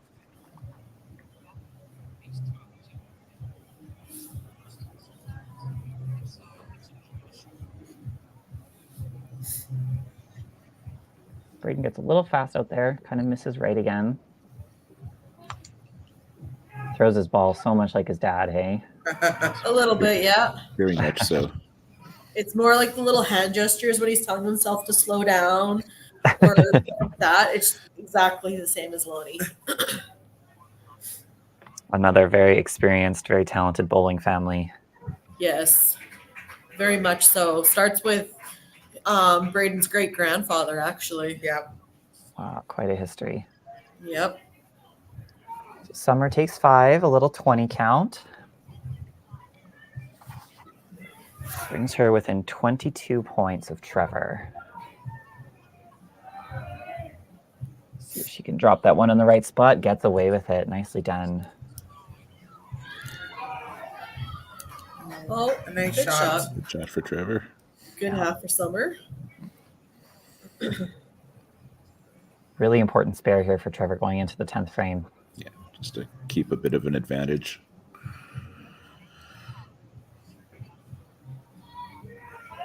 Emily can keep the momentum going. Great ball. Oh. Could have been, should have, maybe should have been. It should have been, for sure. With that little baby hook, it was on the left side. Looked good. Just a quick update on that Alberta match. Nathan punched an 8. Michaela missed right, but picked up the spare. Marissa looking to change her pattern here. Better. Oh. Almost. Didn't get that ball to move up. Does Minto have a history of lots of oil on the lane? Not lots of oil? It's a little more oily than some people do with their synthetic lanes, but Yeah. It depends on what day of the week it is, yeah, too. absolutely. Fair enough. Well, that open definitely gives Emily a chance to see if she can slide into that match. Yep. Not ideal for Jeffrey here, but as Katie Rayner says, counts the same as a corner spare. Yep. 30 is 30. Not quite. Thought that one actually looked like it was going to hang in. It did. Just curved that last minute. So Taylor has an opportunity here to kind of really lock up her match, give herself a good advantage going into 10.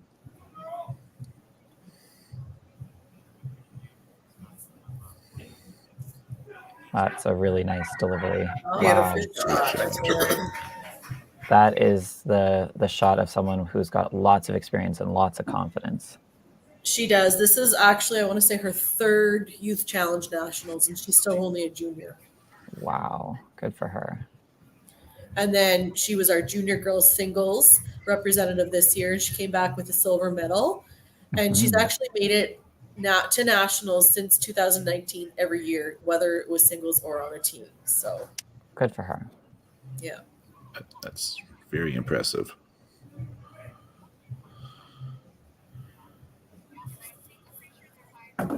That's the ball. That's the one that Chassie wanted to throw. The first one gets her 15. See what Charlie can do. Oh. One of those cases where that hard ball was not helpful, getting the 3-pin instead of the 5. All right, Bev. So your PEI team is done first. You're taking them to the back. What are you saying to them going into 10 here? Just relax, take a breath. Yeah. Just they know what to do. They just need to do it. Absolutely. It's been a long tournament for them. But you want to help yourself as much as you can, finish on a big note, and just throw that great confident ball.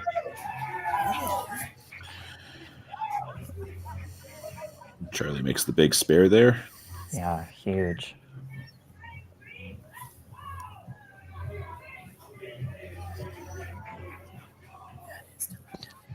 So here we go into the 10th frame. We're looking for lots of points to the bottom. We've got 868 for Minto, or sorry, not Minto. That's not Pro League. For Saskatchewan, playing out of Minto. And we have 742 for Prince Edward Island. I said that yesterday too, though, Tyler, so it's okay. Might have even said, oh, and for PA, I mean Saskatchewan. So Landon throws a great ball. Our two bench players playing each other here in the 10th frame. The match is going to go to Saskatchewan.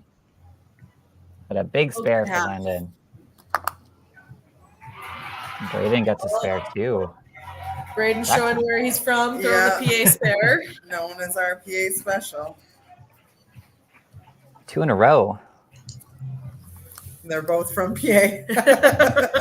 That must be that local knowledge. And a cap on top for Landon. Just Well shows done. how many 3-pins we throw. Yeah. It's not necessarily a good thing. Oh. Ooh. So a 7-pin advantage to Landon in the 10th frame there.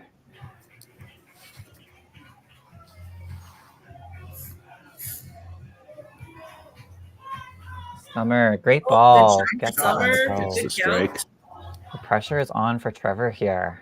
Yes. Yeah, that Oh, makes she is things- right up ready for another one. She said it felt so good, I want to do it again. Oh. Whoa. Oh, No, oh, hang oh, on. oh dear. Uh-oh. This makes it interesting now. It does. So he is at 197. She's at 195. She's got a full set. Oh, no. 5. Oh. Good try. So close to stealing it, but that point is going to go to Trevor now that he's taken his 5 side. And Emily's looking to do the same thing as Summer did just then in that first ball. Yeah, get the good count here. Yeah. Oops. So Trevor able to escape that match with a win.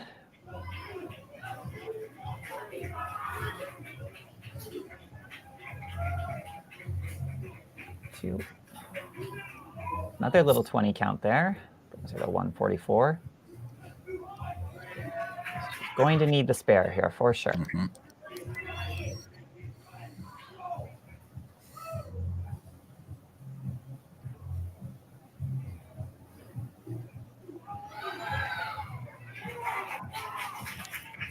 Oh. Drop off, but that's going to be enough. Yeah.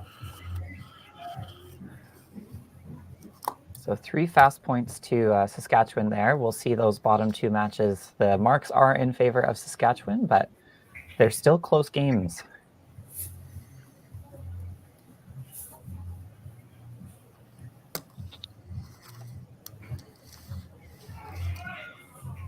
Oh. So not the finish that Marissa would have wanted after a great start.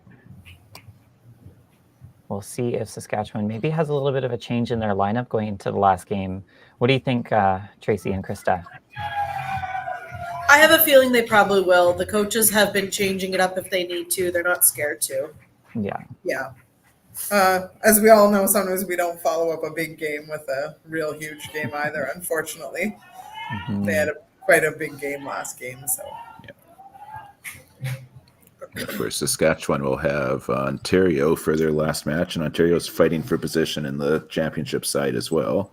Yes. Yeah, they're Yeah, fighting they've been for throwing well. that first spot.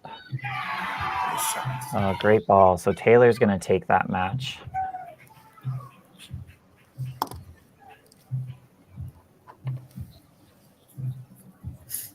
Jeffrey unable, threw a great ball, got tapped.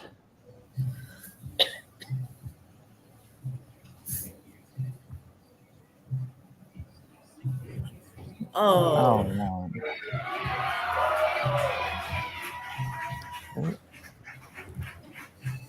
There we go. There's our first turkey of the game. Yay!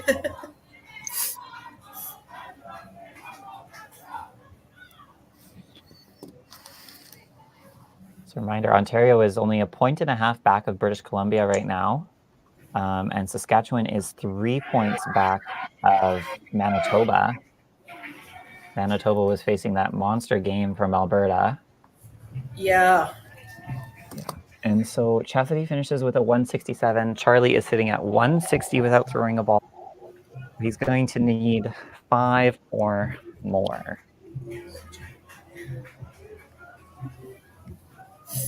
And of course, Oh, sorry, Ontario, 169. I missed the last one. And of course, there. Ontario and BC are playing each other right now too. So, Ooh. Oh, good count And for BC Charlie. also had the 7-bagger from Addison. Yes. And that chop off will give the last point to Saskatchewan. So 8-0 for Saskatchewan over Prince Edward Island. Unfortunately, PEI not able to turn it around this game. But they will look for a big one against Quebec as they finish off their round robin. Yeah. Saskatchewan getting their snowman. Yeah. They love it, apparently. Sounds like they are. They're excited, happy. yeah. Never known an 8-0 win to hurt you in this tournament. No. Yeah, they're trying and they're fighting hard. They want to be in there, so. Mm-hmm. Yeah, they started out the tournament with a big 7-1 win and then kind of faltered a little bit, taking 2 and then 1. Found their footing at the end of the day, and then it's kind of been back and forth all day today for them. Yep. Well, thank you all so much for hanging out with us. Game number 8 of 9 here on Stream 3.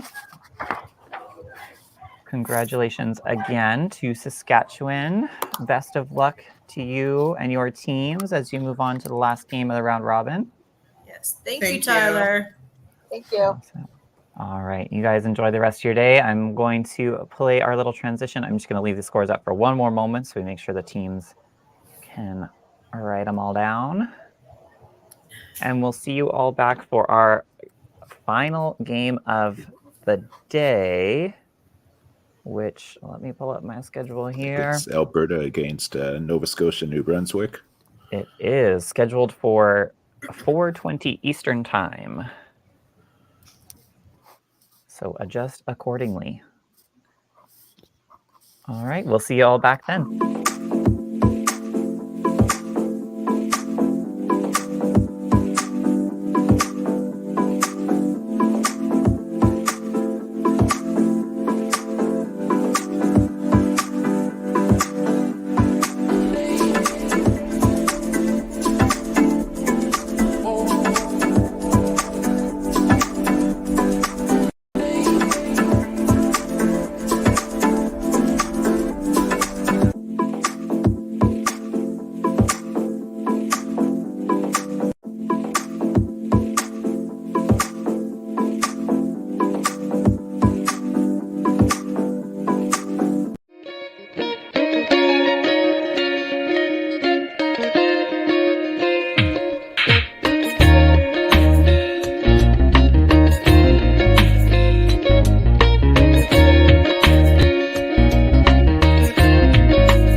Welcome to Lacombe Ford. Small town professional service. Real people.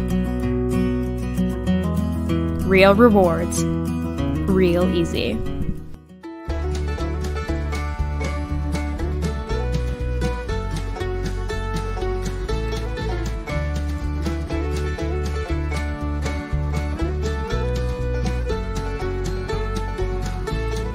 Welcome to Drayton Valley Ford.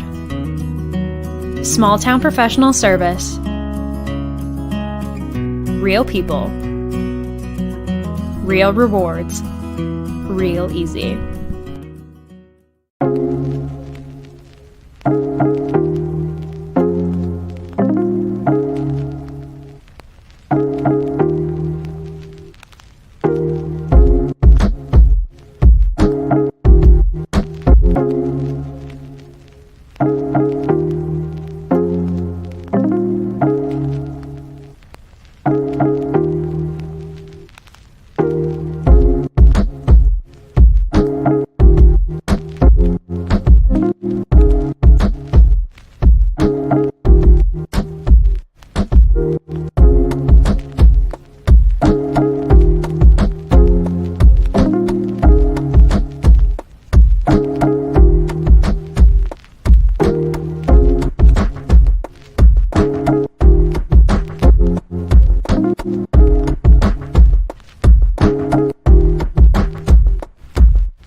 Welcome to Lacombe Ford.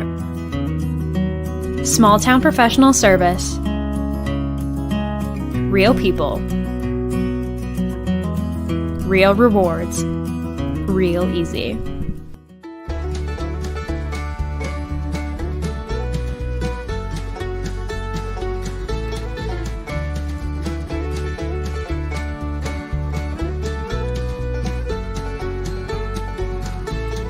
Welcome to Drayton Valley Ford. Small town professional service. Real people. Real rewards. Real easy.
righty, welcome back.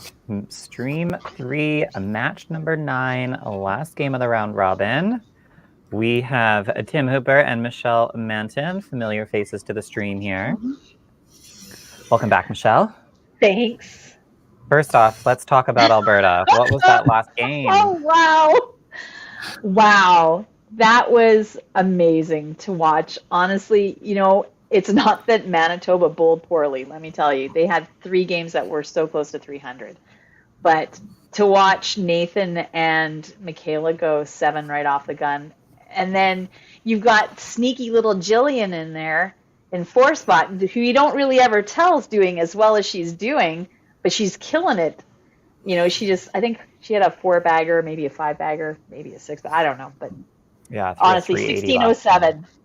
1607, she pulls out the high game of a 380. Michaela's got a 376. Nathan's got a 354. You've got Jordan, on the low end at 304.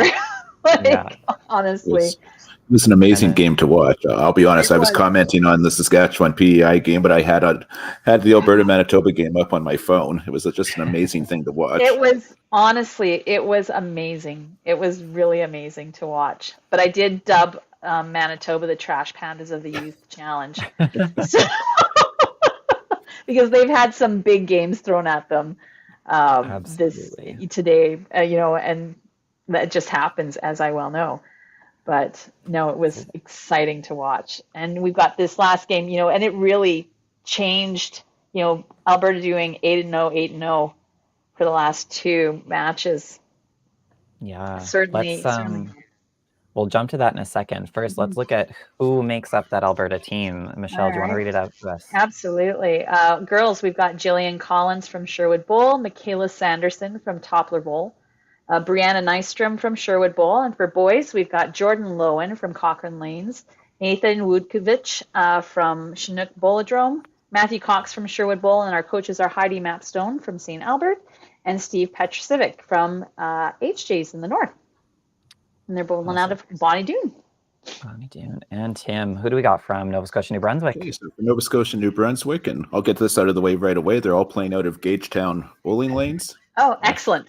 For the girls, we've got Ellie Smith, Amy Vainote, Addison McTavish. For the boys, Hunter Homan, Dylan Guitard, Alex Hulberg.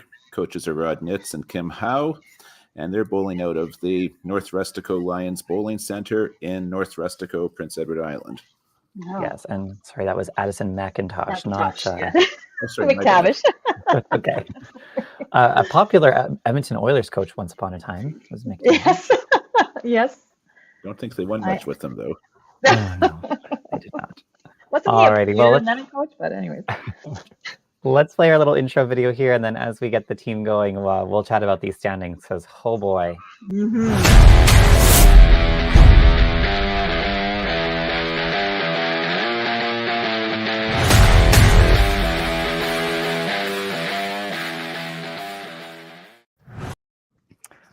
All right, so as we're looking here, that Alberta team's still finishing their warm-up.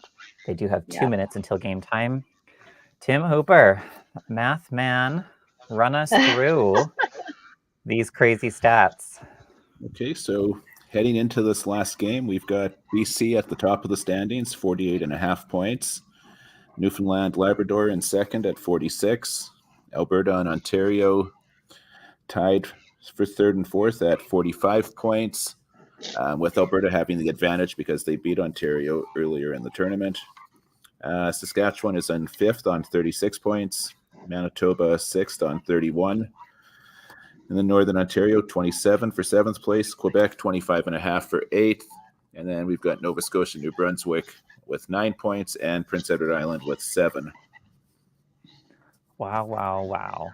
Yeah. So for those that may have been familiar with Youth Challenge in the past, it used to just be a round robin, and then the top 4 teams went on to play another round robin. So positioning didn't really matter.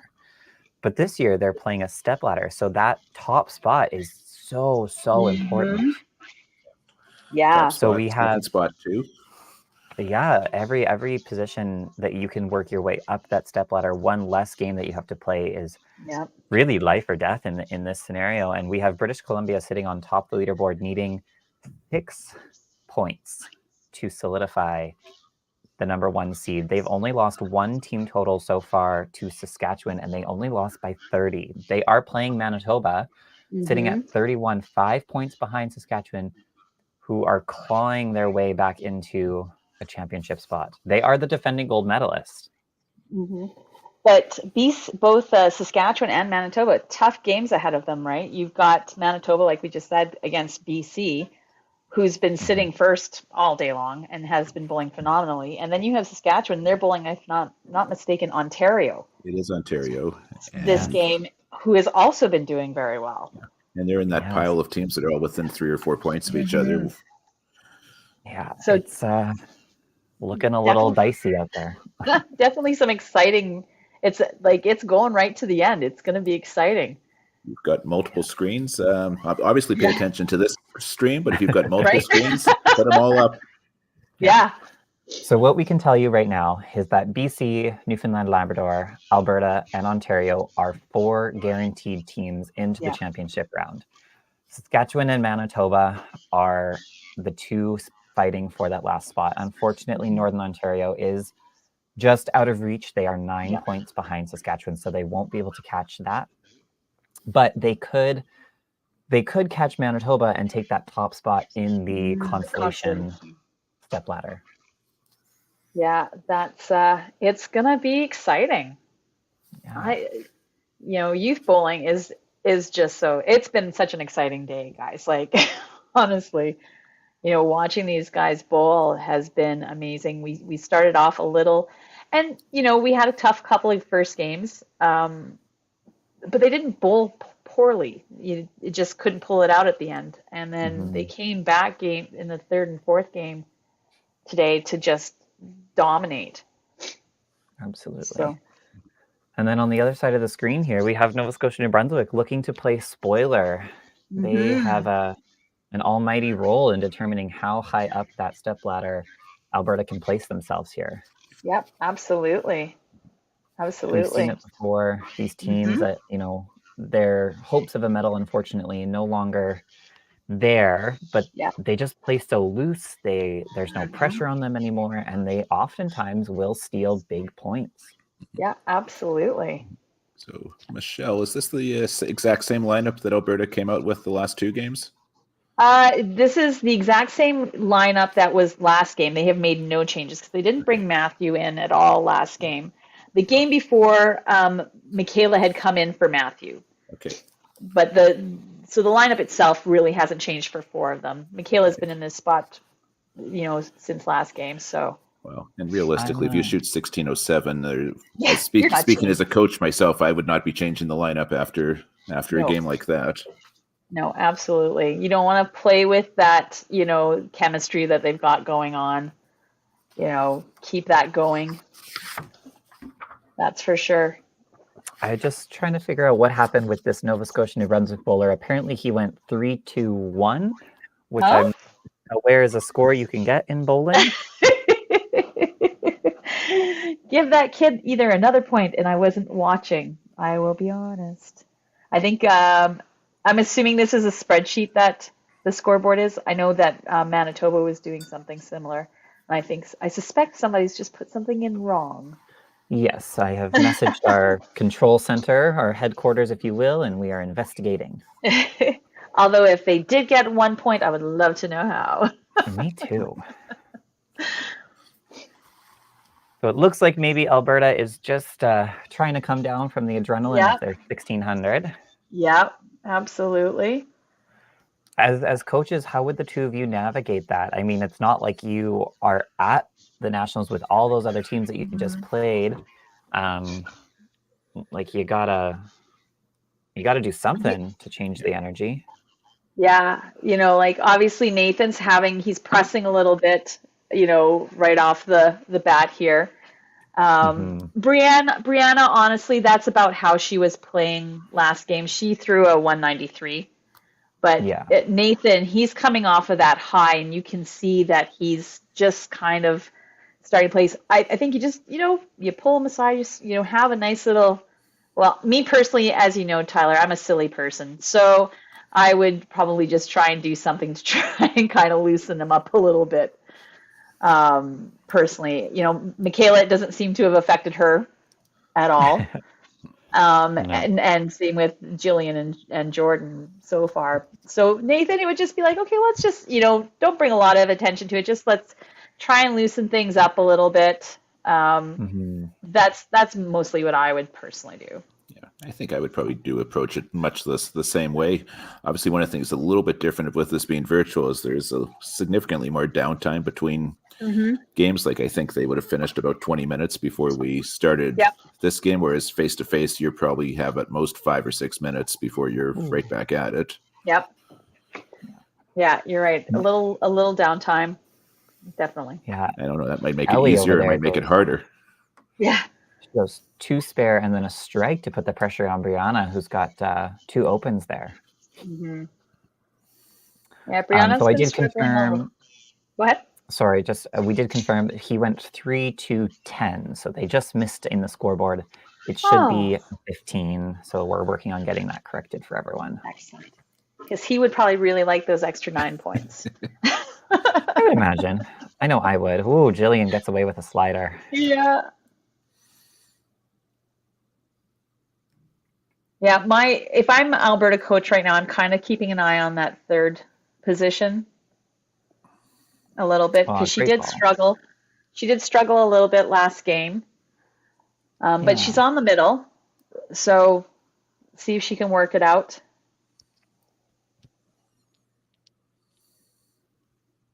And honestly, Jordan, he's just, and I've said this a couple of times, he's just so even keeled, honestly. I like I said, I had the chance to coach him a couple of years ago, and he just is always just so easygoing. I think is the best way to put it. And even bowling with him at the traditional couple of weeks ago, same thing. Even if he was struggling, he still is pretty even tempered. For sure. And I think, and Nathan's back on it. I think having people like that on the team probably helps, like a Nathan, where you can kind of, everybody's just kind of grooving, For sure. and going. So So it looks like we do have a little bit of a holdup from Nova Scotia, New Brunswick, but that is just them trying to get that score corrected, I believe. Right. They do have the score correct in the box. Yeah, it's just the little box for some reason. The little box is not, but that's okay. You'll keep people guessing. Exactly. Michaela gets roasted. I don't get to throw my little turkey emoji up there. We got to throw. Daryl was busy last game. I bet. We were throwing up all the emojis. I think we got up to 7, which was fun. So it looks like that one just got away from Alex there. Mm-hmm.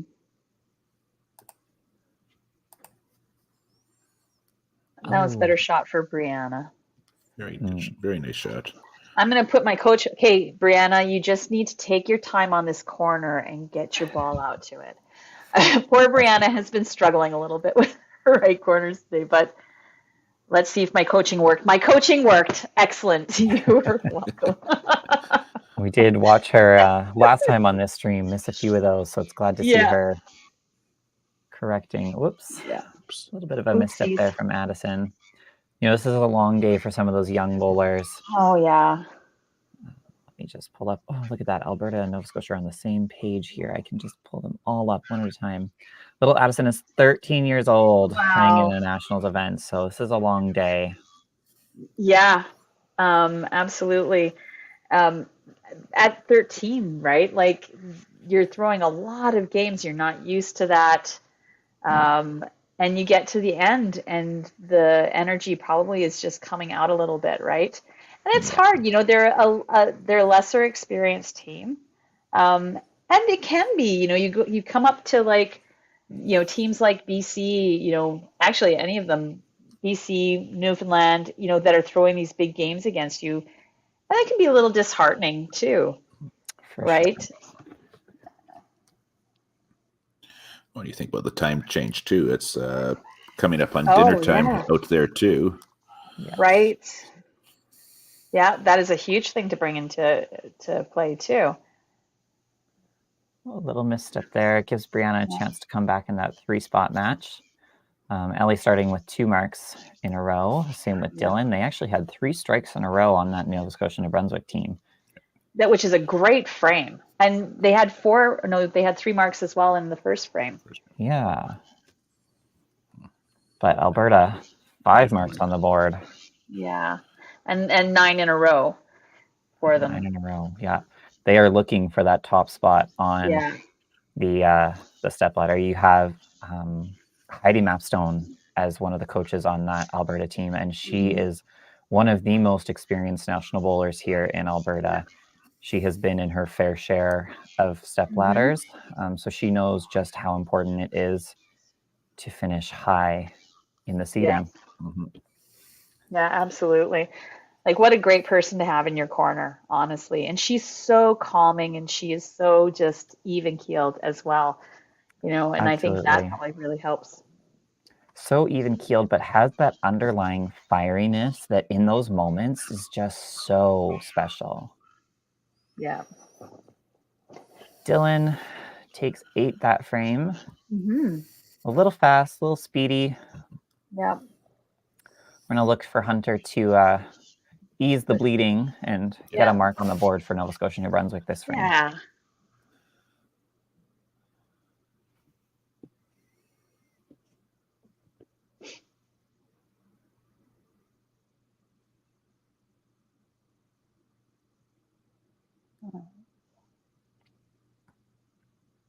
Oh, come on, one more. That almost looked like a Bonnie Doon result. I was just going to say, great shot, Very nice ball.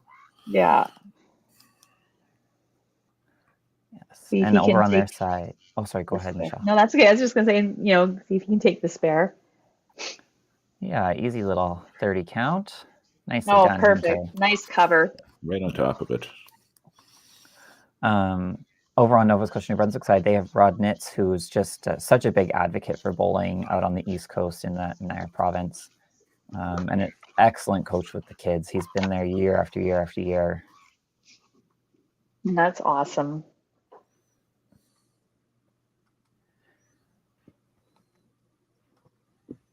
Oh, come on. Oh, great shot by Alex. Well done. Really solid. We'll pull up Nathan here as he throws. Not something we want to see, so let's look at this. Let's look at this instead. 401 out of Chinook in Calgary.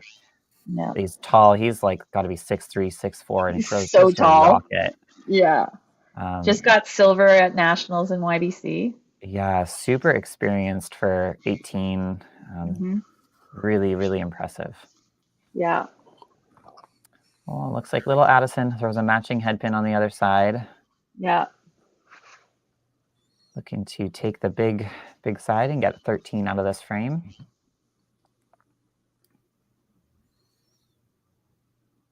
Well done from Nathan. Yeah, good clean. See if Michaela can get back on it. I don't know if she ever left it, Michelle. She threw a corner last frame. Oh, come on. I have really high expectations of Michaela now.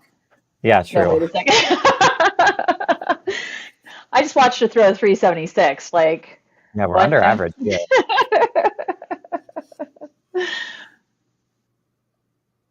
Ellie. She's like, watch this, Michelle. Tough crowd. Yeah. Right. Oh, dreaded head pins. I know. Poor Ellie. Only 15 years old. Wow. Has a high of 309. My goodness. Yeah. Really young team, hey? Really young team. If we just rifle through them.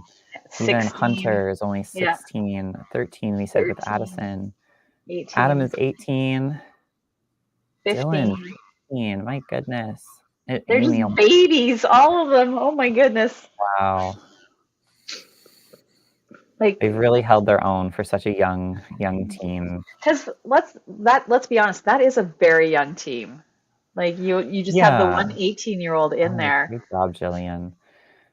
Yeah, most of these youth challenge teams, you're seeing 3 or 4 year bowlers, probably 17, 18 years old. Yeah. Maybe you have one junior in there who's 13, 14, 15. Yeah. But yeah, to have an average team age of like 15. Right. Wow. That is a young team. It does bode well for the future for them, because in It like 2 sure or 3 does. years after they get a bunch of experience. Yeah. And Nova Scotia just announced that they're going to have a youth program again. Obviously, as we Oh. saw, great job, Jordan. Great Yeah. frame from Alberta. All of these players are from New Brunswick, but next year, Nova Scotia has re-announced that their YBC program is going to start back up again with the help of Tristan Whitman, who is a graduate of their program. So that's great. Yeah, we hope to see a few more new faces on that Nova Scotia New Brunswick team. Yeah. That would be really exciting.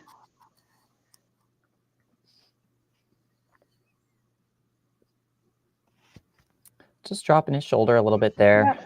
trying to place the ball into the pocket instead of trusting it. And like you said, like that will come with experience. The confidence will grow. Absolutely. Where you do go in, you trust your shot more. Whoa. See, he just like shorted himself there. Like his arm didn't even make it past his hip. But we do have 2 marks from this team in the 4th frame. Yeah. We've got Alex, he's working on a strike, and Dylan's got his spare. Really not too bad. You've got, in the 4th frame, you got 3 players over 70. Yeah, pacing all right. Unfortunately, that Alberta team still seems to be on the heater that they were last game. They've marked in every frame except for 5. And that's and that's going to be, if I'm the coach of Nova Scotia New Brunswick, just go out there, play your game, kids. Let Alberta do whatever Alberta's doing. Yeah, they're 75% marks right now. It's hard to catch. Yeah, yeah, it really is. Alex taking 1 extra second there. Nathan not happy with that. No, he's just punching. Oh, how nice. What a kickback. Look at that. Nice. Very nice. 30 count. Actually going to put him in the lead in that match. Yeah. Well, and when you consider poor Nathan, he's just, it's all punches except for the 3rd frame. And, that's going to start wearing on him, Yeah. That coaching staff needs to be looking at a substitution. Obviously you don't want to mess with the flow of the team, but you are looking to catch both BC and I think it's Newfoundland that's ahead of them right now. Yeah. Yep. You're going to want to get absolutely as many points as you can. Yeah. Exactly. Yeah, absolutely. And he is struggling. And you're right. So just for the flow of the team, he's the first bowler, and if his energy level starts going down, that could leak into the other bowlers in the lineup. Absolutely. Addison throwing a strike. We're looking at got roasted. Ellie can't get it. Michaela gets roasted. Yeah. Nova Scotia New Brunswick already putting 2 marks up on the board. Yeah. Yeah. Great shot by Addison.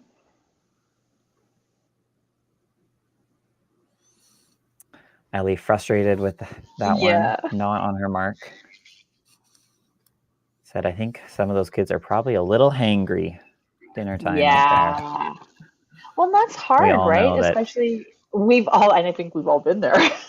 Yeah, all of us say, I don't like to eat when I'm bowling, and then we get grumpy and your energy level goes down, and you start, not throwing your energetic ball anymore.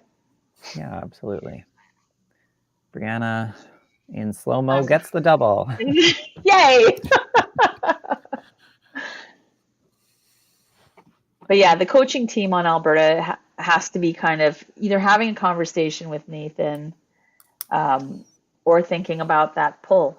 At the same time, Matthew didn't bowl at all last game. He hasn't bowled since I think they pulled him 5th frame of the 3rd game today. Yeah, it was the No. fifth frame. You had 75 for 5. Yeah. So it's been a while.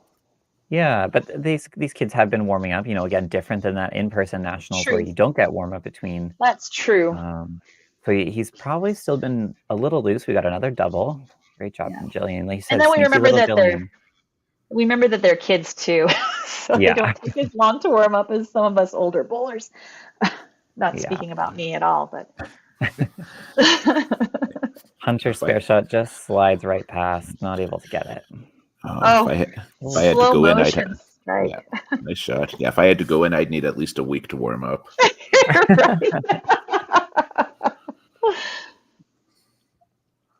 Oh, great pick by Hunter. Yeah, gets that one. To go. That's good.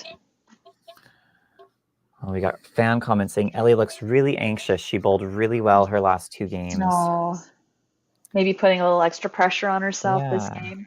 It can be really hard when you're on a. Let's see, Ellie. Yeah, she shot 250 and a 264 her last 2 games. Wow. And she didn't win either of them. That's tough. That's really hard. No.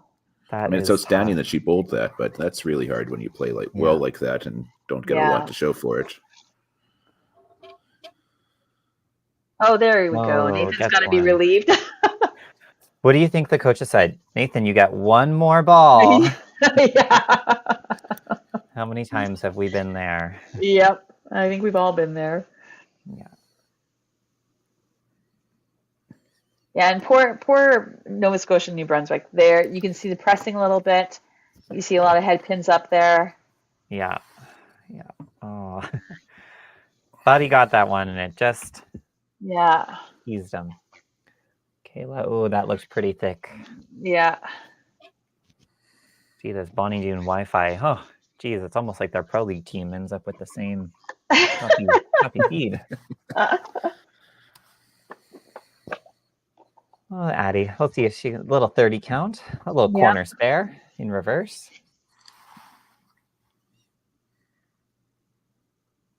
Great job. That was a much better great ball. shot. Really nice ball. Yeah. Counts the same. Counts the same as a corner spare. So for team total, this match is a quick one. We are already in the 6th frame. We got 634 for Team Alberta and 442 for Nova Scotia and New Brunswick.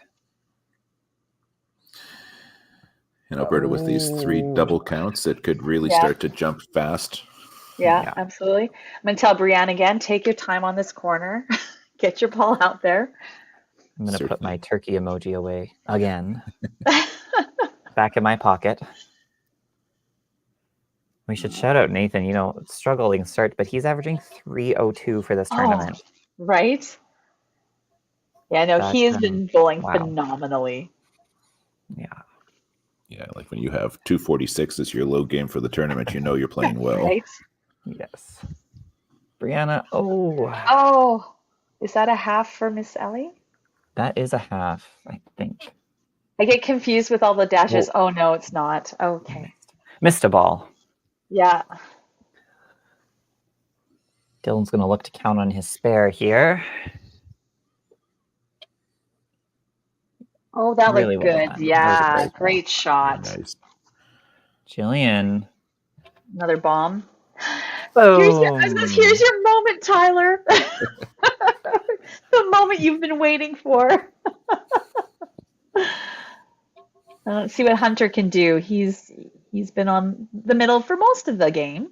Yeah, 3 hits in 5 frames. Oh. See if he can take the half on that. Yeah.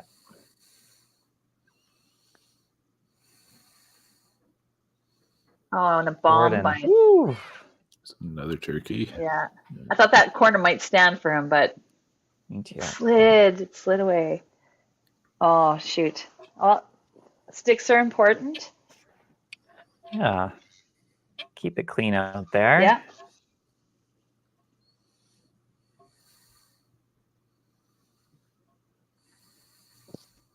See some of the other averages here for Team Alberta. Jillian is averaging 251, Michaela averaging 261, Brianna 196, Jordan 266, and Matthew 198 for a team average of 250, almost 251. Wow. Nova Yeah, that Scotia, New last game Brunswick. definitely helped. Yeah, it's going to add some points for sure. Yeah. Addison is averaging 145 for the tournament. Ellie is averaging a 196. Amy's averaging a 190. Hunter's averaging 191. Dylan averaging 175. And Alex is averaging a 175 as well. Hey, I think those that are is above. Yeah. that is not Ooh. bad. Like when you think about the age group that we're talking about here for Nova Scotia, New Brunswick, that's pretty great. Yeah.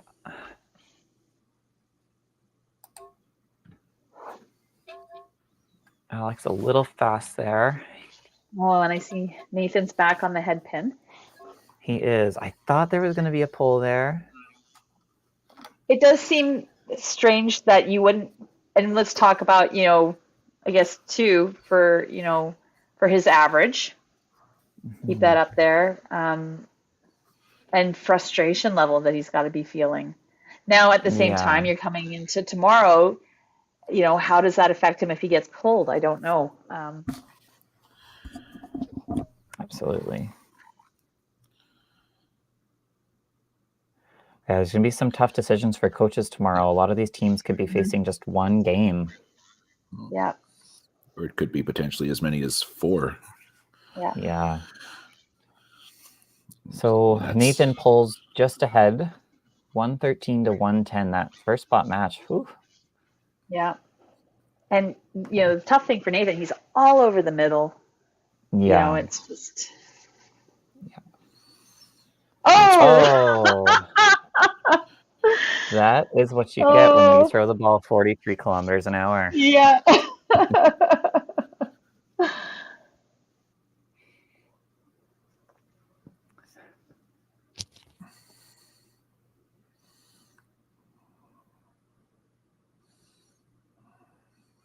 Brianna not able to find the middle with that shot. It's her first miss. This is only the second miss of the middle the entire game for Team Alberta. Yeah. That's some very impressive bowling. Yeah, it really is. Yeah. Oh, that was a lot better ball from Ellie. That was right over her mark. Yeah. Really nice shot.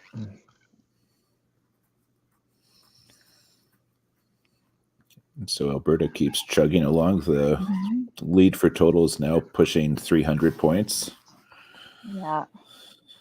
Let's see if I Dylan am can. receiving Go ahead. information that I did not know. Apparently, great job by Dylan. Ham bone by Jillian. I know. Too many things. You're receiving some information. I am receiving some information. So in most of our step ladders, top seed has a double life. That is not the case tomorrow. It is a one-game championship. Wow. As informed by Sheila Carr. Okay. So that is coming from the top dog. Now, is that a youth challenge thing only, or is that going to apply next week at the Open as well? I believe that is youth challenge only. There's Yeah. another Huge one. ham bone. Yeah. Ham bone. We've got a turkey watch on the other side of the screen for the next Yeah, we frame. do too. Yes, I do believe some of that may be due to like scheduling constraints and the time change, right? If you've got a team like Newfoundland playing Alberta in the finals, they are 3 hours ahead. So right, that bowling center may not want to give up even more hours, unpredictable hours at that. Yeah, no, for sure. So Alberta already sitting at 9:04 in the 7th frame. Wow. This looks like an Alberta Open team. Yeah, it really does. It really does. They're a little behind last game, but I think they were sitting at 900. We're making We're a doing substitution. Perfect. Thank you, Coach. I wish my camera went 2 ways and I could give them a thumbs up. Yeah, going, yeah, we got it. Thank you. So we have Amy Vigneault coming in on the top seed, trying to steal there we that go. point. Oh, great look at that. shot. Excellent. Match strikes. 15. Yeah, so Amy from Oromocto She has a high game of 299.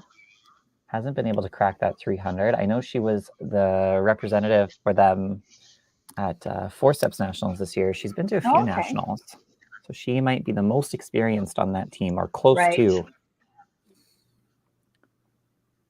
Oh. Michaela, pretty confident with that one. Turning them away.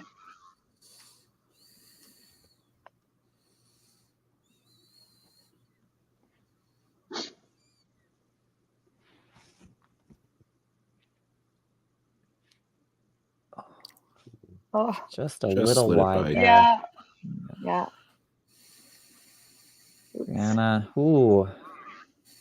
See, she really like dove into that shot in her last step, kind of falling into her slide instead of driving through it. Yeah. She does have a little bit of wiggle room in her match. Ellie is sitting on a strike, but we'll see what happens. Ooh. Oh. Oh. Almost got away with it. Almost. Yeah, got the hard one, but left the pin side corner up. Yeah. And honestly, it's been a day of her ball jumping that right corner. So yeah. Oh.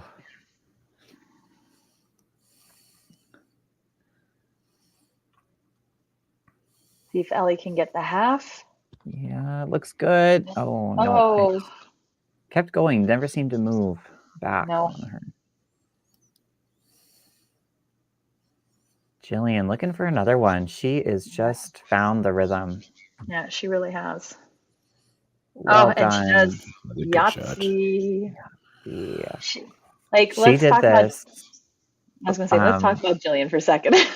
2 years ago at our qualifying at the zone round, the first round, we played at Bonnie Doon the first day, and she just lit it up. I think she started the tournament with a 380. Yeah. Wow. Just her ball works so well at that center. Yeah. Oh, great there we shot. go. Yes. Awesome. Turkey for Dylan. Headpin for Jordan. He wanted to match Jillian. Did.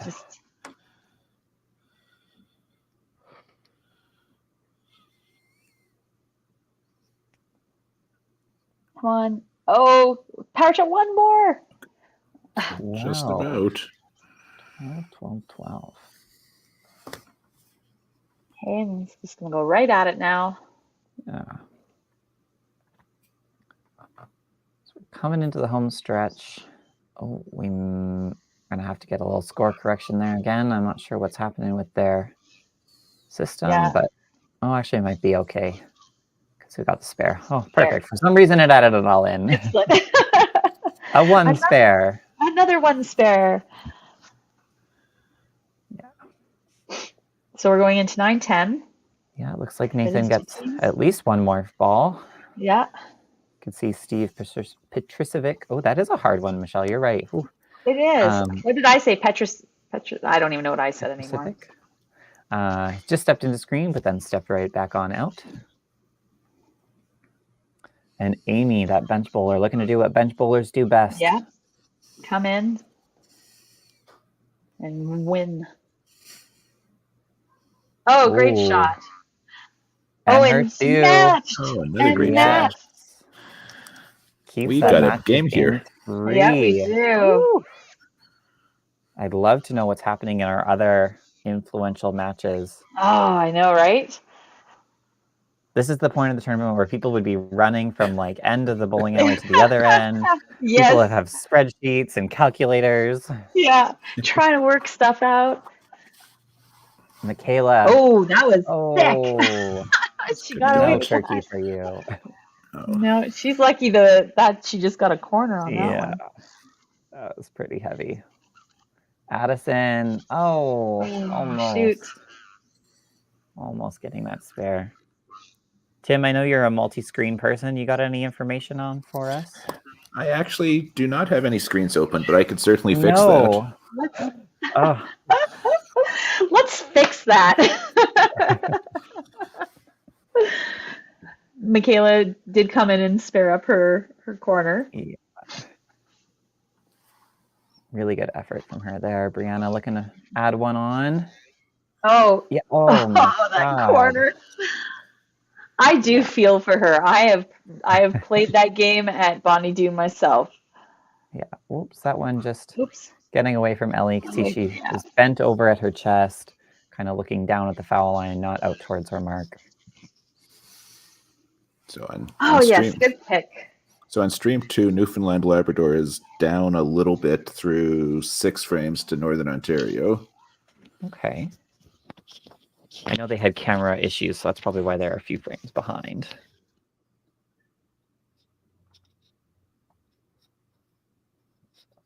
Jillian looking for another one.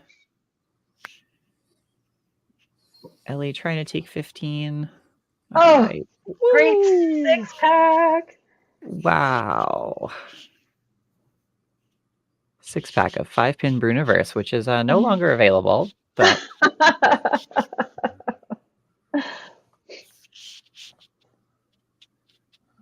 Let's see if Jordan can get back on. I'm sure he can.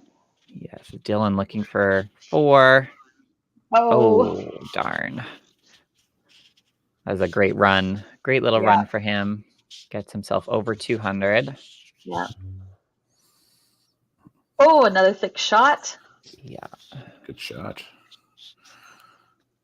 It's Come on, tough do to the read. half.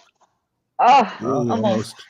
It's tough to read the scores on stream 4, but I think BC has got a slight lead on Manitoba. Okay. Oh, great pick by Jordan. Yeah, really well done. It looks like we're going to have all the other streams send in their scores at the end of this game, so we'll keep you all on the stream. We won't shut it down right away, and we'll, as they come in, we will let you know Oh, isn't this just exciting though? how things unfold.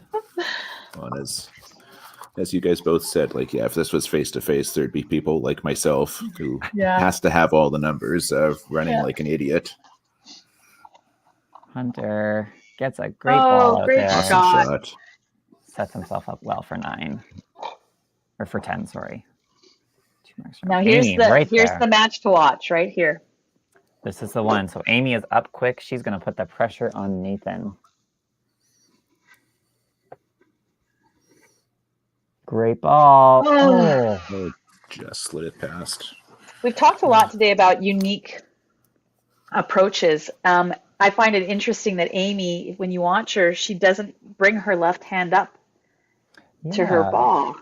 There's a few players. I know Randy Main does that. Oh, Nathan Ooh, gets it turkey. right. Great job. Oh, yeah. Where's my turkey? Sorry. There we go. There we go. Yeah, it's probably a balance thing for her, you know? Yeah. Like, it's easier for her, that arm to come straight out. Yeah.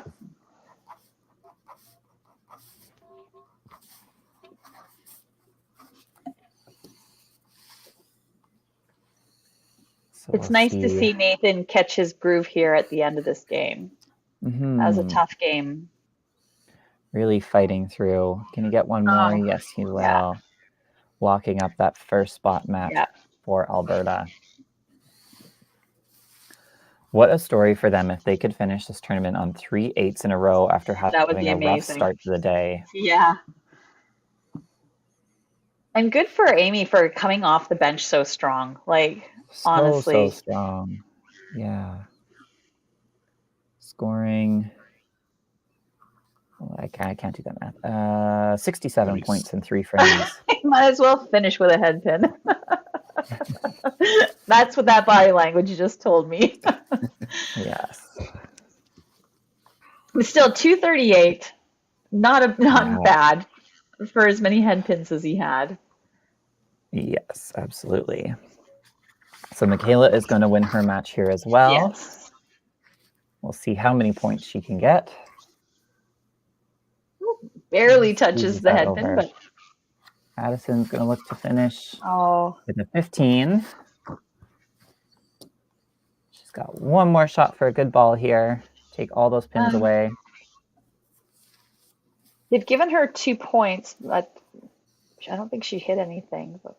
She did. Yeah, Oh, did she hit the one? Oh, it was a 3 and then she hit the 2. Okay. Yes. I gotcha. Oh, I'm on board now. 8 on the last one. Michaela finishing at 280. Yeah.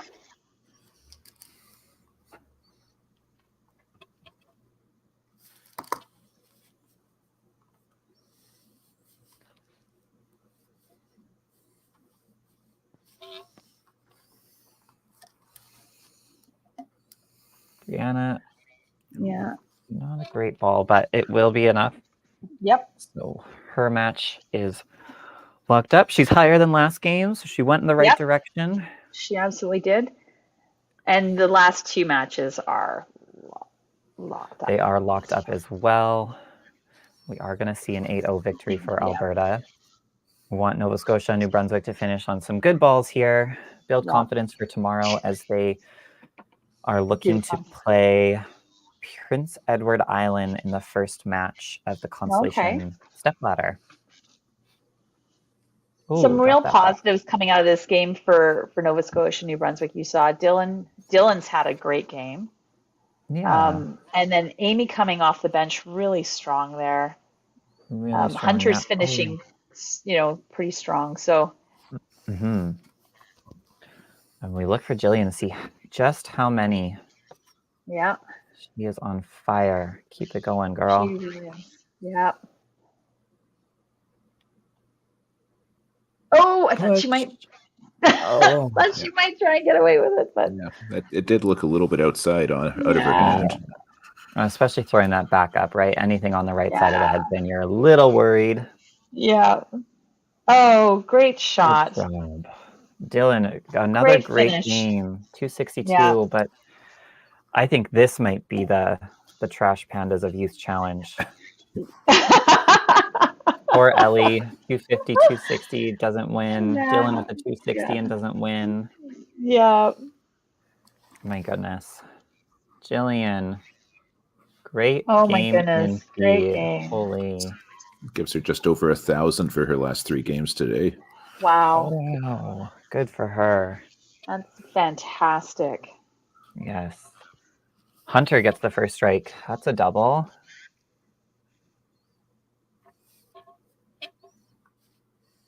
Oh, come on. Oh, a little fast. Yeah. But that's all right. Oopsie. Oh, same with Jordan. Woo. Yeah.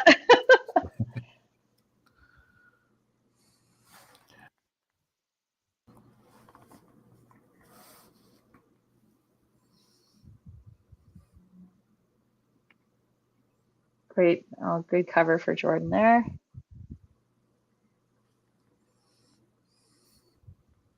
Good finish for Hunter as well, honestly. 205. You went spare, strike. Oh, great finish, Jordan. Yeah. For 306. Another 300 game. Great game. All right, so 1374 after their 1607. Wow. Not too shabby. Well, they had 1336 the game before that too, so 4,300 for 3 games. A lot of open teams would love to have that. Yeah, absolutely.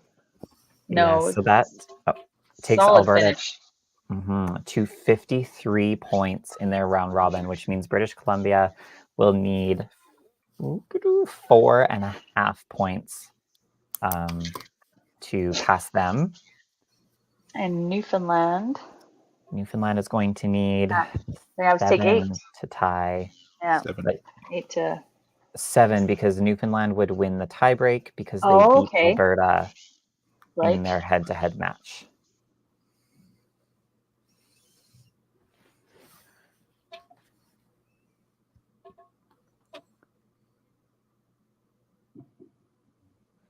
All right. How's it looking, Tim? Can you give us any insight? I have not got a lot from the other matches. They're about 2 frames behind this match. So we're kind of in a bit of a holding pattern. But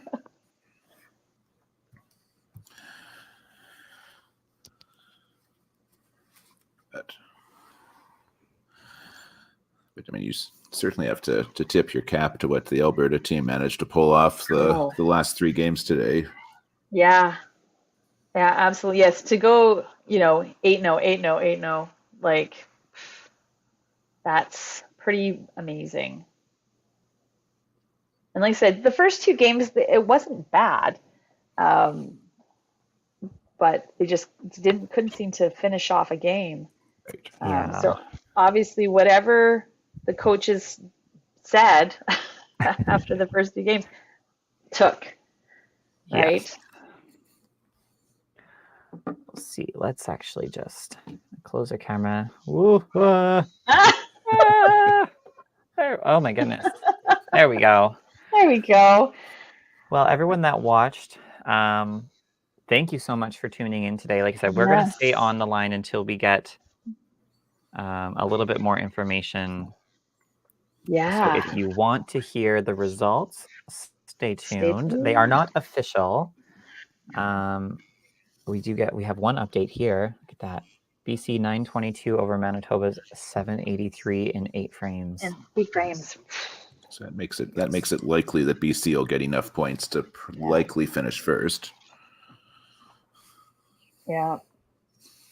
So then the question is how is Newfoundland doing? When I had last checked, they had been down a little bit to Northern Ontario, but it was still 4 frames to go. Excuse me. Yeah. And obviously, first is what you want. Second, silver medal guaranteed. Play for gold. Yes. Yeah. No, absolutely.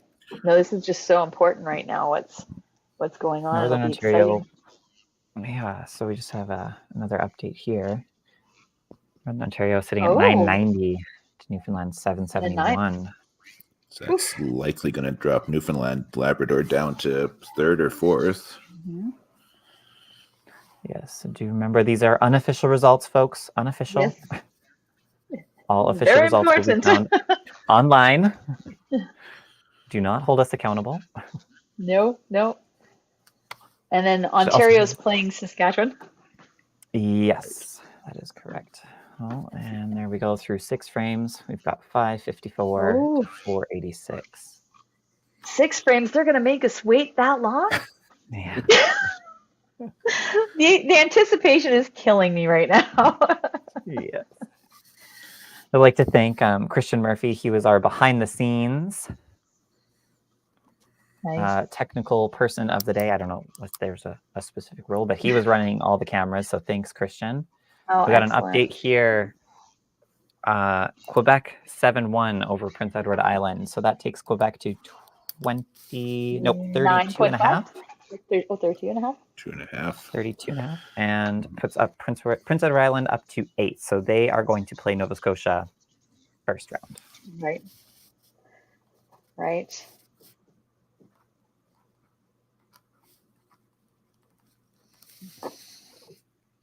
And with that, it also means that Manitoba needs to get at least a couple of points, or they will drop at least 1 or 2 spots in the consolation. Mm-hmm. Yeah, they could be in rankings. trouble here. We just kind of, while we're waiting, pop through some of the high scores. Obviously, this is all from day one. We weren't able to update live. Right. But Manitoba, that standing is not going to be there after today. No, it is not. Yeah. Ontario, though, that's a pretty solid high 4 games. Look at a tie. We had a split Manitoba and Newfoundland 36-57. Their triples yesterday. Some high quads. Nathan's still going to be up there. He's going to average just under 300 for the qualifying round, but holy. Wowza. Yeah, that's pretty great. Mm-hmm. Some really great bowling all weekend long. Quick look through today. Obviously, Jillian adding a 380, Michaela 376, Jordan had a 304, Nathan had a 328 and a 354. Addison from British Columbia had a 371. Brianna from British Columbia had a 304. Nick had a 318. Evan had a 316. Ethan from Manitoba had a 306 today. Carter from Newfoundland had a 334. Shane from Northern Ontario had a 324. Kaylee from Ontario had a 322 and lost. Oh. I imagine that must have been to the 324. Right. 334. That's a tough one. Oof. Taylor Kerr had a 363 from the Saskatchewan team.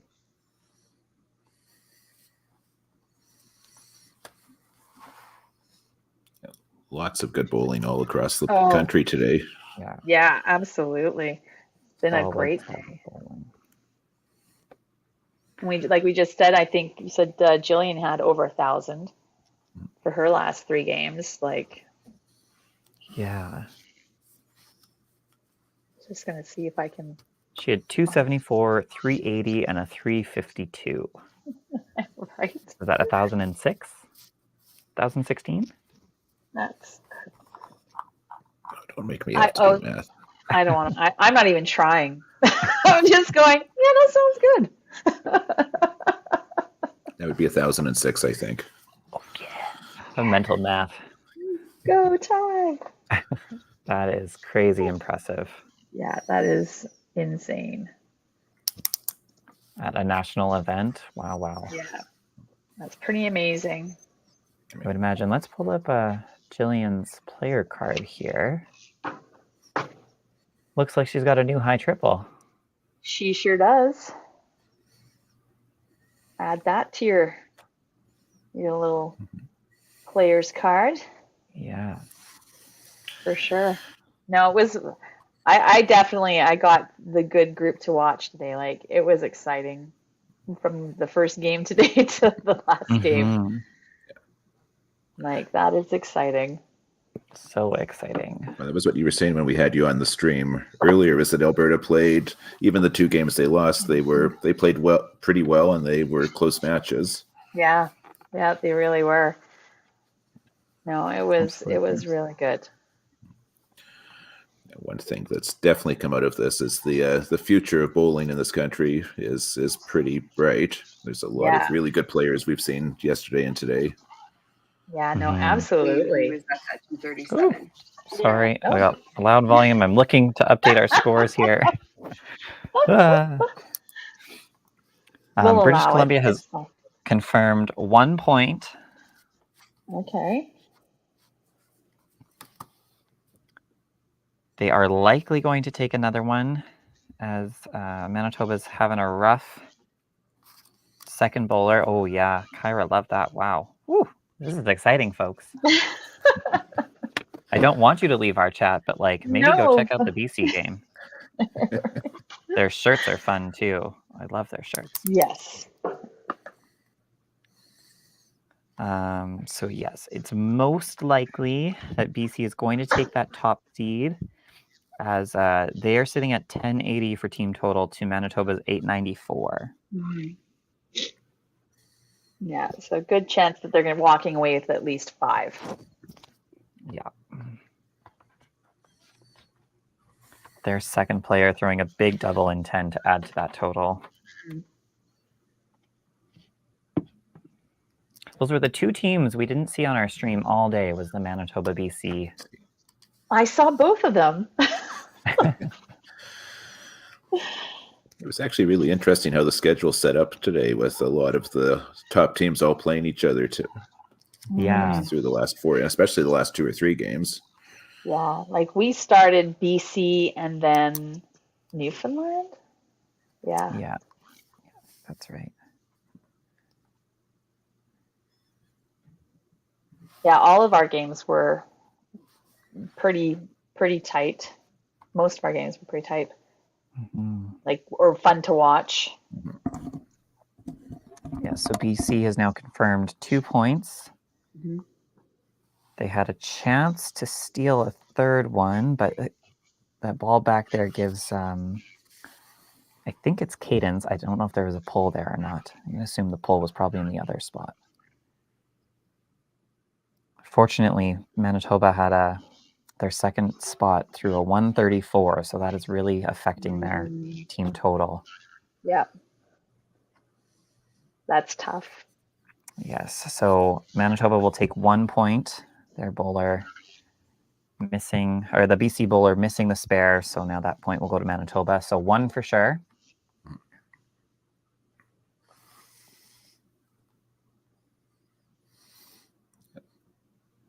They're just wrapping up Saskatchewan and Southern Ontario, and it's going to be 5-3 for Saskatchewan. 5-3. Oh. Ooh, so that gives Ontario, that almost makes them That's 48 points. 48 gets that Saskatchewan up to 41. So that will take Manitoba out. Manitoba's definitely not in the top Yeah. 5. out So it's of the going to be championship. BC, Ontario, Newfoundland, Alberta, Saskatchewan. Northern Just- Ontario 7, Newfoundland 1. Yeah. So Again, Alberta remember will this pass is all Newfoundland. official. This is not official. But So if those results are true, that does mean that Newfoundland Labrador will slide behind Alberta and Southern Ontario. Wow. So we are going to have a new champion this year. Oh, wow. Noah gets absolutely roasted from Manitoba to lose his match because Addison threw a double to steal back. Wow.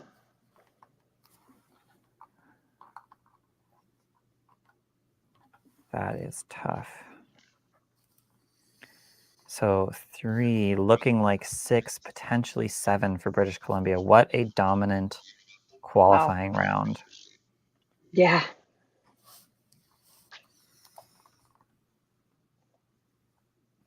Yeah, 7-1 for British Columbia. Wow. 7-1. So once again, what does that make our top 5 playing for So I think it's going championships? to go BC, Alberta, Ontario, Newfoundland, Saskatchewan. Yeah, that's what I've got. Again, unofficial, but that's what Unofficial. we all have. Very unofficial. And this is now setting up Northern Ontario as the top seed for the consolation. Quebec 2nd, Manitoba 3rd. Wow. What Wow. a tough day for Manitoba. Yeah. That's Yeah, really they got a lot of huge games thrown at them. And our streams tomorrow are going to start at 12 Eastern time. Oh, Maxim just getting tapped there. Or power chop, I guess, as the children say. So, yes, tomorrow at 12 Eastern time, we will have our 5 versus 4 and our 10 versus 9. Every match is a 1-game match. The first team to win 4.5 points will shimmy along. Don't ask me what happens if there's a tie, because I do not know. But I'm sure they'll tell you tomorrow what the rules are. I know in the open a 4-4 is a non-game and re-bowled. Oh my gosh. Just make the day longer. But now that I've said it, it's pretty much guaranteed it'll happen. But Somebody better be looking that up. Yikes. All right. Well, thank you everyone so much for tuning in today. Yes. To our commentators, Tim and Michelle, thank you. Oh, it was a pleasure. it was a pleasure for sure. Yes. And we'll see how the story unfolds tomorrow for your 2024 Youth Challenge National Championships. Well, it's going to be exciting. Make sure you tune in because there's going to be some great bowling there. Yeah, absolutely. And all you have to do is have a ticket to the dance and see how it goes. Yep. All right. Absolutely. Thanks, guys. Thanks so much, everyone.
Welcome to Lacombe Ford. Small town professional service. Real people. Real rewards. Real easy.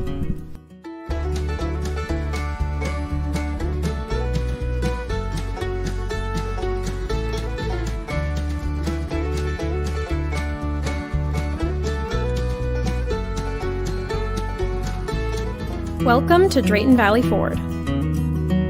Small town professional service. Real people. Real rewards. Real easy.